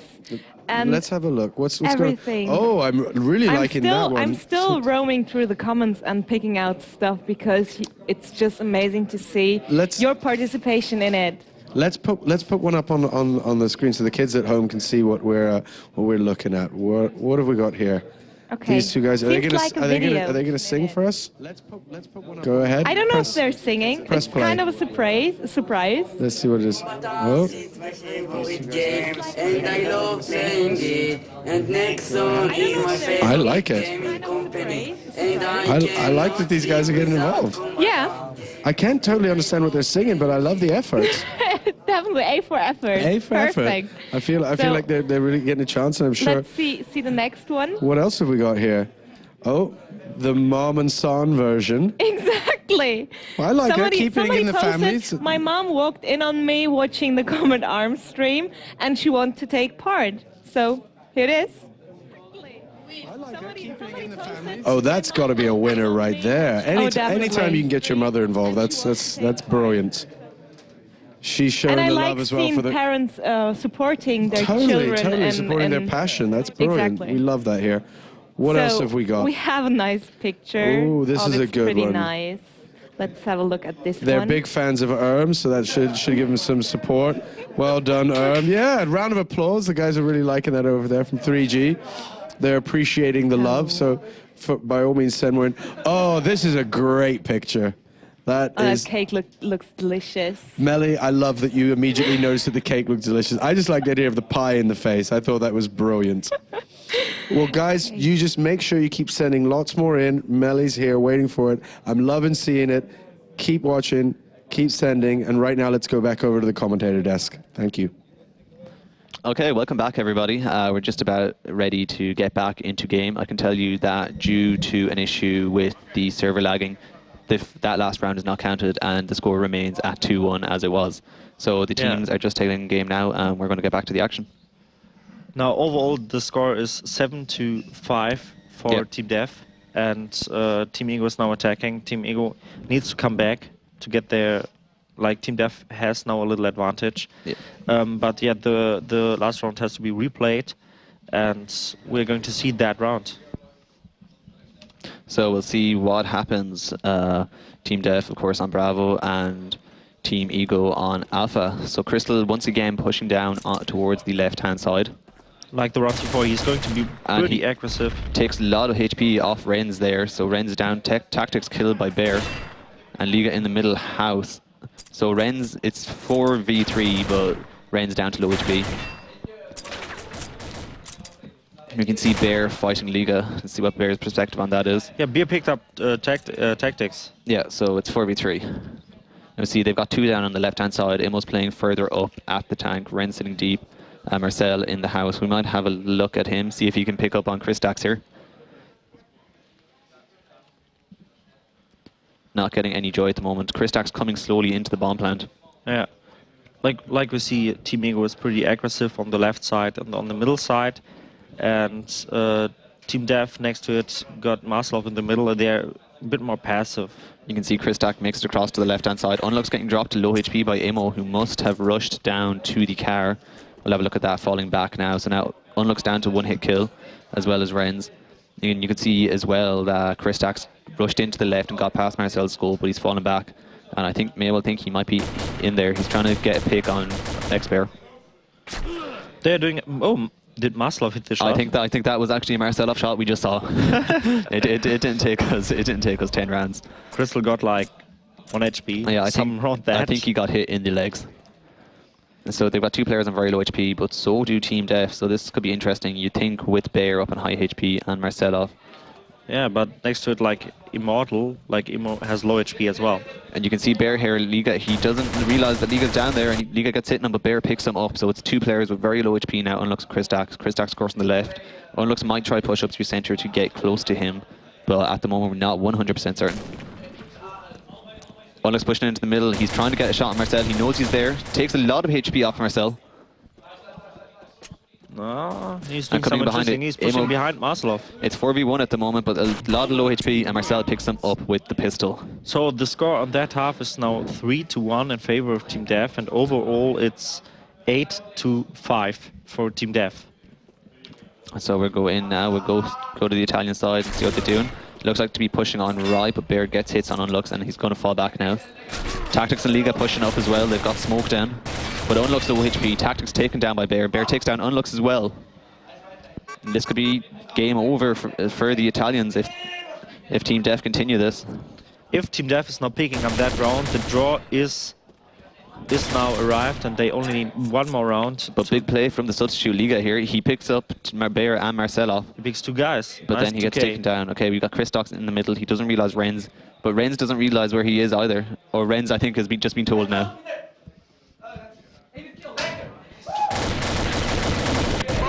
And the draw is now for sure on the side from Team Dev. And if Team Dev picks up one more round, or is it? Big kill that for Renz. Very, very big kill that for Renz. Yeah. I mean, if he had lost that, it's 1v1 and it could almost have been over. So it's a fantastic round to get the Italians going hard at it here. They're smoking in middle.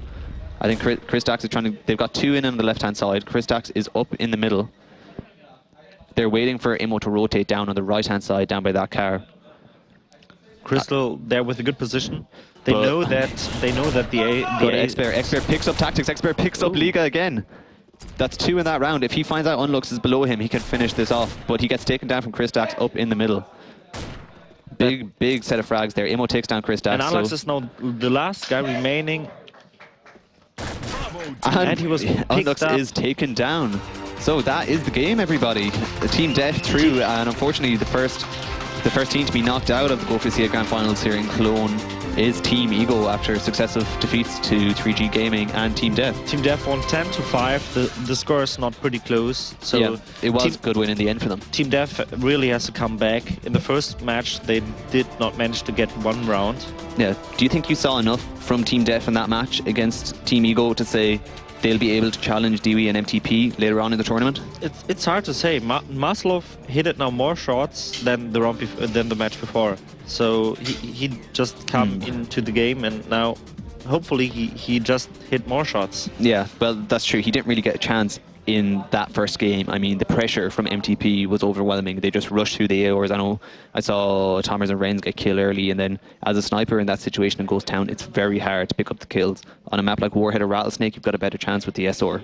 Exactly. I would say, but you can have guys pouring over the tops of buildings every side of you, and there's not much you can do against that.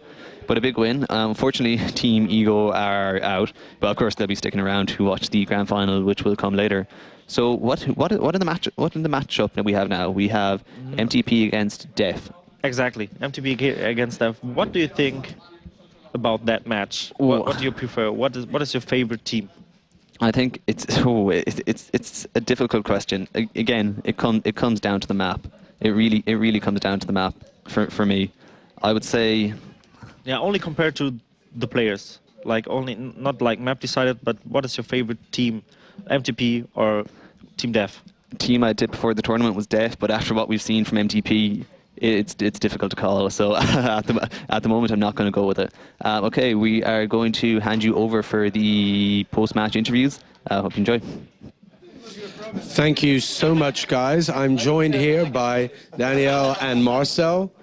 Daniel, first of all, how did that feel? Well, I feel a bit sad because we lost. But I think we did good because this is our first experience in a LAN party, and we changed our lineup 1 month before the LAN party, so I think it's fine. So what are some of the takeaways that you're going to take from this event, having experienced this now?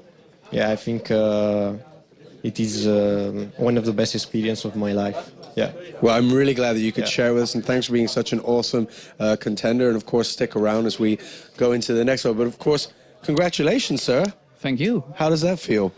Well, a lot better than maybe an hour ago, because last game we just same map, different team, but the odds were a bit in someone else's favor, and this time we changed one man in our lineup, and I'm not saying that one change really determined the change in win, but it did eventually give us a confidence boost in the fact that we were ready to take this game down. So looking forward now, what are you going to be taking into the next? Well, considering we're facing MTP, we're not going to play Ghost Town again, so I'm just going to put it out there. You heard it first here. And I think because of the fact that MTP also got, they also got the same story as us. They got destroyed 6-1. And, I mean, we have equal odds. So, basically, the idea is that we both have been punished, and now we can prove ourselves as a real one-on-one team. Now, I noticed in this last game that both teams you're getting a lot more vocal and really beginning to take advantage of that LAN environment, having your teammates around you. Is that something that's growing with the finals? First game we were relatively quiet, and when you have Nugget shouting across the room, that really pressures you, especially when you're down 3-0, then, the momentum turns against you and you eventually start losing round after round. This time we kept our focus. There was a small incident throughout in the middle of the game, but, I mean, didn't matter in the event because we won, and that's the most important thing. So congratulations. Thank you very much. And thank you, sir, for playing. Commiserations. And for now, we're going to head right back over to Melly. Thank you, Sean. Hi, from my little social media corner. You see, I'm really happy because I found some new videos that I want to share with you. But first, keep them coming, please. I enjoy them so much, and I have so much prizes to give away. So, close to every submission has the chance to win something. And yeah, just do it. Make me happy, please. So, let's see the first video I prepared for you. If we switch to my screen, yeah, there it is. So let's see the first. And yeah, let's start it. I prepared for you. If we switch to my screen. MTP, I really hope you win. Hey. That's great. Thank you very much for this submission. And as I said, you still have the chance to get involved, to be a part of our show by sending in those lovely videos that I enjoy so much. So here is actually a song without a video, but let's tune into this. I wanna play my favorite games called Combat Arms, just let me play. I wanna play this stupid game, why won't? Great, thank you so much. And of course we have a picture. We have a couple pictures. We have a few pictures. This has the topic, Yushin is trying to get romantic with Tuyaya. Yes. I think we can just... Yeah, let's have a look at this one. So fan art is welcome as well, and this is actually pretty beautiful, right? As we have female and male characters in-game, this is actually possible. So let's see the next one. I like this one really much. You see Jason talking like the usual jibber-jabber he does, right? And I don't have to explain that picture. It's amazing. Jason is mad at me. Please don't hurt me, Jason. Oh, he's really mad. But it's the truth. So the next picture and the last one, I'm really waiting for your submissions. And as you see, I'm looking through all of them. And if we could take a last look on my monitor. That's actually a bit mean, right? But the audience is enjoying it. And that's what matters. So thank you very much. Head over to our Facebook page, facebook.com/CombatArmsEurope. Get involved. Send us your fan art. Send us songs. Send us poems. Send us screen captures. I don't know. Whatever you like, your creativities. There are no borders, no rules. And yeah, prizes, prizes, prizes. All for you. Back to Sean. Thank you so much, Melly, and thank you for showing that wonderful picture. I really, really do appreciate that people are noticing that Jason's wonderful dulcet tones are almost like music to my ears. They make me so happy. Guys, let's talk about that. Was this the way we expected it to go? Is this the prediction you had? Talk me through what these guys are feeling. Ego, they're not going to be happy with their performance. Underdogs. Yeah, I think they said they weren't too disappointed with the loss to Dewey. They thought, they did well. Like they were the underdogs going into that one. This one, I think they felt they had a better chance. They'd seen what MTP did to Def on that map, and they thought, right, we just got to try to do the same thing. And they were very aggressive. I mean, but it just didn't go right for them. That's an interesting point. Do you think, having observed the other game and seeing what they did on the map, that was an element that kind of took away that element of surprise that they used previously? I think that's an important element, but Team Def bounced back in the game after they lost the first match pretty hard. And like we said, Ego was the underdog. They were the last time they qualified. They had the lineup change. They did not practice that much because of the lineup change, and that's why Team Ego was the underdog. And now Team Ego is out of the tournament. So that's what we've seen. It's disappointing, of course. I mean, they're the first team to go home from the tournament. I mean, always bittersweet. I mean, they played well, and we were super happy to have them. They're absolute gentlemen.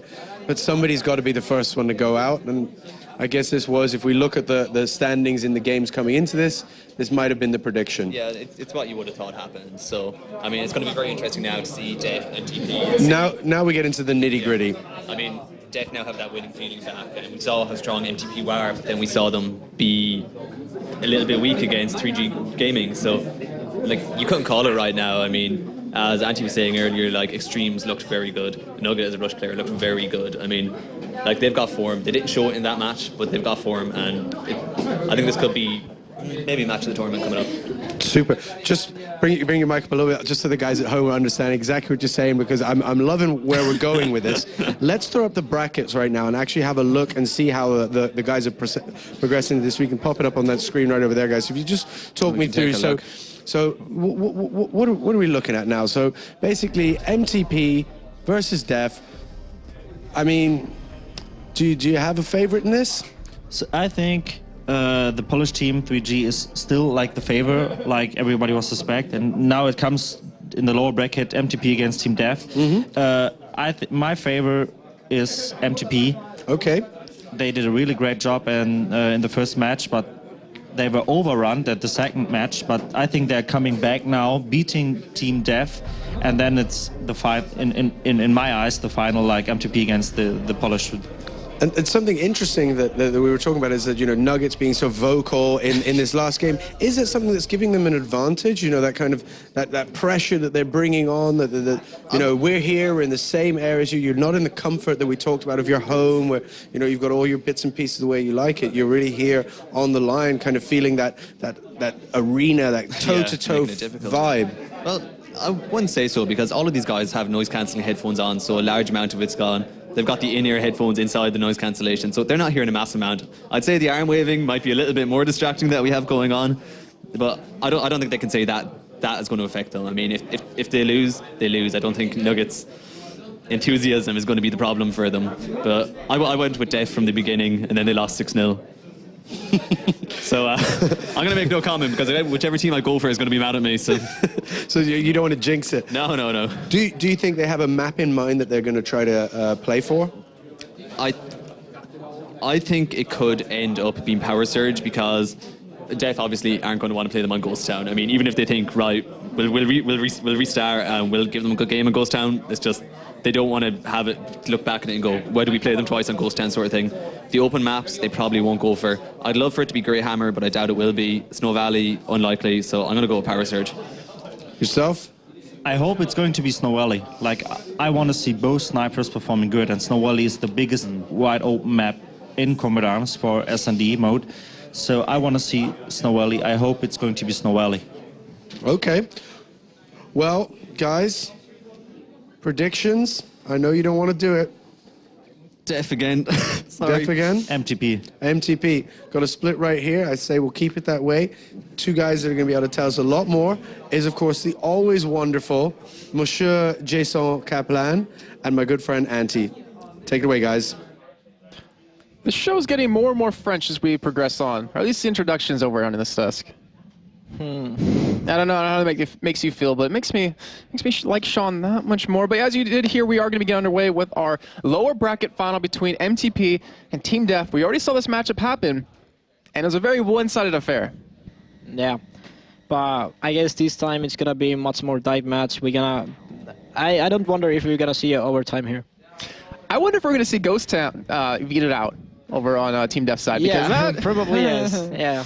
I wonder if not, but it's not a catastrophe. I mean, Team Def can also beat MTP on the Ghost Town. They were just a bit unlucky on the previous match, so there were many close rounds. So it's not an impossibility for Team Def to win MTP. Yeah, I mean, we know these teams can beat each other at any given time. It just depends on what time it is, what o'clock. But right now, we're getting to the vetoes currently, and I wouldn't be surprised to see Ghost Town taken away. There it is, taken away right off the bat. And going into this game, what map do you think we're going to see? Like, what's the one you hope to see, and what's the one you think we're actually going to see? I would like to see some new map. So, Snow Valley Sword Fuse, or Power Surge, but I guess it's going to be Snow Valley now.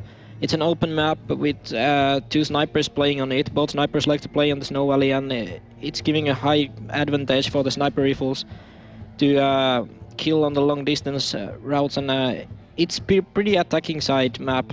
So I guess we're gonna see a Snow Valley. What's the last one? What's the veto coming in as? We've already seen Warhead wants to say, and that will be taken away. So you called it, Snow Valley. We're gonna have that map. We're gonna have these 2 teams playing on that one, and like you said, very open map, very sniper friendly. But as we saw in the game prior on Ghost Town, Vitez was the one to pretty much win that duel. Yeah, definitely. But on this map, it's a bit more hard scoping map. Just wait for the enemy to make the first move, and that's where Marcelov is best of this game. And looking at these 2 teams, like, who is the man to watch from both? Obviously, we can talk about the 2 snipers all day long, but do you think that's what's really going to come down to? I have to say once again, the Swedish player from MTP Extremes, he has been winning Snow Valley matches on the Go4CA Sunday Cups pretty much alone. He can make team best, he can clutch 1 versus 4 situations, he can do everything on this map. He has a great aim to shoot on long distance, mid distance, and that's what the map is all about. Yeah, and I want to say that in the match we saw prior between these 2 teams on Ghost Town, it wasn't any one man standing out in that game. It seemed like every single man on MTP was really stepping up to the plate, and they just completely shut Team Def down, which, I mean, 6-0 scoreline kind of happened. Well, there were a few rounds where, for example, Nugget got 3 kills, but they always got the opening kill by Vitez with sniper, Extremes with long range headshot, and that was giving a high advantage to them and that led them to victory. And looking towards this game, obviously the winner will be going up against Elite Gaming in the Grand Finals, and Elite Gaming will have that 1 map advantage. So in that best of 3, all they need is 1, but the losing team, or the winning team here, needs 2. I'm really curious because we haven't seen Def play against Elite Gaming yet today, but we've seen MTP and Def play, and obviously, or sorry, not MTP, MTV and Elite, and that was a very one-sided affair as well. So there's a lot of potential here, and the thing is, between Team Def and Elite, it's gone both ways many times, you know. But I think in the recent times, though, Team Def has been the one to get the victories most of the time. Yeah, on the previous cups, on the Go4CA cups, on previous monthly finals, not the latest monthly final, but before that, they were able to beat Team Dev Elite Gaming, and they are strong. They are confident playing against Team Elite Gaming, and I'm sure that they are not gonna be scared of facing them if they're gonna win this match. Yeah, and obviously we'll get underway pretty shortly here. And both these teams, you know, in their interviews they actually did with Naxxon, both of them pretty much talked about Elite Gaming as the team to beat. They talked about, you know, they're probably going to give us the hardest time. They're probably going to be in the grand finals, which currently they now are in. And the thing is, both these teams have to get through each other to get there, to get to that point, to be crowned best team of the year. Yeah, but obviously it was not a surprise that 3 Elite Gaming would make it to the final.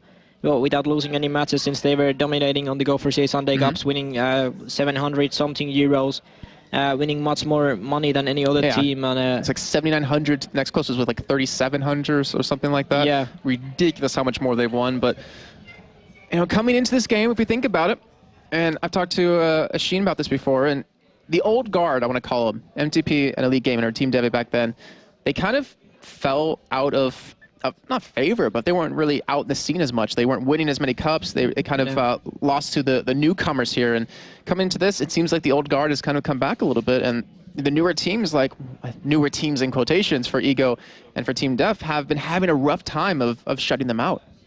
Yeah, definitely. But I think the first MTP Def match, you can count a bit on the pressures, and for some reason Team Def were not able to handle all the pressures, and that's why they lost the first match. The second match against Team Ego, Team Def did a really good balanced performance, and that's why they're playing now against MTP. But I don't say that there is any favorite on this match, especially on a Snow Valley. It's a map where everything can happen. If a team gets planned, the attacking team gets planned on the outside, it's nearly impossible to win the round. So if Team Def or Team MTP has amazing tactic to get the plant down on the outside, they will probably win the round. And but it's pretty much about the defense. This attacking balance map, it's hard to win rounds if you don't. It's hard to win rounds if the enemy teams gets bomb planted. Okay. And so opening kill is really important once again. So which side would you say it favors then? Alpha? Alpha is favored. Alpha if they get the bomb down, but Bravo if they can lock down the sites? I don't know. The map is big, so it's pretty hard to look every corner and be aware of the rushes and so on. So I would say Alpha in any cases. All right, well, here we go. We have Team Def versus MTP here in the loser bracket finals. Winner of this goes on to play against Elite Gaming in the grand finals, and we are underway in Snow Valley. And as you can see, tagging along with Bear here. And we are going to have both these teams fighting for survival right now, fighting for the chance to win up to 30,000 euros in prizes. And both teams playing it very safe from the get-go. Their first shot changed by Vites and Immortal, and Vites is actually playing with M4 as every other member of MTP, so they do not have a sniper. Okay. Which is giving a huge advantage to Team Def and Marcelov. All right, well, we see Emo already dropped down very low on HP. Mike has dropped pretty low as well. And where do you think most of the action is going to go down here? Like, what portion of the map do you think we're going to see both these teams really focus down? I have no idea, actually. No, that's a good answer, because it kind of shows that you can go anywhere you want to, and it's just kind of dependent on what the team necessarily wants to do. Yeah, there's many spots to go, and okay, Nugget killing the first kill here. Bear just getting him down after that. Bear and Immortal are both already low HP, and Vites already being hit, he was down. But Extremes and Alliance and Marcelov all 100 HP. But we have to remember that Marcelov only needs to have one shot on the Extremes or Alliance, and it's gonna be hard time for MTP. All right, well, I'm looking at Bear here, who not very healthy for himself, as well as Emo being low. Marcelov looking pretty good, but then you look on the other side, Alien's very healthy, Extremes as well, and a very slow-paced game. Is this what you kind of expected these two teams come into this map? A very slow, methodical kind of game? Yeah, they are always waiting for the opening kill, but now both teams got an opening kill at the same time, pretty much. So yeah, they are even again. But I guess we're gonna see an outside push here as Marcelov is waiting here with the scope. Immortal getting Extremes down. Yeah, so now they have that man advantage, but just as we say that, Bear goes down. Vites was able to pick that one off here. It's now 2-on-2. Alien still very much at full health. Vites not sitting too pretty.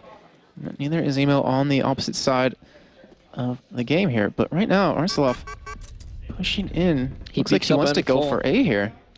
Yeah, he's gonna plant, and if he gets this plant down, it's gonna be a hard time for MTP to pick up this round. There we go. Bomb has gone down. MTP going for the rotate. I think Aliens just saw him there. They might be able to rush him down. No. Oh, he didn't see him. They did not realize that the bomb was planted upside, actually. Oh, they dropped down lower. Down, yeah, and they're still going for down. This is gonna be a round for Team Def. Definitely, that was a really poor communication between MTP guys, between the dead people and people alive.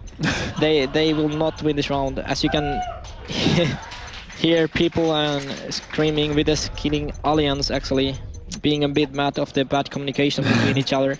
And yeah, but that was a pretty shot of Vites, though, to pick that one up. Yeah. Like, picture perfect. You guys didn't see it, but definitely was there. But we do the first round of this first half going over to Team Def here, and like you said, a little bit of miscommunication going on. They didn't know the bomb was planted over towards A, and which for them, they pretty much give that round away. But let's see what can happen this time. Obviously, anything can happen within these rounds.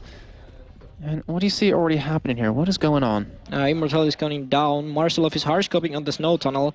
He knows that Nugget is known for doing some rushings, playing aggressive, and Marcelov is aware of that. He's all the time listening if someone is coming from the left side. And let's see if Nugget is actually coming there. He's pushing up a little bit here, it looks like. Yeah, he's coming. Let's see if Marcelov is aware of that. Nugget is actually just waiting. Marcelov is being hit, so is Allianz. Oh, he's going to peek it. Will he be able to get the shot, though? No, he doesn't hit it, and Marcelov is able to survive. Also. Amazing headshot by Nugget there. He'll miss once, but he won't miss twice. And Emo coming from the back. He gets the kill onto him, too, so Nugget picking up 2 kills just like that. This might be exactly what they needed. Kill, but he did not land the shots. He's already low HP, and he's going crazy here. And all he needs to do is just survive right now, keep that 4-man advantage against the 2 Team Dev has currently in RDDB. Looking for an avenue, and we did just see them go this way prior into that A site. But I don't think Extremes is going to let that happen this time. Yeah, I don't think so too. Allianz is making some hits there on RDDB, but he's still over 50 HP. He's going to go from the outside and pulls Allianz. Well, he's going to be able to spot him, though.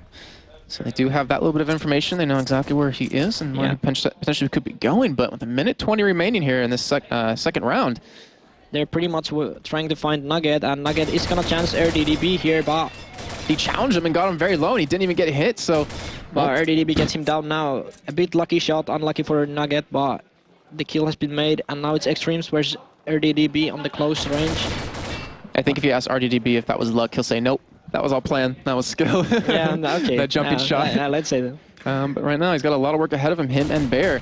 He's going to see Extremes there looking for a shot. Does take him down a little bit. Yeah. And Bear, he's working towards the high ground here. Yeah, he's up here. It's a really good position to surprise someone, but he still does not know where the enemies are. He's still trying to find someone out. Well, that clock is ticking down second by second, down to 35 currently here in the second round. And if Def is going to make a move, they got to make it happen soon right now. 2 to 3. I guess they're down going one downside. man. Yeah, no, they're not. Actually, they're going up. Extremes is up on the silo there on the stairs, but he gets killed down by RDDB, and suddenly it's 2 versus 2 situation, and seems like they're gonna get the plant down. And no, Aliens, he doesn't go for the planting. It's 16 seconds left, and I guess Bear is already. No, he's still up. Oh, they get the Aliens now. It's 10 seconds left, and we only have Vitesse playing. He's going up. 5 seconds left. They get the bomb, and they do get the kill. Bear and RDDB managed to win 2 versus 4 situation and giving 2-0 lead to themselves. Great job by them right there, and they've got to be pumped up. You can definitely hear them in the background, and considering that the first time these 2 teams met, it was very one-sided of who was being vocal, and that was over at MTP. But right now, they're looking pretty good, taking the first 2 rounds of this half, and we do see a kill already being brought in here. Emo getting the kill. And Marcelov getting Allianz, and yeah, it's 2 versus 4 at the moment. There was a kill from previous round still on the... It's confused me many times, don't worry about that. But right now, bomb has gone down. So let's see what Extremes can pull out here. He's coming from a little door. He's getting actually back creep. Bear will get him down, and it's all about Nugget. Well, Nugget, you're in a 1-on-4 situation. You went big last round, picking up those 2 kills. I think this might be asking a little too much of him right now. Going to be able to spot Bear, get some damage onto him. There is a sniper waiting for him. Probably Marcelov is aiming at him. No, actually he has M4, but there's no chance he gets killed by Nade, and it's already 3-0 to the Dutch team. How weird would it be if Team Def 6-0s them after getting 6-0'd by MTP a little bit earlier on? Yeah, that just tells that everything can happen in this game, and that's why it's pretty exciting. Well, let's see what happens this time. We do see Bear pushing up here, looking for Nugget yet again. Nugget being a little bit aggressive, like you were saying earlier on. Maybe you want to go for a push right there, but Bear will be able to spot that one happening. Yeah, if Nugget will come up there from the snow, then it's going to be a headshot fight. Bear probably can see whole body of Nugget, and Nugget can only see a headshot, so he has to be a really, really lucky or really nice shot to get Bear down, but Nugget is not going to push this time, as it seems. Well, Bear might be the one to go for the pushing himself. Going to be walking up here. Going to come out. Not going to be able to hit anyone with that just yet, though. There's the team. Oh, did he see? He sees Nugget. He's going for the kill on him, and he does pick it up. Down. So they get a nice man advantage into this 4th round here on this first half, and they're looking flawless right now. Completely different to what we saw earlier on. Bomb going down over into lower into B, and this is going to be very hard for MTP to take. This is going to be interesting. Extremes and Vitesse already low HP. Extremes getting Marcelov down, but Vitesse getting killed straight after that. And now a 3-on-2. Emo trying to hold on to side. Bear does get dropped down. 2-on-1. Aliens, can he pull this one off? And I'm not too sure. He's going to be taking the high gun right here. He got 10 seconds time to kill bot, and RDDB is just going to hide. And he's going to run around and actually spot him in the end, but Aliens gets 1 kill. He's looking for... Well, actually, no, he got both kills, so he's going to get the defuse as well. Where did he kill the bear? I didn't even notice that, but he actually managed to pull out 1 versus 2 situation and win the route to his team. Amazing play by Alliance there. And you can hear him behind us. They were shouting. They were... And actually, he made 1 versus 3 to be correct. Yeah, and they were ecstatic after that. They needed that round, taking it 3-1 now in favor of Team Def. That was a huge round for them. And when your team starts stepping up, I don't be afraid to be playing against them because every member is going to get a lot of adrenaline off of that. But let's see what happens this time. And I already do see a kill coming in. Extreme's picking up one himself onto he Emo. Picks up Emo down. Marcelov is hard scoping there. He's just trying to wait someone to peek out, but it seems like it's not working at the moment. Yeah, and there, after that little bit of a 3-round streak they were able to pull off, sort of look a little bit shaky here, at least. You could say the opposite of that. The other side of that sword is that MTP just really starting to come together as a team after losing those 3 straight and picking up that insanely clutch play. But right now, they're still currently down. They have a lot of work ahead of them, and RDDB, he's looking for nuggets. I'm not sure if he's bugging here, if you can see there or not. There's a possibility, but he's moving now. His crowd's moving. I'd imagine with the crowd, the way they're reacting to this, if he did do it, they would get up and walk over to him and be like, you dirty man. But either way, we do see Bear pick up a kill on a nugget. Not before Nugget was able to get RDDB. And it's 2 versus 3 again. Bear and Marcelov. Marcelov has already picked up an M4. Alliance getting a kill on Bear. And it's all about Marcelov. He kills the first guy. Well, we just saw 1v2. MTP go into a 1v3 situation prior and pull that one out. Can Marcelov do the same? He's gotten 1. He's got Extremes. He's got Vitesse ahead of him. He's actually faking up that he's coming down and he's coming back up. Let's see.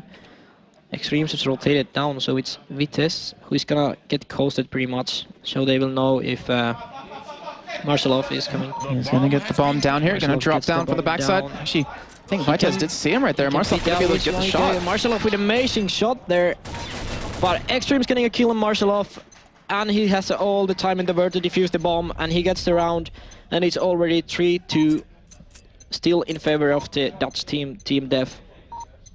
And a big victory right there, again for MTP, taking 2 straight. And looking very grim for themselves, but... Marcelov was really, really close to pull out 1 versus 3 situation, but he did not manage to pull it out. Let's see what's going to happen this time here. 3 minutes on the clock. Marcelov.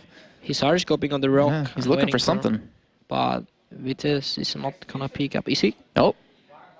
He just saw him right there. He does see him, but not able to get the shot. And in the meantime, Vitesse is able to get some damage onto Bear, but Vitesse dropped really low from that little bit of a trade that we saw happen. And Marcelov not taking a shot just yet. Yeah, and I guess Nugget is playing aggressive on the snow tunnel at the moment. Yes, he is. He was really, really effective on the previous round when he pushed the tunnel, and he's going to do it again. He's missing shot on Marcelov, and RDDP is probably going to get him down. Let's see, Nugget does not... Yeah, he actually hears him now. Let's see which one is going to get the kill. Or is either one of them. RDDB is pretty much going away. Well, Nugget, he's looking for it, being very cautious here, not really trying to force this. They're both 100 HP still. And Extremes, it looks like he might... Extremes is also actually pushing a bit. Well, RDDB... He's coming underground. Yeah, if he gets out... When he gets outside, there will be a sound made. And Nugget also getting picked. So it's Alliance and Extremes. Let's see what Extremes pulls out. And he gets something. Alliance getting a kill on Bear, making 3 versus 2. Bomb has been planted. It has been planted downside, I assume. And Extremes will go there fast. Well, if they're not going to be tricked out this time, Aliens as well. Going to be looking for this, but it's a 2-on-3 situation there. It would pull us off before, Aliens but can they pick up the kills they need? Aliens, he's getting flanked from the backside, turns around, gets killed. And it's all about Extremes. Marcelov is waiting for him there, and he gets the sniper kill, making it 4-2 in favor of the Dutch team. It's still a very close game developing here. MTP, they will take 2 rounds straight, but finally stopped yet again by Team Def, and this is exactly what Def is looking for. Go into the second half with a big advantage right now, and what's a good scoreline to have on this map, do you think? Yeah, I would say three rounds on Bravo side, and it's pretty even, but of course always the team which has 5 rounds when we start the second side, it's on their advantage, but As you see, MTP has already done some rotation on their positions. Previously, Vitesse was always down, now he's not anymore. On the previous round, Extremes was down, it didn't work, so now Alliance is holding the downside, and Extremes is up, and so is Nugget. And Vitesse is pushing on the silo side. Marcelov is missing there a slight shot. It was a long distance shot, but he could not manage to get it down. And Bear is pushing, and Nugget getting a brilliant headshot there on Bear actually, and Marcelov is gonna go straight ahead and push the same spot as Bear did. They did not go as a team, they just went alone, and now Marcelov is going again, but he has a sniper, so let's see which one is gonna get the first hit. Well, he's going into Nugget territory here, but Nugget gonna be able to see him. Marcelov Actually backs away. I'm not sure if he saw it. Oh, he did. Marcelov missing an amazing headshot by Nugget there. Alliance getting Immortal down, and it's all about RDDB now. Well, he does see Marcelov, or sorry, he sees Nugget, but unfortunately not hitting the shot. Does get Nugget a little bit low, but 1-on-4 right now gonna be very tough for him. He does have a lot of time though, minute 20, but he's getting rushed down from all directions by MTP. They're looking for the kill on him. And Vitesse getting the last kill. Nugget, a 2 brilliant headshot, killing Marcelov and Bear both. And I don't know why we came back to us, because there's still another round to go here, but all right, well, we get back in. Yeah, let's see what happens this time. We're gonna see a right side push here, Marcelov out. And everyone's going there, there's nade made. I guess RDDB just hit Marcelov as a friendly fire is on, and he got damaged. A little bit, but Bear did pick up a kill on Avitas though. Yeah, but Alliance getting a kill on RDDB and Extremes on Immo. Alliance getting another kill, and let's see if he can pull out the Bear. No, Bear denies him with amazing headshot. Nugget is already up on the tower. They know where he is. They've already been shooting at him before, and it's a 1-on-2 situation for Bear. It's gonna be definitely tough for him to be able to pull this one out, and you can see him right there on your screen. On the stairs, he's gonna get the kill on Nugget if... He gets the kill on the aliens, it looks like. A little bit earlier on, and looking for it onto Nugget. But in Extremes, they're getting very low. Bear's still sitting very healthy, but he's got 2 minutes remaining. He has the time. He's staying on the silos out between the rock. He's gonna jump in. He's gonna go down. And I'm not actually sure if anyone saw that from Team MTP. No, they didn't. No. They did not see it. They are not aware that Bear is down. And Bear obviously he thought that we're gonna see he thought that everyone knows that he's down, so he did not went to plant. He just waited for someone to push. If he would have planned it, this would be much more higher for MTP. But he's got all the time in the world though. He's got a minute 30 remaining. Just trying to play it very safe, very cautious. He knows Nugget's down very low. He knows Extremes is very low. MTP, they have to be wondering, where the hell did he go? Yeah. I wonder if they still did not actually realize that he's down. Or maybe they realized and they're just waiting Bear to come from the base. As he is actually coming from the base. Extremes was aiming on the base side previously. Not anymore though. And Bear can actually surprise Extremes here.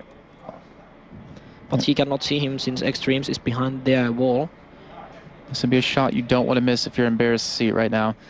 5-3 scoreline going into that second half would be pretty nice for them. They don't want to drop any more rounds. It looks like he's going to start pushing in. Let's see if he can pick up any of these kills here. Remember, Nugget and Extremes are very low on health. Bear sitting pretty right now. Pretty, that doesn't make sense. Sitting very healthy. They're having a fight here right about now. And Extremes getting Bear down. Is it 4-4 now? Yeah, we're all tied up here at 4-4, so can be a big round here to see who can pick this one up. And MTP, considering they were down 0-3, have done a phenomenal job of getting back in this game, only dropping 1 in the next 4 that they were able to pick up. But let's see what happens here. RDDB is pushing up Marcelov with that sniper, looking for a shot on Avitas. He did see him.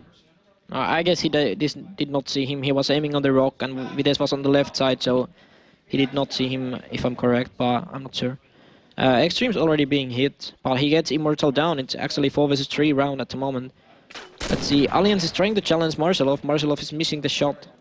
Well, Extremes did pick up the kill onto Emo a little bit earlier on, and he got dropped very low in health, and then eventually killed here by a grenade out of RDDB. Yeah. So now it's a 3-on-3 situation, 2 minutes and 15 seconds remaining, so no hurry here to get the bomb down. And it's gonna be a snow tunnel post, but there is no one waiting for him as Nugget has already rotated. Nugget did get Marcelov down, and he infos, but Bear gets him down, and it's 2 versus 2 situation. Vitesse is down. It's Alliance and Vitesse versus Bear and RDDB.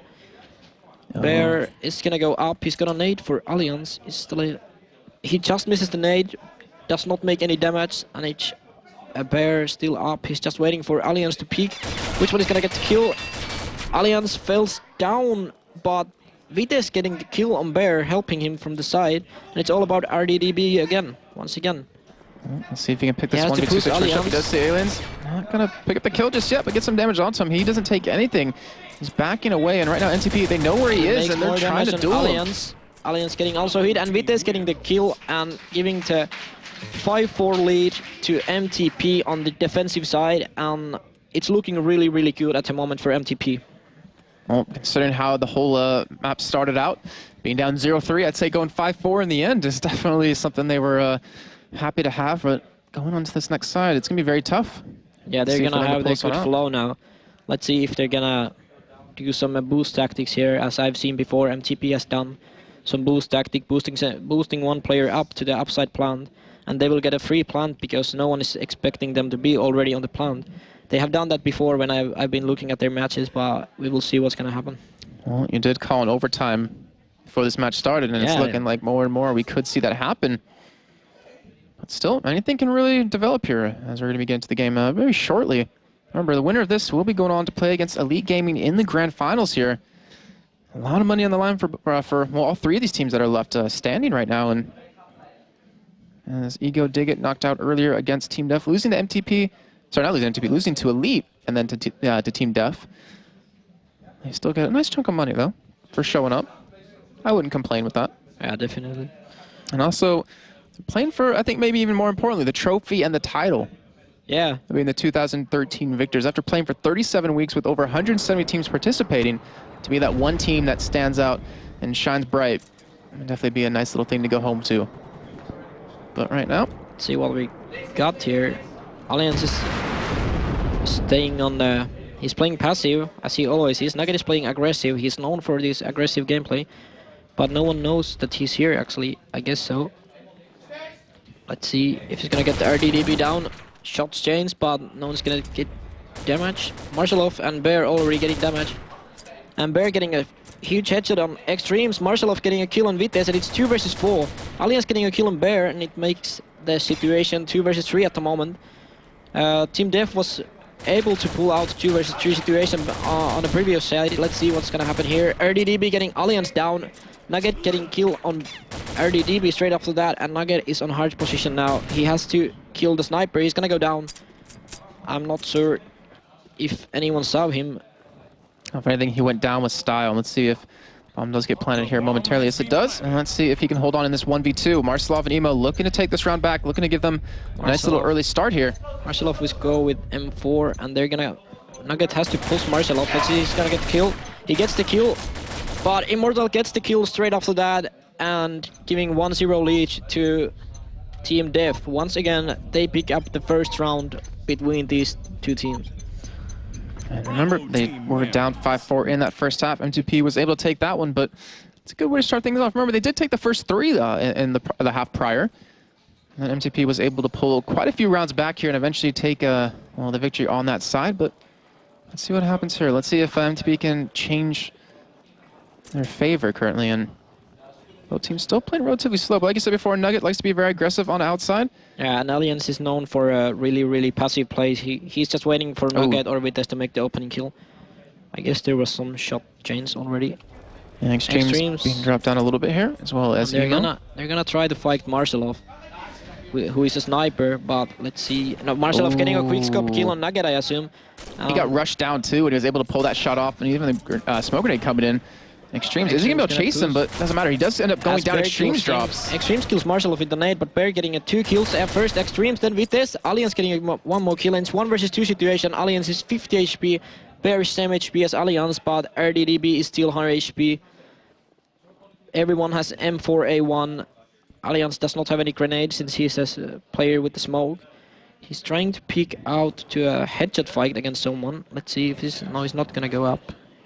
He's taking his time. Looks like he's still a bit confused what to do. He's just listening his teammates, and everyone is telling some different things, but let's see. RDDB is on the stairs of the silo there. He's getting infoed. And Bear is staying on another info spot here. If Allianz is gonna get up here, he's gonna get teamed. Just spot He him here, gets but Bear down, and he actually gets a dirty DB down as well with amazing headshot and tying the game up to 1-1.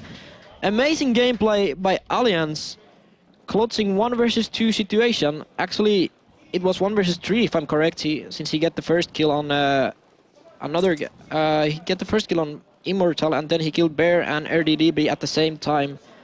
RDDB missing some easy shots there, and it's 1-1. All right, well, right now, let's see if NTP can keep this up. And we're able to get that first round finally of the second half. And I think they'd be happy to close this one out. But we're going to see Marcelov and him go head-to-head. Nugget knows that is Marcelov. He's not going to challenge the sniper there. He has won Marcelov actually 2 times before, already on the same spot, but he's not going to challenge it anymore. Immortal is pushing from down. He's coming to the middle. Let's see if he can actually back creep Nugget. Oh, he heard Marcelov. Looks like he wants to go for him here. If he could pick this up, that'd be huge for his team. Marcelov is in bunker. Everyone knows where Nugget is. I assume so. Marcelov missing his shot, missing another shot. He's really low HP. But Nugget has to challenge RDDB as well. Marcelov missing the 3rd shot in a row. Extreme's getting a kill on Marcelov. Vitas getting a kill on Immortal. And it's 2 versus 4 once again.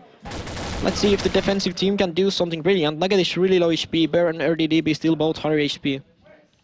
I was able to check for quite a while. Looks like Alien's going to be planning here over towards lower. And the 2 members of Def going to have to try to take this one back. But Nugget, like I said before, very low in health. Vitas down about 75%. And Alien's going to get the shot on RDDB. And doesn't have him down just yet, but he's able to hold on to it. He's able to get the rest of his team to rotate. Second round for his teams. And Alliance getting Bear down. And it's 2-1 in favor of MTP. MTP has to win 2 more rounds to secure their place on the overtime. And 3 more rounds to I don't think they want the 2. I think they want the 3. I think they want to go into the grand finals. Of course. And they want to go up against Elite Gaming, who 6-0'd them earlier on. Funny enough. But RGDB taking a lot of damage here in the beginning of the round. A bit aggressive, I see, but getting hit a lot. Marcelov looking for a shot here. Extreme's getting a kill on Immortal. A brilliant headshot by Extremes there. He has been doing those amazing headshots all day long. Now he's challenging Marcelov and Bear, who are both on the tower. Bear gets Nugget down, but let's see what Extremes can actually do here. He's challenging Bear. It's 1 versus 3. Only Bear. And Extremes pulling out another kill here, giving 3-1 lead. And they're 2 rounds away from the finals and facing 3-lead Gaming once again. Let's see if this time maybe Team Dev can change. Well, this is getting really scary right now because we saw MTP when they get momentum earlier on. When they played Team Def, they went 6-0 against them. And they're starting to gain some of that right now, taking 3 rounds straight. They're gonna have a downside rush, and actually Immortal was pushing there. But Immortal getting the first kill on Extremes, getting a second kill on Vites, and Alliance is still outside. Bear getting a 3rd kill, and it's 1 versus 4 at the moment for Alliance. He's gonna go for a downside push as he knows that Marcelov is upside. Alliance getting a brilliant headshot on RDDB here, getting the first kill. He still has to kill 3 more guys or plant the bomb and wait till it explodes, but it's looking not good for him as every player knows his spot at the moment. He's a bit confused by Immo's upside rush, and he gets actually killed by Immo. Immo 3 kills on this round. He was able to back creep 3 guys off MTP. Their downside rush did not work as they wanted it to work, and they're not gonna do it again. I guess we're gonna see some slow gameplay here. Yeah, I mean, MTP, they still have quite a few rounds to go. I mean, obviously they need to pick up 2 more, but they realize they can give a couple away. There's no reason to get a little cocky. There's no reason to throw the game when you already have this lead currently. I mean, we do see Marcelov get a kill onto Nugget on outside. And Immo is playing aggressive on the downside. Let's see if he's able to come behind the players once again, as he did on the previous round. It's 3 versus 4 situation at the moment. Immo being very, very cautious here, trying to push up, be very quiet about it too. And they do have that man advantage in this round.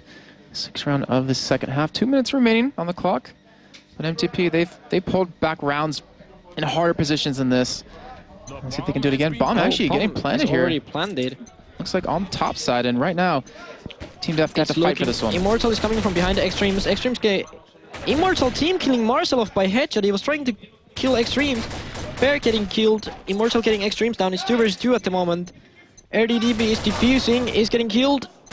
Oh, yes, there it Vites is. getting 2 kills and 4-2 lead for MTP at the moment. They only need 1 round. Team Dev cannot manage any lose anymore. They have to win 3 rounds in a row to be able to get themselves on the overtime, and that's all they're looking for at the moment.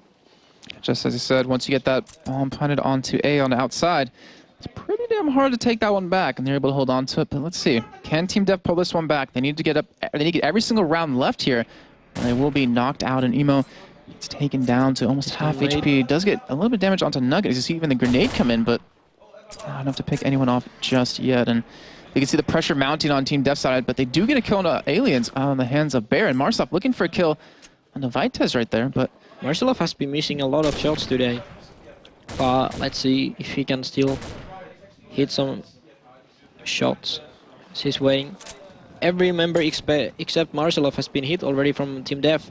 Alliance is down by Bear. It's Extremes with a Nugget.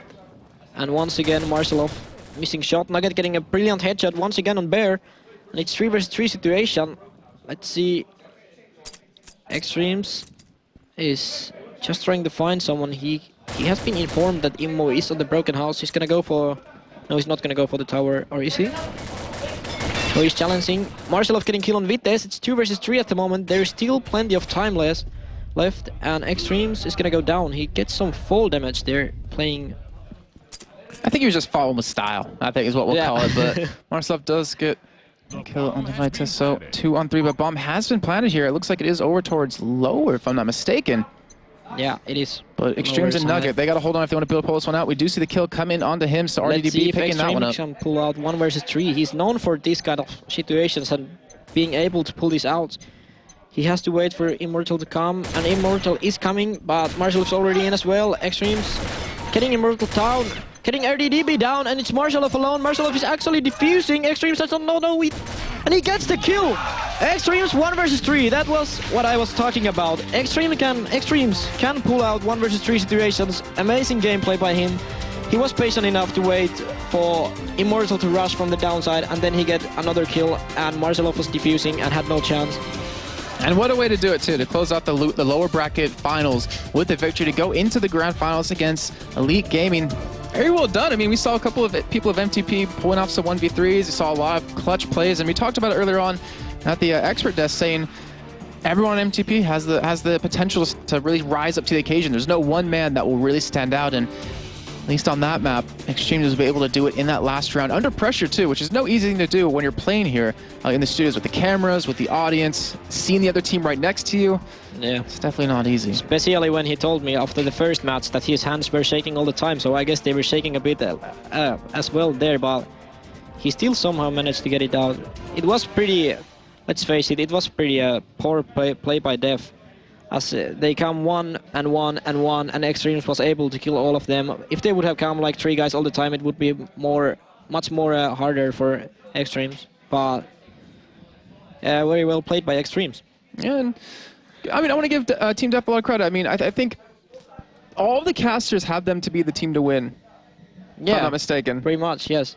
And because they've impressed us so much over this past couple of weeks within the Cups, they've been practicing, training quite a bit here, but it seems like when it comes to offline that I don't know if it was a pressure, I don't know if it was maybe the coordination within the team, I don't know if it was just a bad day for them, but they couldn't pull it out when it mattered, and it's really unfortunate for them, but for MTP, if you're a fan of them, it's really good luck for you guys, because going to the grand finals with what's on the line, with how much money you can win, it's a nice little bit of a paycheck here. Yeah. For playing, what, 3-4 games? Yeah, definitely. All right, well, so tell me, what do you think was particularly impressive about MTP right there? Like, coming to the next match, do you think they have what it takes to now get 6-0 this time and maybe make it an even game? Yeah, it's impossible to say, but I think MTP, they know that they can beat Team Dev, 3 Elite Gaming, how do you want to call them. But anyways, they know that they can beat them. I think they're not too nervous for playing on the match. And if they are lucky, if they play good enough, if they communicate good enough, and maybe a bit of fail gameplay, if some mistakes are made by 3 Elite Gaming, if they're boosting and some Nugget is rushing, for example, he can get easy kills against 3 Elite Gaming, so that's going to be the crucial point. Well, one thing I love to see, it's the old guard, as I was branding them a little bit earlier on, playing against each other. The two teams you looked at in the beginning of the season saying, wow, these are the faces of Combat Arms competitive play right now. These are the two top teams. They didn't look too strong as the season went on, but now in the grand finals against each other, like, you can't have a better game than this. No, that's definitely, it's gonna be a great game. Hopefully it's gonna be tight. Exciting game, and everything can happen. Who knows what happens? Yeah, well, we'll find out very shortly. Hope you guys all stick around. But in the meantime, we're going to go to Sean, actually, who has an interview. And I really want to know what MTP's feeling after that game. Thank you so much, Jason. I'm joined now by Marcel and Sebastian. Marcel, let's start with you. How are you feeling after that? Well, I could say I'm very sad that we lost, but I could also be happy that we eventually came in third place. So, yeah, we didn't eventually become last place in the event. So, yeah, I'm actually glad it's over. Third place out of 170 teams over almost, 30-something weekends of playing this, taking home, €4,500 now. It's not a bad Saturday. No, actually, it's a very good one, and I mean, of course, we would have hoped for a bigger prize pot, but I guess you can't have everything you want in the end. Super. So, talk us a little bit through what happened. It was a close game. I mean, there was a lot of back and forth. And how did it feel for you being in that game? Alpha side, it really came in our favor. We picked up a good few rounds, and we should have actually closed the match right there and picked up the Alpha side with like 5-2, 5-3 maybe. And eventually they came back so hard. Like, moments we should have won the round, but then we gave it away because, for example, Victor made amazing clutch plays, and that's what basically eventually lost us the game. And then Alpha side, Bravo side, they had very strong pushes, especially on me, where I was camping the CTF side, and they beat us fair and square. Okay, so a good game, and a very courageous, third place that you got there. What sort of takeaways are you going to have, looking perhaps to the next game, to the next competitions that you're going in from having played here? I guess the thing that the lesson I've learned from playing on a LAN tournament for the first time is that playing on LAN is nothing like playing online. I mean, there's a whole crowd here. The entire scene is great, and it's a different setup. You're not playing the same game, basically, even though it is. Awesome. Well, thank you so much for taking part. Thank you for being such a great player. Round of applause, yeah, Pleasure. for sure. That was absolutely wonderful. And now you, sir. How are you feeling? Well, me and my team are feeling great, of course. We've beat pretty much, like I said before, one of the best European teams, maybe even the best European team, and we're very happy that we did it. And the big question up next, how's that making you feel going up against Elite 3G? Well, I'm actually excited. We got against Team Dev 2 matches, and now we're playing for the second time against Elite Gaming. The first time was not going so well, but I hope the second time we're able to make more rounds and to play more consistent than we did before against them. Do you think that can be a bit of a factor, that you guys have already played each other, that you kind of checked each other out, that you've had a little bit of time to warm up to the play styles? Well, I know all the teams. I play every week. We play with our team Go4Combat, so we played against every team. A lot of times against Elite Gaming, a lot of times against Team Dev. So I basically know what I'm gonna expect, but it's just the nerves, and it's us being able to completely focus that is gonna be the hardest part of this final, I guess. Well, I wish you the best of luck, and I'm very excited to see how it goes. Thank you so much. Guys, stick around, because we're about to go into what can only be described as a very, very special interview with a very, very special guest. But more on that when we come back. Right now, enjoy this film.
And we're back, and as I said, I've got the honor, I have to use the word honor, to be joined now by the game director for the entire development of Combat Arms. So that's a pretty big honor. So I'm going to say Jin Hok Choi, I hope I say that correctly. Welcome. Thank you so much for being here. We're joined also by Soo Kyung, which is the project manager on Combat Arms. And Sue's been kind enough to help us with some translation so we can kind of ask some questions. Okay. First of all, guys, thank you so much for everybody on behalf of the ESL, behalf of the community, for making such an awesome tournament. Could you perhaps just introduce yourselves from the company point of view? Sure. 예, 먼저 이렇게 좋은 그 리그를 만들어줘서 고맙고 소개를 간단히 부탁드립니다. 네, 반갑습니다. 저는 소개받았던 컴뱃 암즈의 디렉터 최진혁이라고 하고요. 먼저 이런 성대한 행사에 초대해 주신 것에 대해 감사하다고 말씀드리고 싶고요. 그리고 영광이라고 말씀드리고 싶습니다. 그리고 물론 되게 힘들게 한국에서 여정을 겪고 왔지만 그래도 되게 의미 있는 하루였다고 생각하고요. 그리고 좀 더 저희 개발팀과 저에 대해서 좀 더 소개를 해드리자면 27명의 이제 훌륭한 개발진들과 함께 컴뱃 암즈를 개발하고 있고요. 이 정도면 되겠습니다.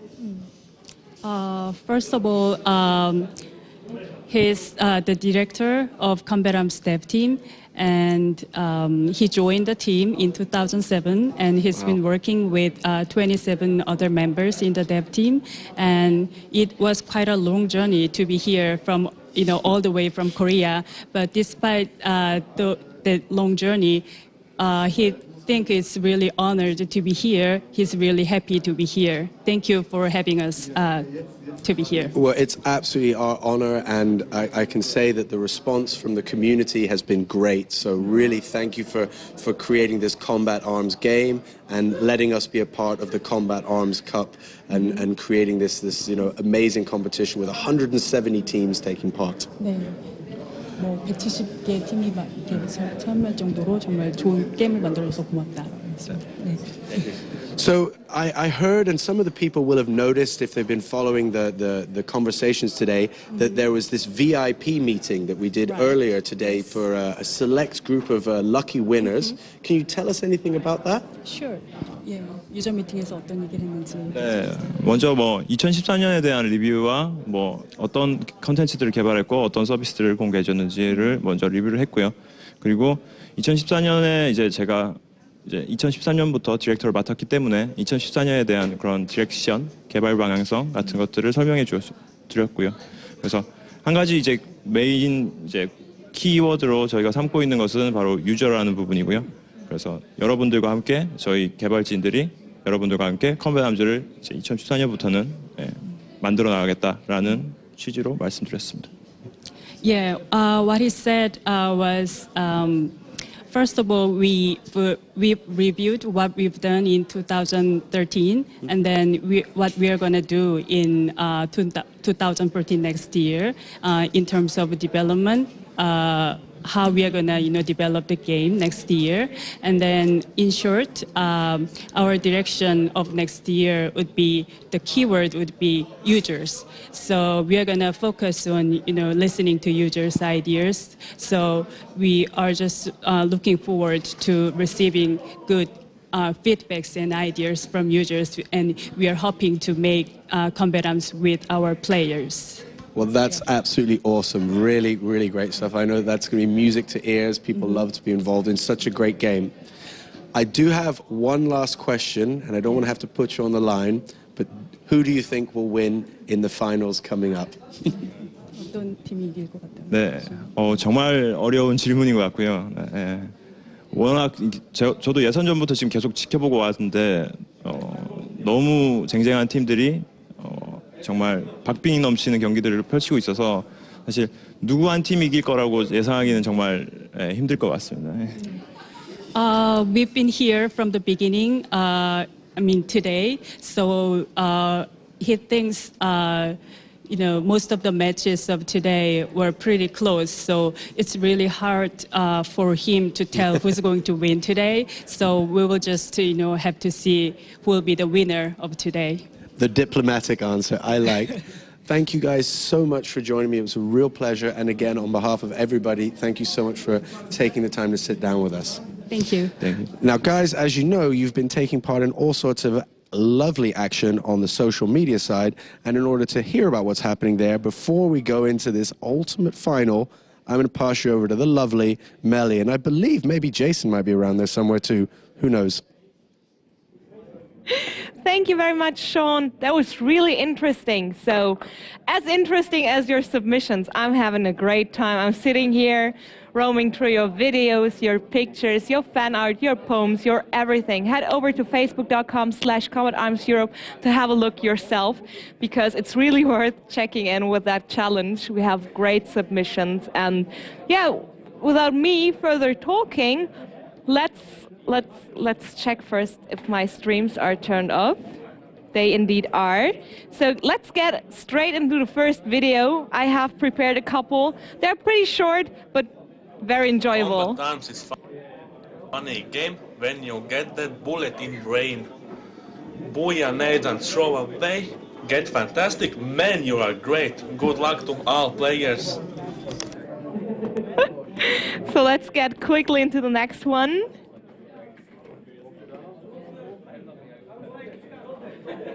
Playing Combat Arms, because this will improve your chance to win a fantastic prize and push your skill up size. See you guys, I have to watch the match now. Pretty deep stuff here. I picked another great one. It looks at least great. Let's see. Cheering for MTP. So let's go on my screen. Wait, I'm sorry, it was my fault. So now. MTP, MTP, ole, MTP, ole, ole, MTP, ole, ole, kushili maslachem.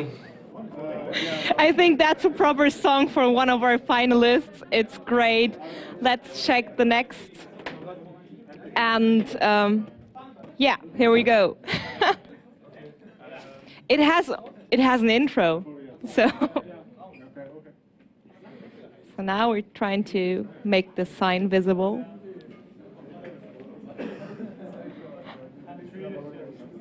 It said Combat Arms. The audience is complaining, I can't read a shit. So thank you very much for the submissions. The challenge is still open, so get your submissions coming. I'm checking in with every single video, with every single picture, with every single selfie. So I have a couple of fan art. If you want to see them, I can show you. So, full screen, and here we go.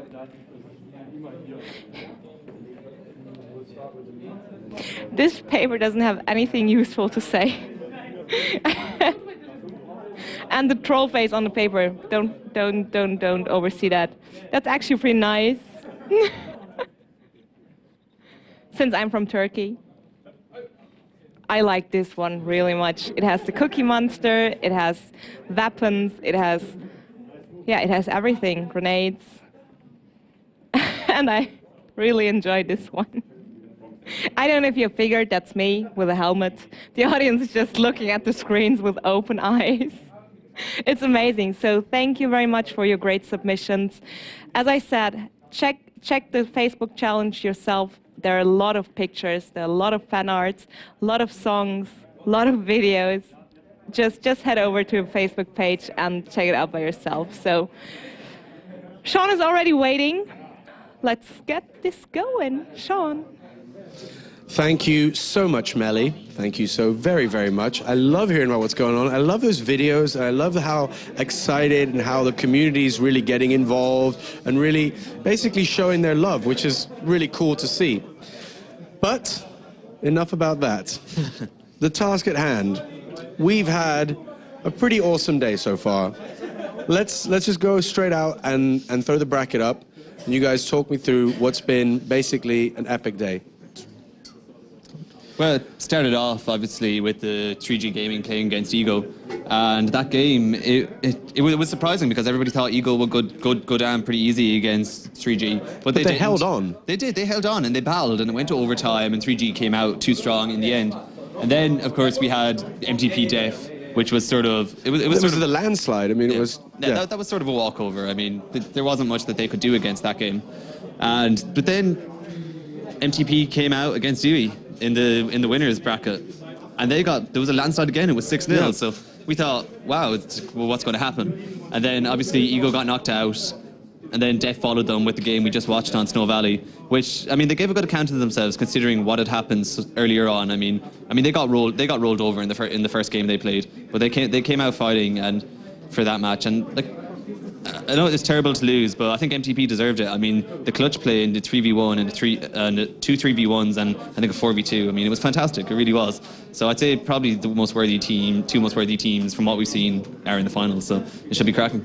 A cracking final. I like the sound of that. Now, we have one little change here. That could mean that we go to only one map in this. You guys want to talk us through that? What's that going to play on their minds?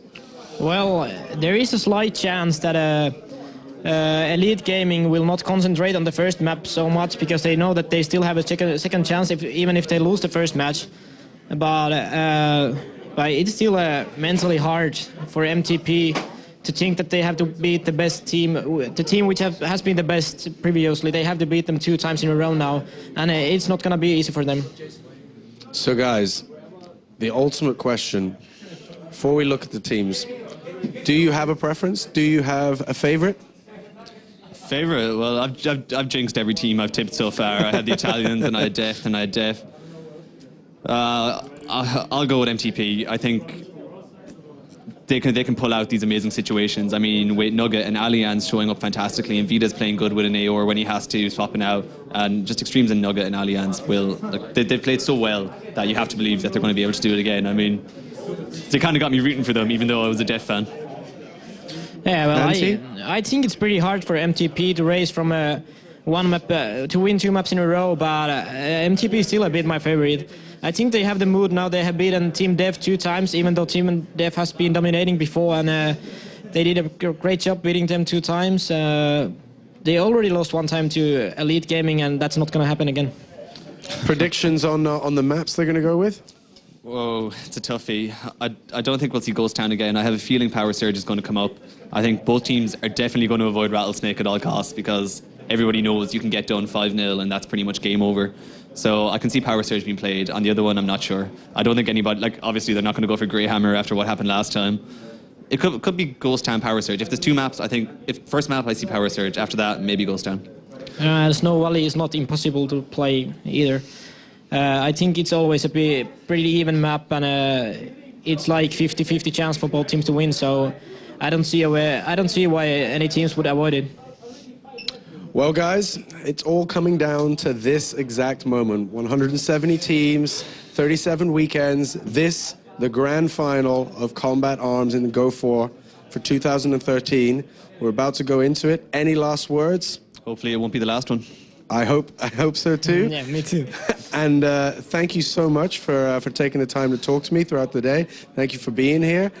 We're going to pass it over to the cast for the last time. This is the Ultimate Finals. Take it away, boys. Oh, we are into that final game, just like you're saying, and it is going to be a good one. We have MTP going up against Elite Gaming. The 2 old guards going head-to-head right now in the finals. After, like you said, 37 weeks of playing, over 170 teams competing for that €17,000 first place prize. It's like the El Clasico, like I said before. See, you're speaking into American about El Clasico, and it just doesn't make any sense to me. It's like the top match. They're rivals. They compete so often. I'm just pulling your leg. I've been here long enough to finally figure out that one is. But we are underway with the map veto here. Yeah. What map do you think we're going to see? I think we're going to see short fuse, like it was said, and maybe warheads. They're going to ban out Rattlesnake. I wish they did Ghost Town. I wish they did Ghost Town after playing on it so many times in the quarterlies. They're going to vote out Rattlesnake now. Nope. 0 for 2. Don't worry. You get one here. Now, which one's going to be taken out? Rattlesnake. Power Surge. And now it's going to be played on Rattlesnake. Watch. Rattlesnake is like the browser-sided map, like in Combat Arms. If you win... Wait, but we didn't see what map it was. It was taken away too early. What map was it? They have 2 maps. Oh yeah, It's wow. But which one's first? Okay, so we're in Snow Valley first. All right.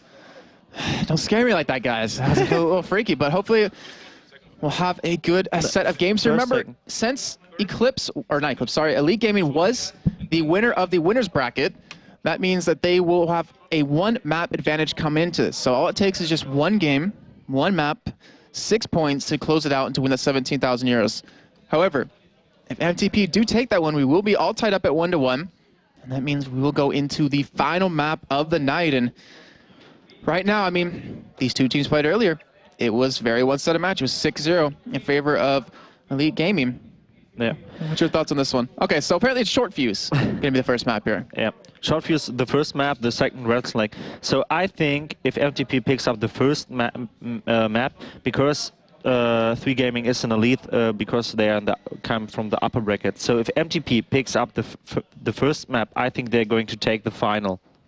Well, hopefully, whichever team wins, I just hope it's not as one-sided as the match we saw earlier on between these 2 teams. Because that's not the way you want to end a final. That's not the way you want to end 37 weeks of hard work between these teams. And between all the teams that are here participating today, you know, with Ego going out as the first team, getting 4th place. And then, of course, Team Def, as you saw a little bit earlier on, getting knocked out by MTP. But all this time invested, all this work, you want to come out on top. And both these teams are really fighting for it.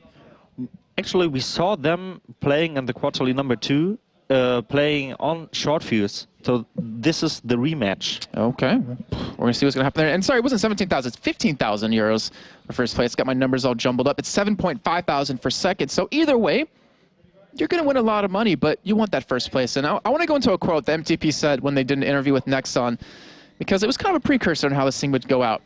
And they said, among the 3 teams, we always found Team Deve, or Elite Gaming, a very strong opponent. They have 4 skilled or high-skilled Polish players and have a lot of experience in the competitive scene. A combination of good aim and strategies, as well as knowing how to adapt a situation, makes them a very strong team and possibly the hardest team to beat in some situations. That has rung true, I think, throughout all of today. Considering the way they started off versus Team Ego, with the weird boosts that they were doing, with the, you know, even Ushin hasn't even seen some of those before. I'm not sure if you have, but after 5 years of him playing, he's like, I've never seen that before. And I think even some of the Nexon guys here were like, I didn't even know they could do that on this map. They had like, I think 3 boosts, and I know only one of these 3 boosts, so it was new for me as well. I mean, they did a boost with 4 persons, or they tried it at least for the event. So it was really amazing. As well, like 3 Gaming got good nade spots. I think one round he threw the nade and he just hit down 2 guys with the nade pretty low. So, oh yeah, I remember that one. That was a huge grenade coming out too. So yeah, they're having the good tactics, they're having good nade spots, they're having good aim. The only thing that is missed on the team is the sniper. That's the only thing, but the other things, they're nearly perfect with it. What's really cool to see between these teams is that their adaptation between, obviously, MTP having a sniper in terms of Vitez, and obviously Elite doesn't have one, but they adapt their strategies, they adapt their styles, and they adapt the maps they want to see on top of that. So it's really cool to see that little bit of a meta changing a little bit here, but right now, MTP, if they want to keep their hopes alive, they have to pick up this first map. Yeah. So yeah, it would be great to see that they are picking up the first map and that it's going to be Rattlesnake as the decider map. Well, we'll be getting underway shortly here, as Melly likes making funny faces, apparently. Ew. But it's not normal. It's not any different from her normal face, so it's okay. Oh, gosh, she just looked at me with deep, deep hatred, but she is lovely. She's amazing, and we appreciate her being here. Of course, she didn't hear that, though, so I don't know. Okay, she heard it. Anyways, but we will get underway shortly, and right now, you know, as playing before, you know, online, offline, what is going through their heads as a player? It's hard to say. Like, I've never been to a final offline, so I did not come so far.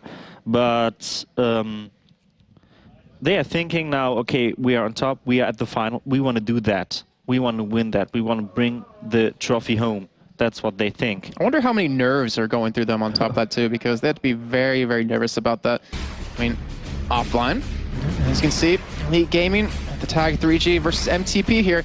Remember, they do have that one map advantage, and they're going to be starting this one off. And let's see how this game goes. MTP, I mean, they got shut out completely. There's no other way around that. That was completely one-sided by Elite Gaming earlier on, and they want to take this back. Like, if anything, this is for pride for them right now from that shutout.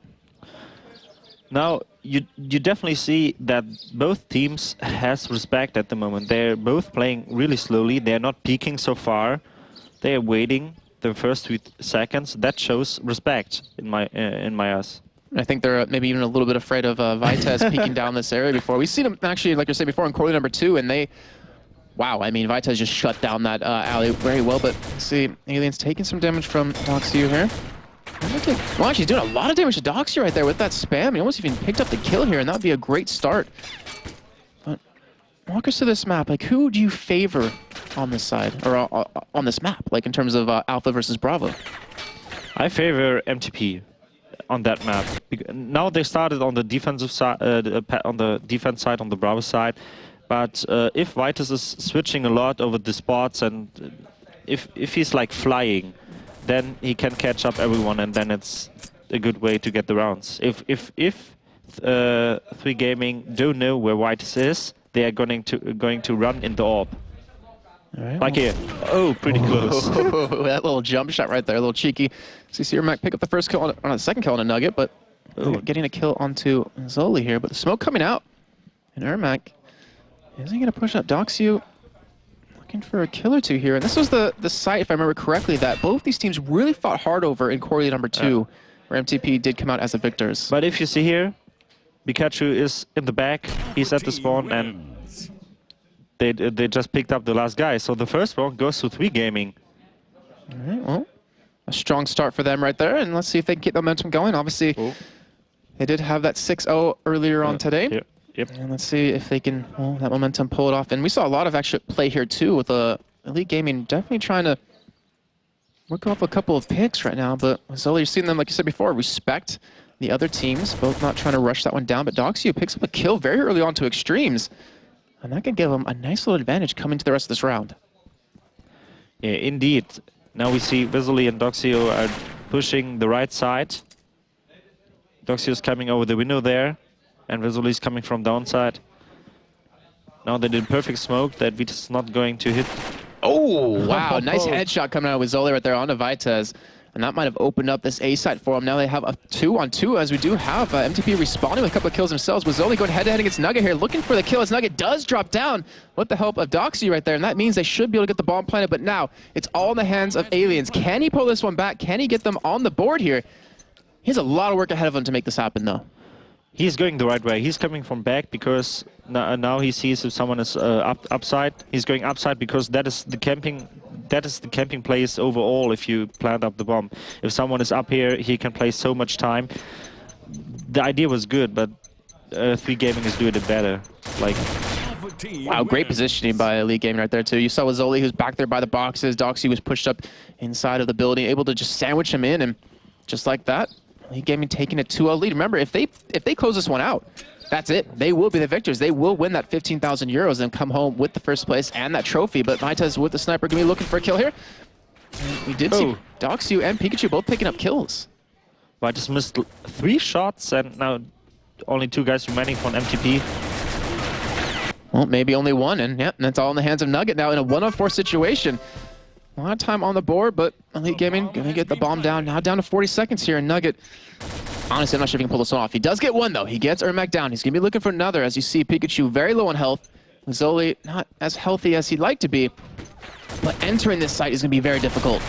Oh, he does get a second, though. He's actually very low on life right now, and with Zoli and Doxiu, the last 2 standing yet again, with Zoli going to be peeking on the car, gets the kill. Oh, my God. And Elite Gaming going to take a very early 3-0 advantage. 3 Gaming is doing an amazing job, and MTP is not in the game yet. So they have to change something, or they are not.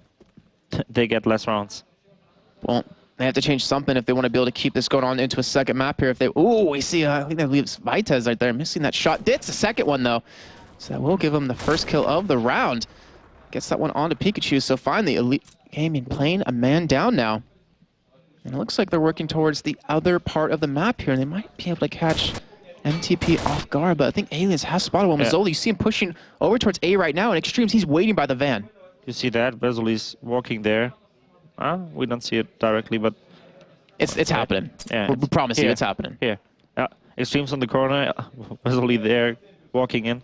Oh, we're going to get killed from the backside. Great positioning by Extremes, but that means B is potentially open right now. As you see Doxu trying to go for a kill right now, but hasn't gotten. And he used to always work up towards those upper windows when entering over towards the site. And Ermac as well looking for something here, but haven't got any kills just yet. Ermac working in. Going to see Extremes here looking for the kill onto him. He needs to be able to survive this one. He's very low on HP. So is Extremes as they're rotating around that tank. Vitez over on the top side trying to give him some cover. And Ermac now left in a 1-on-3 situation. Looks like he's trying to get the bomb down, but Nuggets there does get the kill. And finally for MTP, they get around on the board. Now MTP is back. Maybe they use that. Maybe they find back in the game. Maybe they get more rounds. Hopefully. Well, wait. No. They are definitely going to need it here, and Vitez is going to be tagging along with him. Underscreen gets the shot again. And that is what, the same person on the Pikachu a second time, and that's what they got last time that really gave them that round. And coming to this man advantage, let's see if they can pull it off yet again here. As you see Extremes getting shot at by Doxu. They knew where he was last time, and he goes down. So now we're all tied up at 3-3. Yeah, Vesely and Doxu are going on the spot again. They are smoking downside. And just like that, a 3-on-3 turns on into a 1-on-3. With Ermac, the last man standing over on Elite, does pick up the kill on a Nugget. He was already low on health, and now MTP, they know where he is. They know where he is at. And he's going to go for the plant here. He's going to get it down. Vitez, as you can see on the screen, he's right behind him. He's pretty much surrounded right now. If he gets a kill to Aliens, he can get some great position and pretty much hide from Vitez coming from the back. He gets the kill, and he might be able to pull this one off. Ermac very low on health. Vitez at 100%. And Vitez with the sniper looking for something here. The grenade's going to come in, but will it get him? No, he dodges around the corner. And Vitez, is he going for the defuse? No, he's actually chasing him down. Ermac playing very smart, waiting this one out. 18 seconds on the bomb. Have to rush him. And he's going to try to rush him down, but can Ermac hold on? He's still running away. He's trying to stall as long as possible. God. He's even hiding behind the wall. As Vitez comes on the corner, he gets the kill, but he has 8 seconds, 7. He's not going to get the defuse. And Ermac coming out big for his team right there, picking up the 4th round. Oh my god, nice play by Ermac. Wow. He was really sneaky, like a little ninja. Like a ninja, yeah, exactly. like a ninja. He's able to just jump around those walls, and he knew exactly what Vitez was going for, and that was a huge round for them. If they can pick up this next round, they will be one step closer to getting that 15,000 euros and to getting the title of the best team in Europe. And Pikachu has been picked off by Vitez 2 rounds in a row. Not going to happen this time, though. And Doxu is going for a little bit of interesting position. Looks like Pikachu's just trying to spot where Vitez is, but they're not going to get the drop on him just yet. Let me check Nugget. Nugget pretty much in a firefight with Doxu right there, but was Zoli first man to go down to Nugget. Pikachu there to pretty much spot him trying to rotate back over. He's very low on life, but he is alive, and that's what matters. All it takes is that headshot. Yeah. He gets the first kill, a little advantage at that round, but he's lit of HP. But Extremes is on the spot as well. He gets the kill on Doxu right here, and it is a 2-on-4. Aliens going head-to-head against Ermac here, and the grenade gonna come out. Oh, he's actually gonna rush straight in. He's rushing straight into Aliens, and Aliens picks up that kill. And now Pikachu. I don't know how many trainers you have with you. I was trying to think of something better, and that just, it tanked. So let's just move past that. You're in a 1-on-4 situation right now. I think that would be like the first 1 against 4 situation on that event, if he clutched this. Well, he's got a lot of work ahead of him to be able to do that. Minute 30 remaining. He's got full health. He has Nugget damn low. Let's see if he can get some momentum going. And we heard so many people saying today, one person can pull this off. One person can turn around completely on its back. But can Pikachu be the man to do it? The thing is, MTP is on the B-bomb. There are like 3 guys on it, and he runs to it. That's like the wrong move. They do spot him, but he gets Nugget down, but at the cost of over half his life. He does get Vitez down as well, and now it's a 1-on-2 situation. Aliens and Extremes need to play this very carefully. Can Pikachu pull this off? He's actually going to see one, but he gets taken down. MTP going to take a 2nd round of this first half. 4-2 is the scoreline. And we have a game on our hands. Yeah. Hopefully they come back. Like now they got one other more round, and I think they are back in the game. Vitez going back to that position yet again. This is where he got Pikachu twice already in this half. Pikachu seemed to have leveled up and gotten a little bit wiser. And he's not going to fall for that yet again, but you can see Elite Gaming. They're doing their boost. Yeah, we saw them do this back in quarterly number 2 so many times, and it worked so well against MTP. You can see Doxy right there. Like, he's looking for aliens right now. If he can get the shot off. Oh, he actually does let himself be known. He's looking for the shot, but no one connecting yet. MTP is now with 3 guys on the right side. That's the best move they can do against this, because 3G is there with at least 2 guys. You see Doxy upside there on the right side as well. He's just upside there trying to make an entry frag, trying to get informations. Well, he's looking for it, but he's not getting anything just yet. Aliens able to stay away from so far, but we do see Ermac and Doxy potentially going to be working into the site, but grenades coming out. They don't get any damage done just yet, and Doxy him not able to really hit each other there. Nah.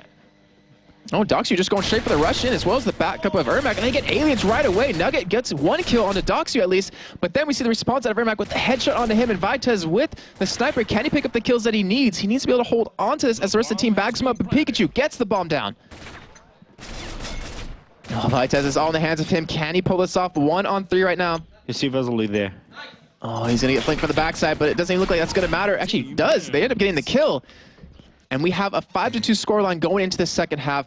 Elite Gaming looking very strong. Yeah, like we saw over the whole season, Elite Gaming dominate the Go4 Cups. And now they're here, and they're dominating that tournament. Yeah, it's their game to lose right now. Coming in with that giant set of a lead, coming in with that map advantage, and MTP, if they want to have hopes of keeping their streak alive, they need to pull off a big win here. They need to get a lot of rounds. They need to get them quickly. But right now, I think Elite Gaming, they can smell the money. They can sense it. They realize it's so close. It's a couple of rounds away.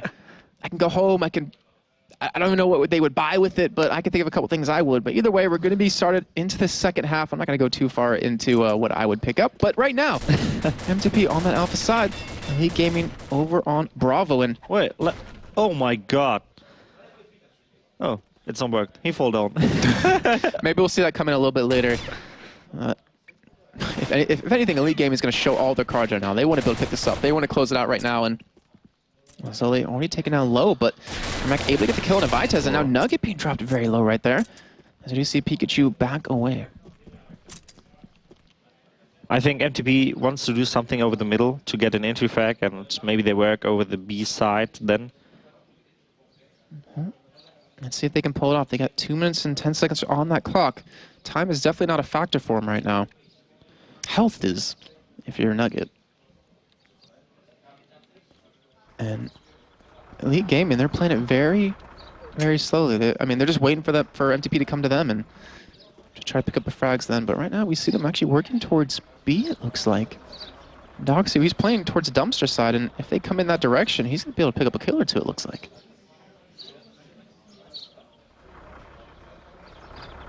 You see Ermac in the middle playing really passive, that he can directly move to the B side. Now they're doing the boost again, like Doxy did before, and the other side. Well, let's see if they can make it work for them this time. Still have 3 men available, but Nugget unhealthy at all. And I wonder if they're going to use it to try to keep him alive or use him as a bait. And right now, they're working up the side. Doxy going to spot both of them, get some good damage onto Extremes, but gets taken so low, he's forced to back away. MTP, they kind of showed their cards here. Doxy was waiting for that entry to come in.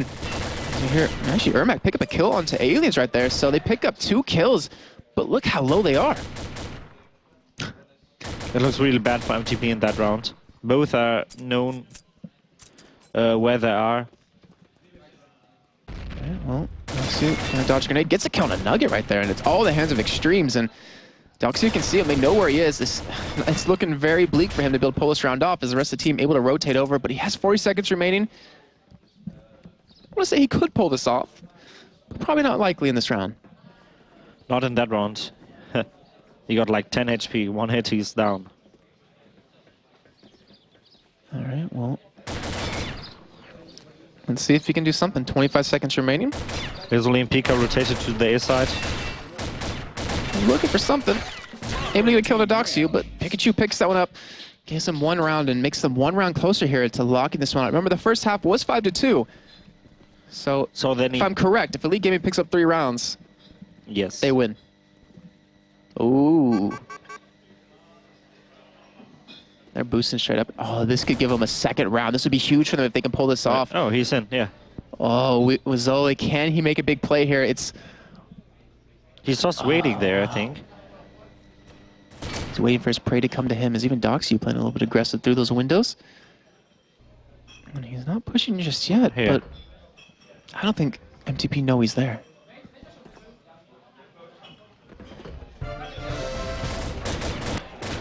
And Nugget actually going head-to-head. I don't know who he's going up head-to-head against. Actually, Pikachu right there. And they both trade quite a bit of damage, actually pretty even across the board between them. They're going to come in, and we will see Pikachu get taken down by Extremes, and Vitas picks up a kill on Doxu, and this might be exactly what they need for their first round in the 2nd half, and just like that, 3 kills come in. Ermac, last man standing, that's Wazzoli.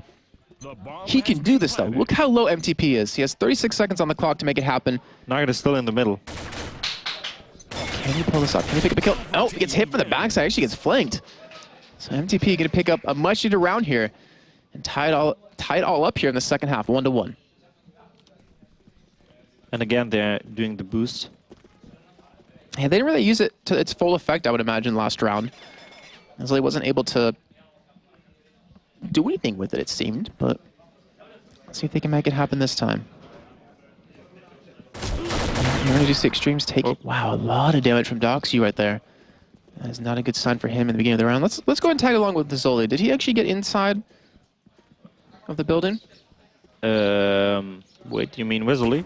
Yeah, let's go and tag along with him. Let's see if he got up there. Let me search. We'll get there eventually. There we go. Yep, you did make it up again. But again, they're going on the other side. MTP, again, they decided to go on the B side.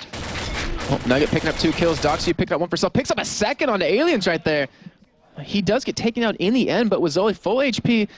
And a 1-on-2 this time. And again, Wazzoli, the last man standing.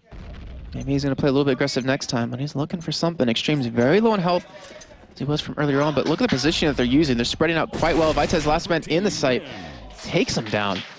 And now MTP going to take an advantage here, 2-1 in the 2nd half. They have a lot of rounds to go, but and again, they can pull it off. They can win this one. And now we see the boost again, and hopefully they're going. MTP is going on the right side. Yeah? I don't think he actually. I don't think it worked. The boost. Yeah, I don't think they made it this time. But Ermac gonna get dropped by Vitas right there. There's a man advantage coming into this. And Nugget being taken very low as we see Doxu get the kill on a Vitas with that grenade. So 3-2 or 3-3, sorry. Tied up here in Extremes. He's looking for Wazzoli. He'll get the shot onto him. So now 3-on-2 situation.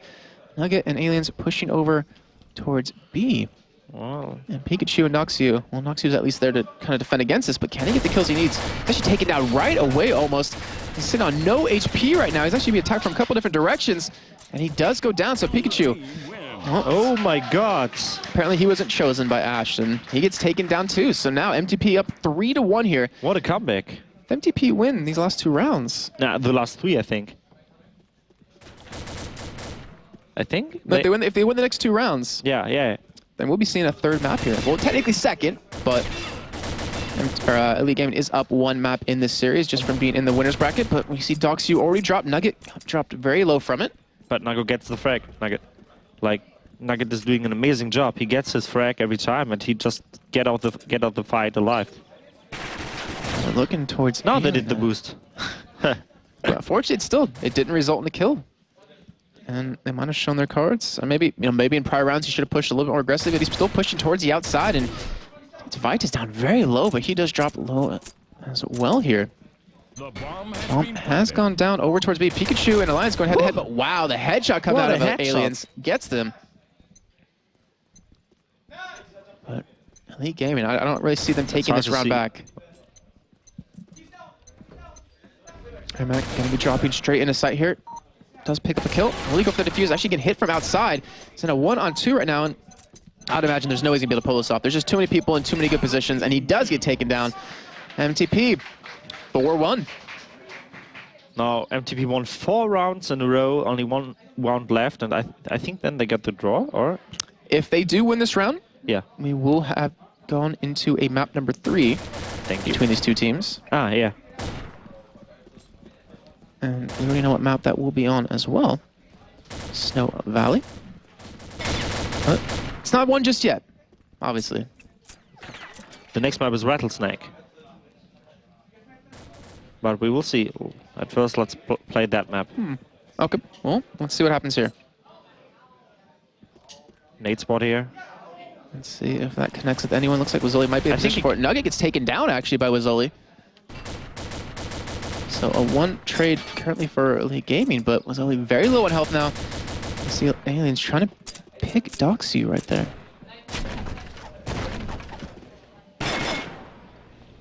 Yeah, Doxu does get a headshot on the Aliens, so that's a 4-on-2 currently.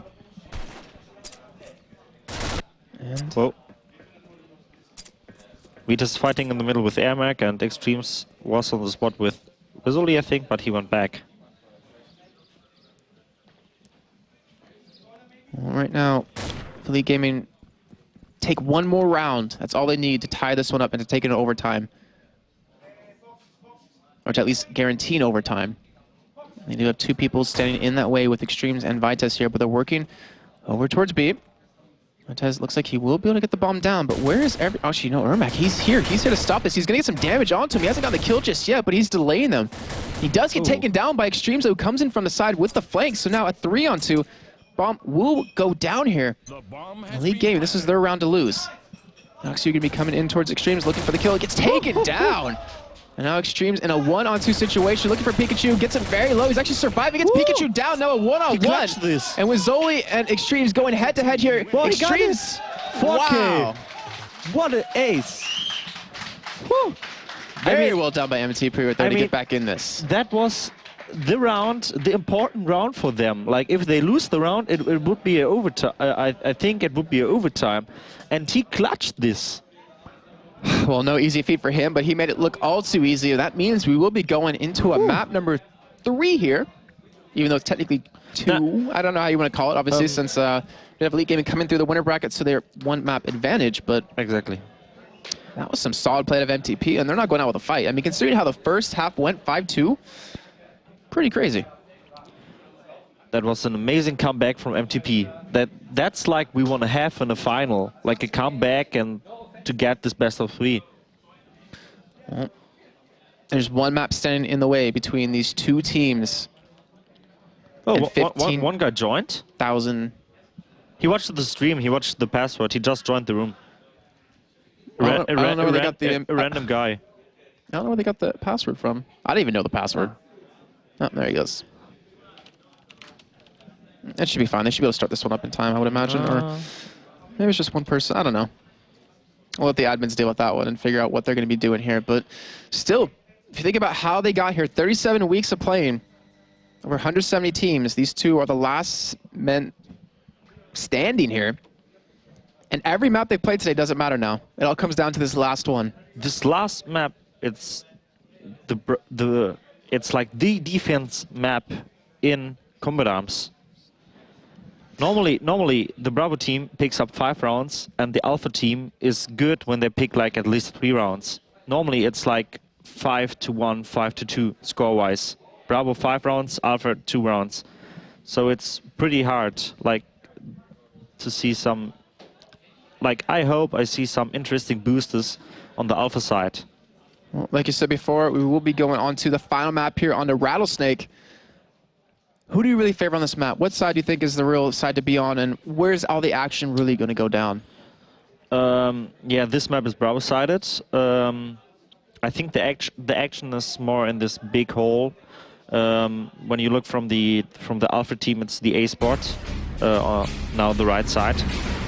Well, here we go. MTP versus Elite Gaming on Rattlesnake. This is the last map of the tournament. Winner of this takes home 15,000 euros. Second place, we get 7,500 euros, but they don't get the glory, they don't get the trophy after working hard for those 37 weeks. But as we already do start, we see a lot of action already happening, a lot of firing, and right now MTP taking some damage on Vitas. The thing on the map is on the right side, if on on the B bomb, you got this door. You can close it or you can keep it open. So every team can decide, okay, we shoot out or we do not shoot out.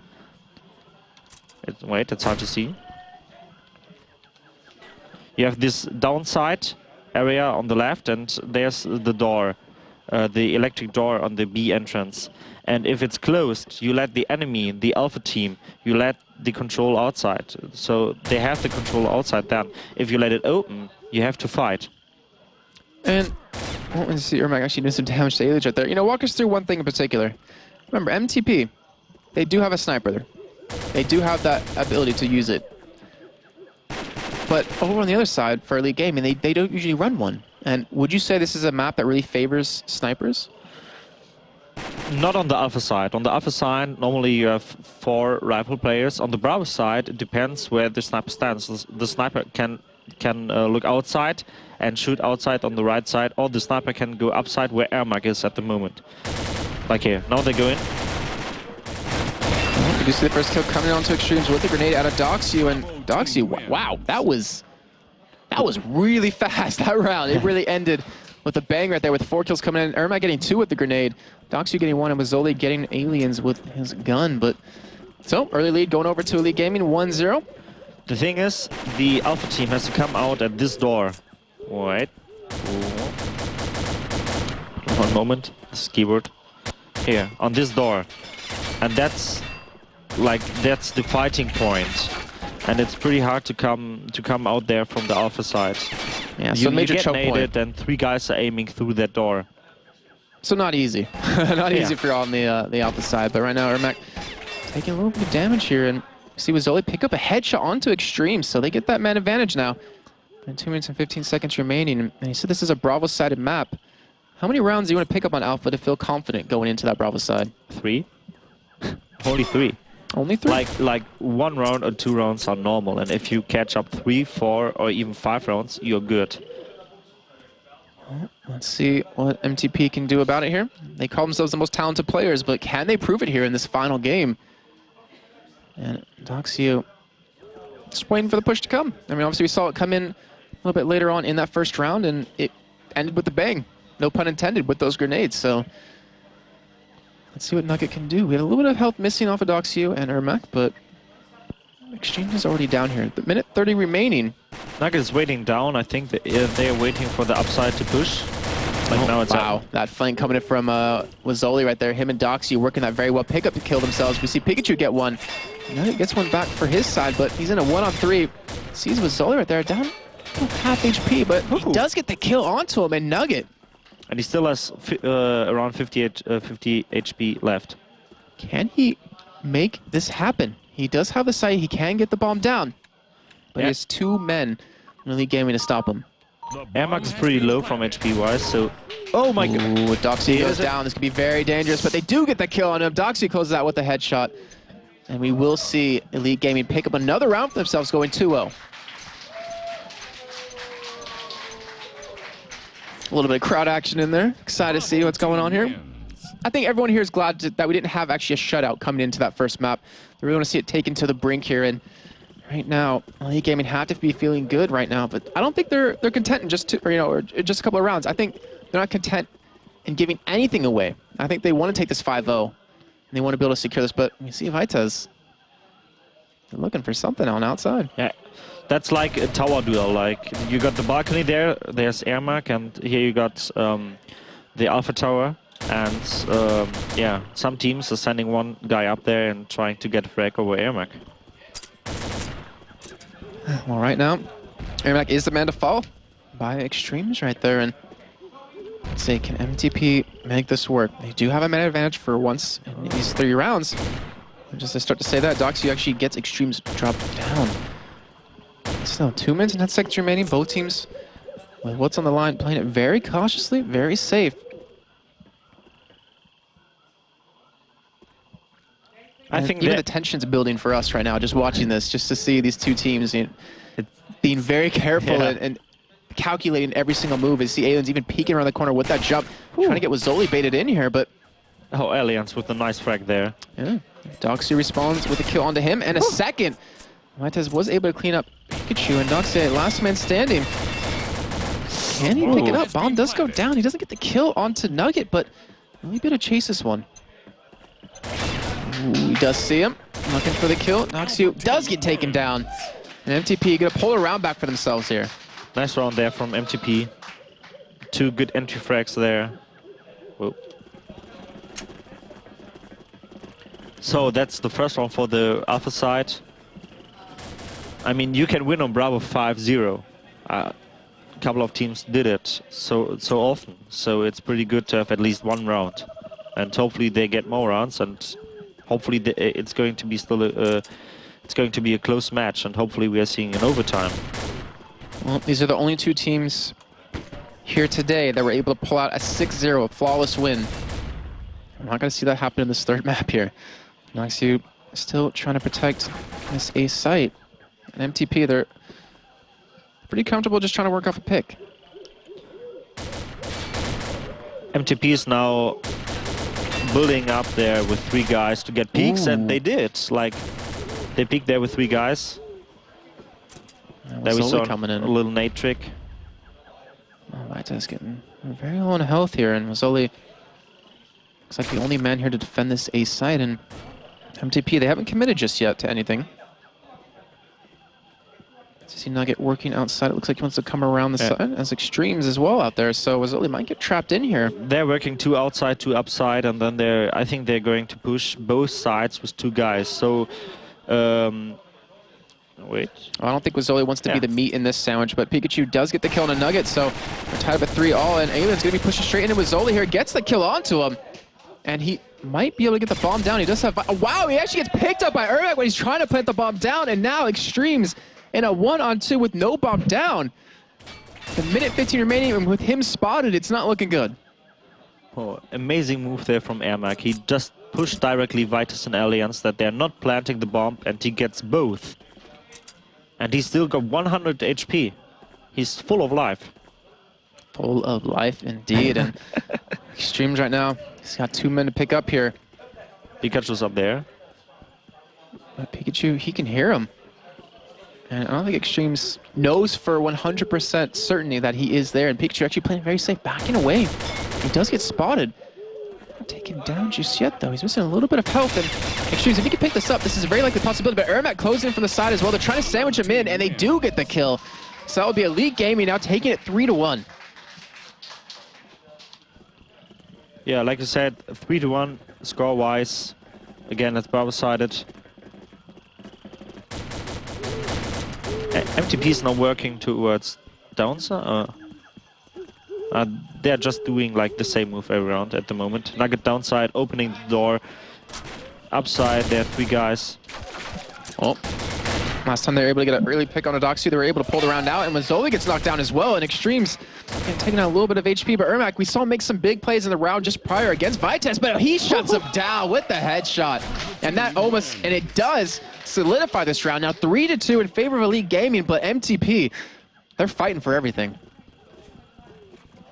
It looks now really hard because MTP picked up now 2 rounds. They got a little momentum now with the last round. They definitely can get more rounds out of these. Well, Elite Gaming, they need to play a little bit more careful here. They can't afford to lose that many men right off the bat and lose as any more rounds at this point. They want to have an easy side, but Nugget gets a kill. Actually, sorry, that was from last round. Get a little antsy there. That was a ghost kill. Doxy is still playing a little bit of a different position here. Not as aggressive, not as pushed up as he was prior, but he's still trying to hold on to A very well. And the smoke going to come in, and MTP, not going to commit to it just yet, but Pikachu does get a kill onto Nugget. And that means we can see all the last 3 remaining members of MTP working towards A. Oh, Doxy, you got to be very careful right there. You can't afford to drop right now. And Alien's actually pushing straight in. Doxy spots him here, but Doxy taking a lot of damage. He does get the kill onto him, and Ermac coming and gets a kill into Extremes. So now they have an easy man advantage here. Looking for the last one, they get it. And now Elite Gaming. 4-2. I think they need to pick up this round. I think if they lose this round, they will be hurting. Pick up. Yeah, it's going to be hurt so much if they lose it. And I think MTP is doing a fast move. Maybe they're rushing upside. Let's see if they do go for it, and it looks like Alien's actually going to peek around the side, take a little bit of damage here, but they're going straight in for it, just like you said. Ermac tried to hold on to this from the upper side, and he's actually surviving for a little bit here, but Wazzoli gets taken down. You see Doxy already very low on life as Extremes try to come up from the side. He's the last man standing as Ermac able to clean up a couple of kills, and he's stuck behind these boxes. He's getting flanked from every different direction, and can he hold on to it? No! And Elite Gaming will close this first half out 5-2. That was... It looked very rough for them at some point in the game, but they were able to finally come together and close that half out. And MTP right now, obviously, like I said, on the Bravo side this time, going to have the favored position. But can they take advantage of that? Can they knock down all these rounds? If you ask me, I think MTP is going to win 5-1. Wow. You know they can hear you right now. No, I'm just kidding. That's a very one-sided call right there. And give me a reason. Give me your reasonings why. I don't know. You can't say I don't know. I mean, if you're going to call something like a 5-1, you better have something to back that up it's with. Like at first, it's a Bravo-sided map. The second thing is, if Vitus snipes downside, 3Gaming has no chance to do something downside, so they have to decide go upside. And if MTP stands good with their aim, their aim is on point, Nugget is on point, Extreme is on point. He clutched really good against 3Gaming the map before. So if the aim is on point, there's no chance to enter the left side, the only door.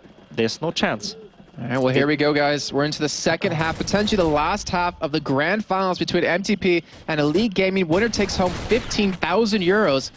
And an amazing trophy that even I want to take home for myself. Unfortunately, I'm not allowed to do that. Vite is playing M4, so we don't see any sniper action from him. Okay, so changing things up a little bit. Maybe they'll catch Elite Gaming off guard here, but Vite has already taken some good damage right there from Doxyu, and he's trying to respawn, but he's just not hitting the shots. Well, even grenades being committed to this, and MTP sending a lot of men over towards the site to hold on to as we do see a kill come in. Ermac picking the headshot on the Nugget. This is very dangerous for an MTP shoes. They need to be able to hold on to this. They can't afford to let a landslide happen. They can't afford to let Elite Gaming just come into the site like a wrecking ball. They're walking outside. But they're doing, I think, the right move. They're going outside. I think if you got the first frag, outside is much, in my opinion, easier to go in. Doxio, he's looking for something here. He does have that grenade in hand. You can see upside the right, the window. You can check downside if you want. All right, well, they're being very cautious here, pushing in towards B. That door will be open up momentarily, and Aliens, it looks like he wants to rotate over, and he's waiting for it. He's above them. He has a position, and he's actually rotating out. This could be very dangerous. If Elite Gaming just go for the push right now, no one will be in position to stop them. Uh-oh. The door boost. Are they gonna... So they did have something planned for this one, as you just see them just taking their time. Minute remaining on the clock. Doors will be opened here. It's not too healthy, but Wazzoli looking to become a little bit of a distraction right now, and so if MTP's rotated. If you look here, Alliance is downside, and they got two players boosted up upside. So they're waiting for the rotate. Oh, he's closing. They both are going to jump down. They dropped down, but Alien picks up one kill and he gets the second. Oh my god! Wow, what a play! I would. Wow. No words for that. Great play out of him, and now it's all in the hands of Pikachu. They have the man advantage. He's going to get the bomb down. He's in a 1-on-2 situation, but Aliens, his aim has been very spot on. Vitas peeking from that top. He gets taken down, and now a 1-on-1 here. Pikachu and Aliens, the last two men standing. Aliens, he's looking out. He's going around for him, but Pikachu going to get the flank onto him, and he gets the kill too. So Elite Gaming, oh my god, coming back from the brink of a lost round, even though they had the man advantage, take the first round on the Alpha side. Amazing. Like, we saw their amazing boost. Like, the idea was so great from 3Gaming. But Aliens, the aim is on point. He catched up both players. Yeah, very well done by him. But right now, MTP, they got to pull something out, because all it takes is 2 more rounds for Elite Gaming for them to close us out and to secure their place as the winners of the 2013 Go4Combat Armors season. And Nugget, he's playing a little bit aggressive, but that's what we come to know out of him, to be a little bit aggressive. Yeah, he likes to rush a bit and just to get the headshot. His aim is on point. He's an aggressive player. Great aim. And great passion. He screams a lot if he gets the kill. Yeah, we heard a lot of that in their game a little bit early on versus Team Def, but Ermac already low on health, as well as Doxu, who you can see right behind Nugget, working outside a little bit. But Aliens and Vitas not too healthy themselves. Doxu is doing an 8, I think, but he missed it. Well, hopefully that will come back to bite him in the rear end here, but Nugget, he's still being very aggressive here, but no one Elite Gaming's in the position. Actually, Elite Gaming, they're rotating over towards the other side. Will they go for the door drop again? Didn't work out for him last time, as Aliens was able to stop that one. And I believe they actually did spot them rotating over too, so Elite Gaming, can they hold on to this one? Can they prevent MTP from holding on to this site? All 4 players from Elite Gaming are downside. Aliens, he's there. Wazoli picks up a kill on a Vitas here, so it gives him an early man advantage. But right now, look where Aliens is, right behind the stairs. He actually gets taken down right away, so he's not going to do a repeat of what we just saw prior. But Nugget does get a kill onto Ermac, but still 3-on-2. Nugget and Extremes. The men to hold on to this as the smoke does come out, and we do see a kill actually come in. So right now it's a 2-on-2 with Pikachu very low on health. Extremes, we're tagging along with him as he does get the kill into Wazoli right now. It's all in the hands of Pikachu. He's pulled it up before. He's looking for a kill, but will he be able to pick it up? No! He gets shut down by Extremes. MTP gonna pick up a round, a much needed round over on this Bravo side. Great done by MTP, but Alliance was directly down. Vitas was directly down. I think it was a 2-against-4 situation, and they clutched it again. If we think about back to Ghost Town when they're playing against Team Def, that's what they did. They played the retake. And it worked out very well for them, and they kind of did the same thing there. Obviously, not the exact same situation they wanted, losing 2 men right in the site, but they still show that they can retake sites on you. And Gaming going for a little bit of an early push here, but NTP, they're pretty much set up to stop it. Nugget not as aggressive. Or just as I say that, pushes up a little bit further. And you see Doxy on the tower aiming through the wall. Well, he got some damage on the Nugget, that's for sure. And Pikachu already relatively low on health too, but the rounds are long, so there's always time for things to change. Nugget, wow, actually gets picked up by Wazoli right there. And now, Elite Gaming, ooh, wow, even Vitas taking some damage too. And Doxu definitely doing some work from that sentry position up there. He's been able to get quite a bit of damage down. It's really forcing MTP to play certain positions right now. A lot of teams are not using that alpha tower, like they don't like to use that, but Doxy is doing it perfectly. Doxy is shooting through the wall, Doxy is shooting through the balcony upside there, so he's doing a lot of damage for his team.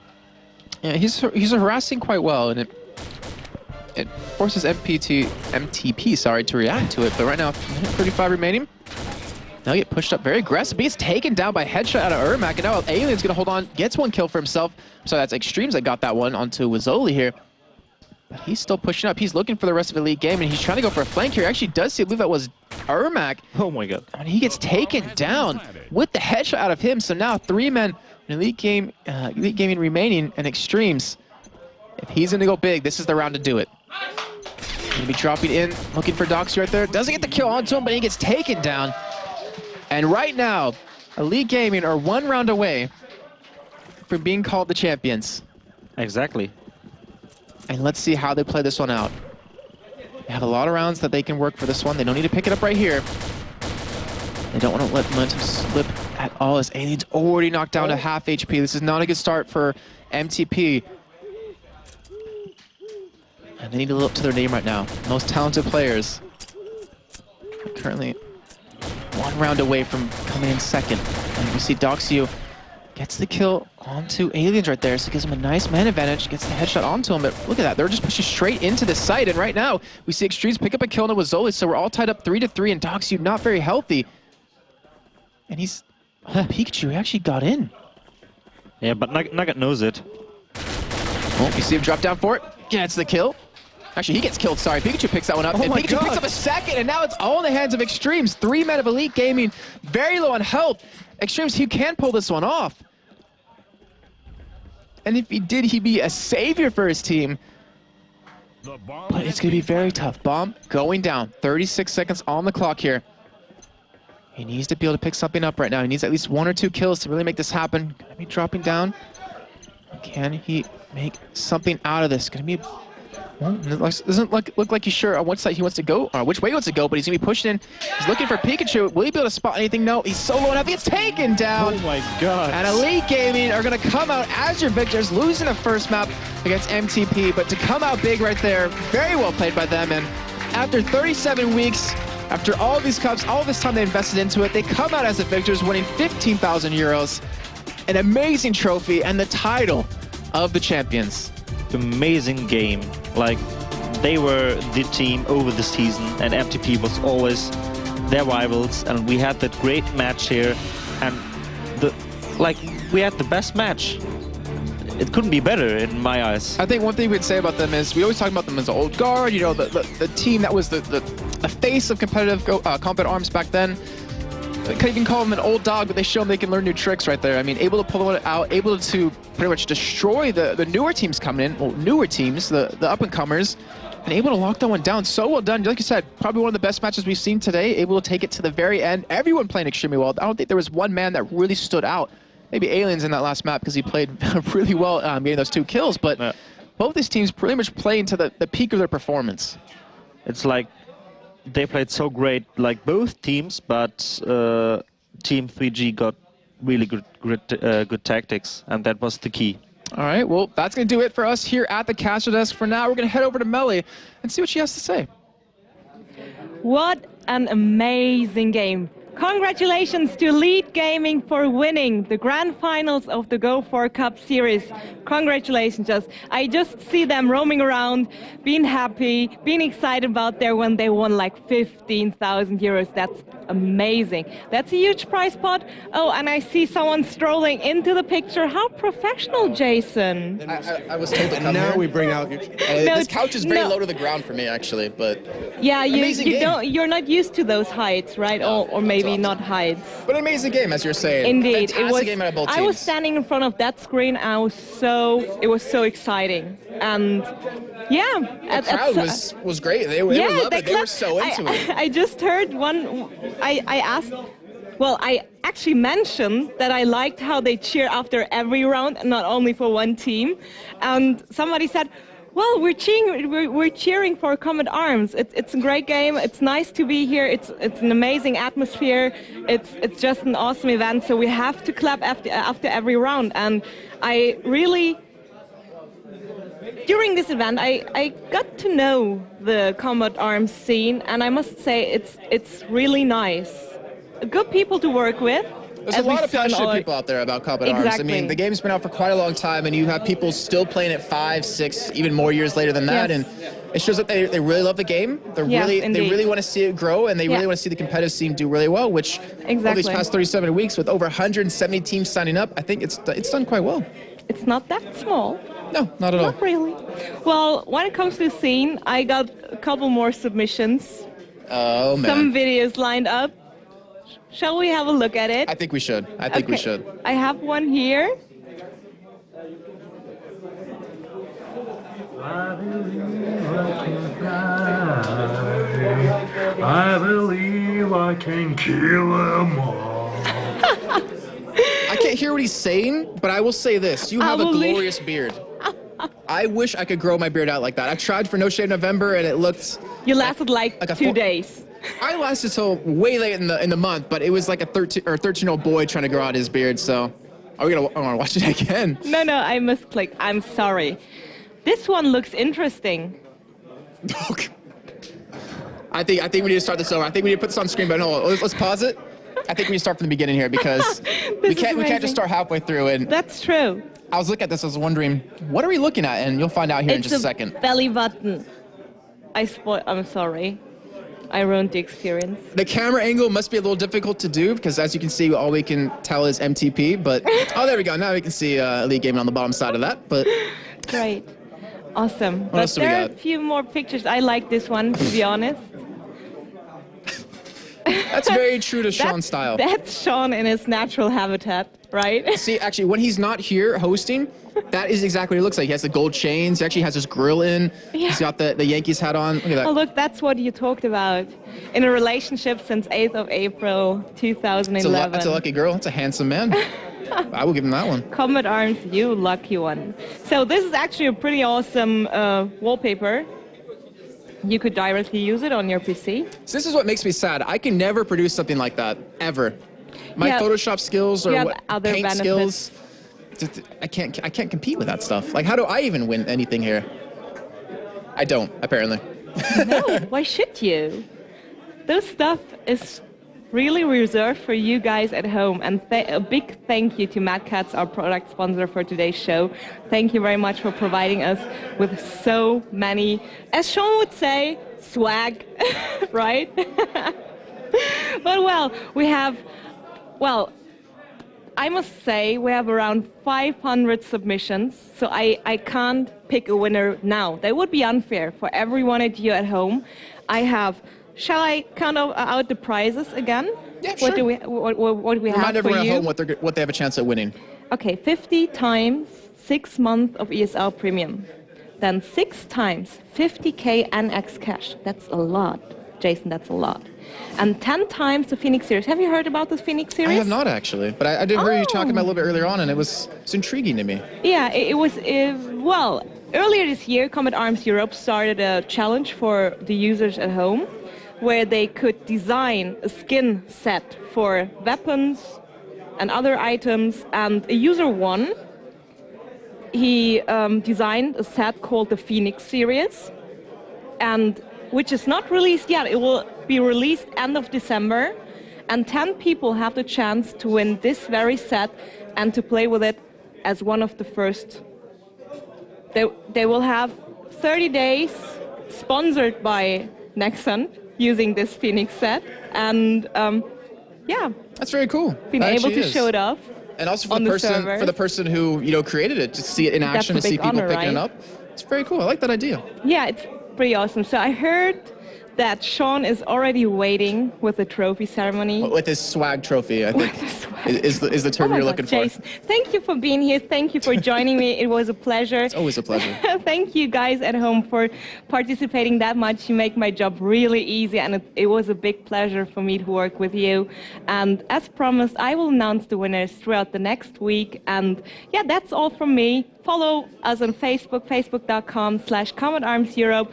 Follow with Sean on Twitter. Follow @Melly. Follow @JacobLol. And everyone other involved in the show, I will announce them later.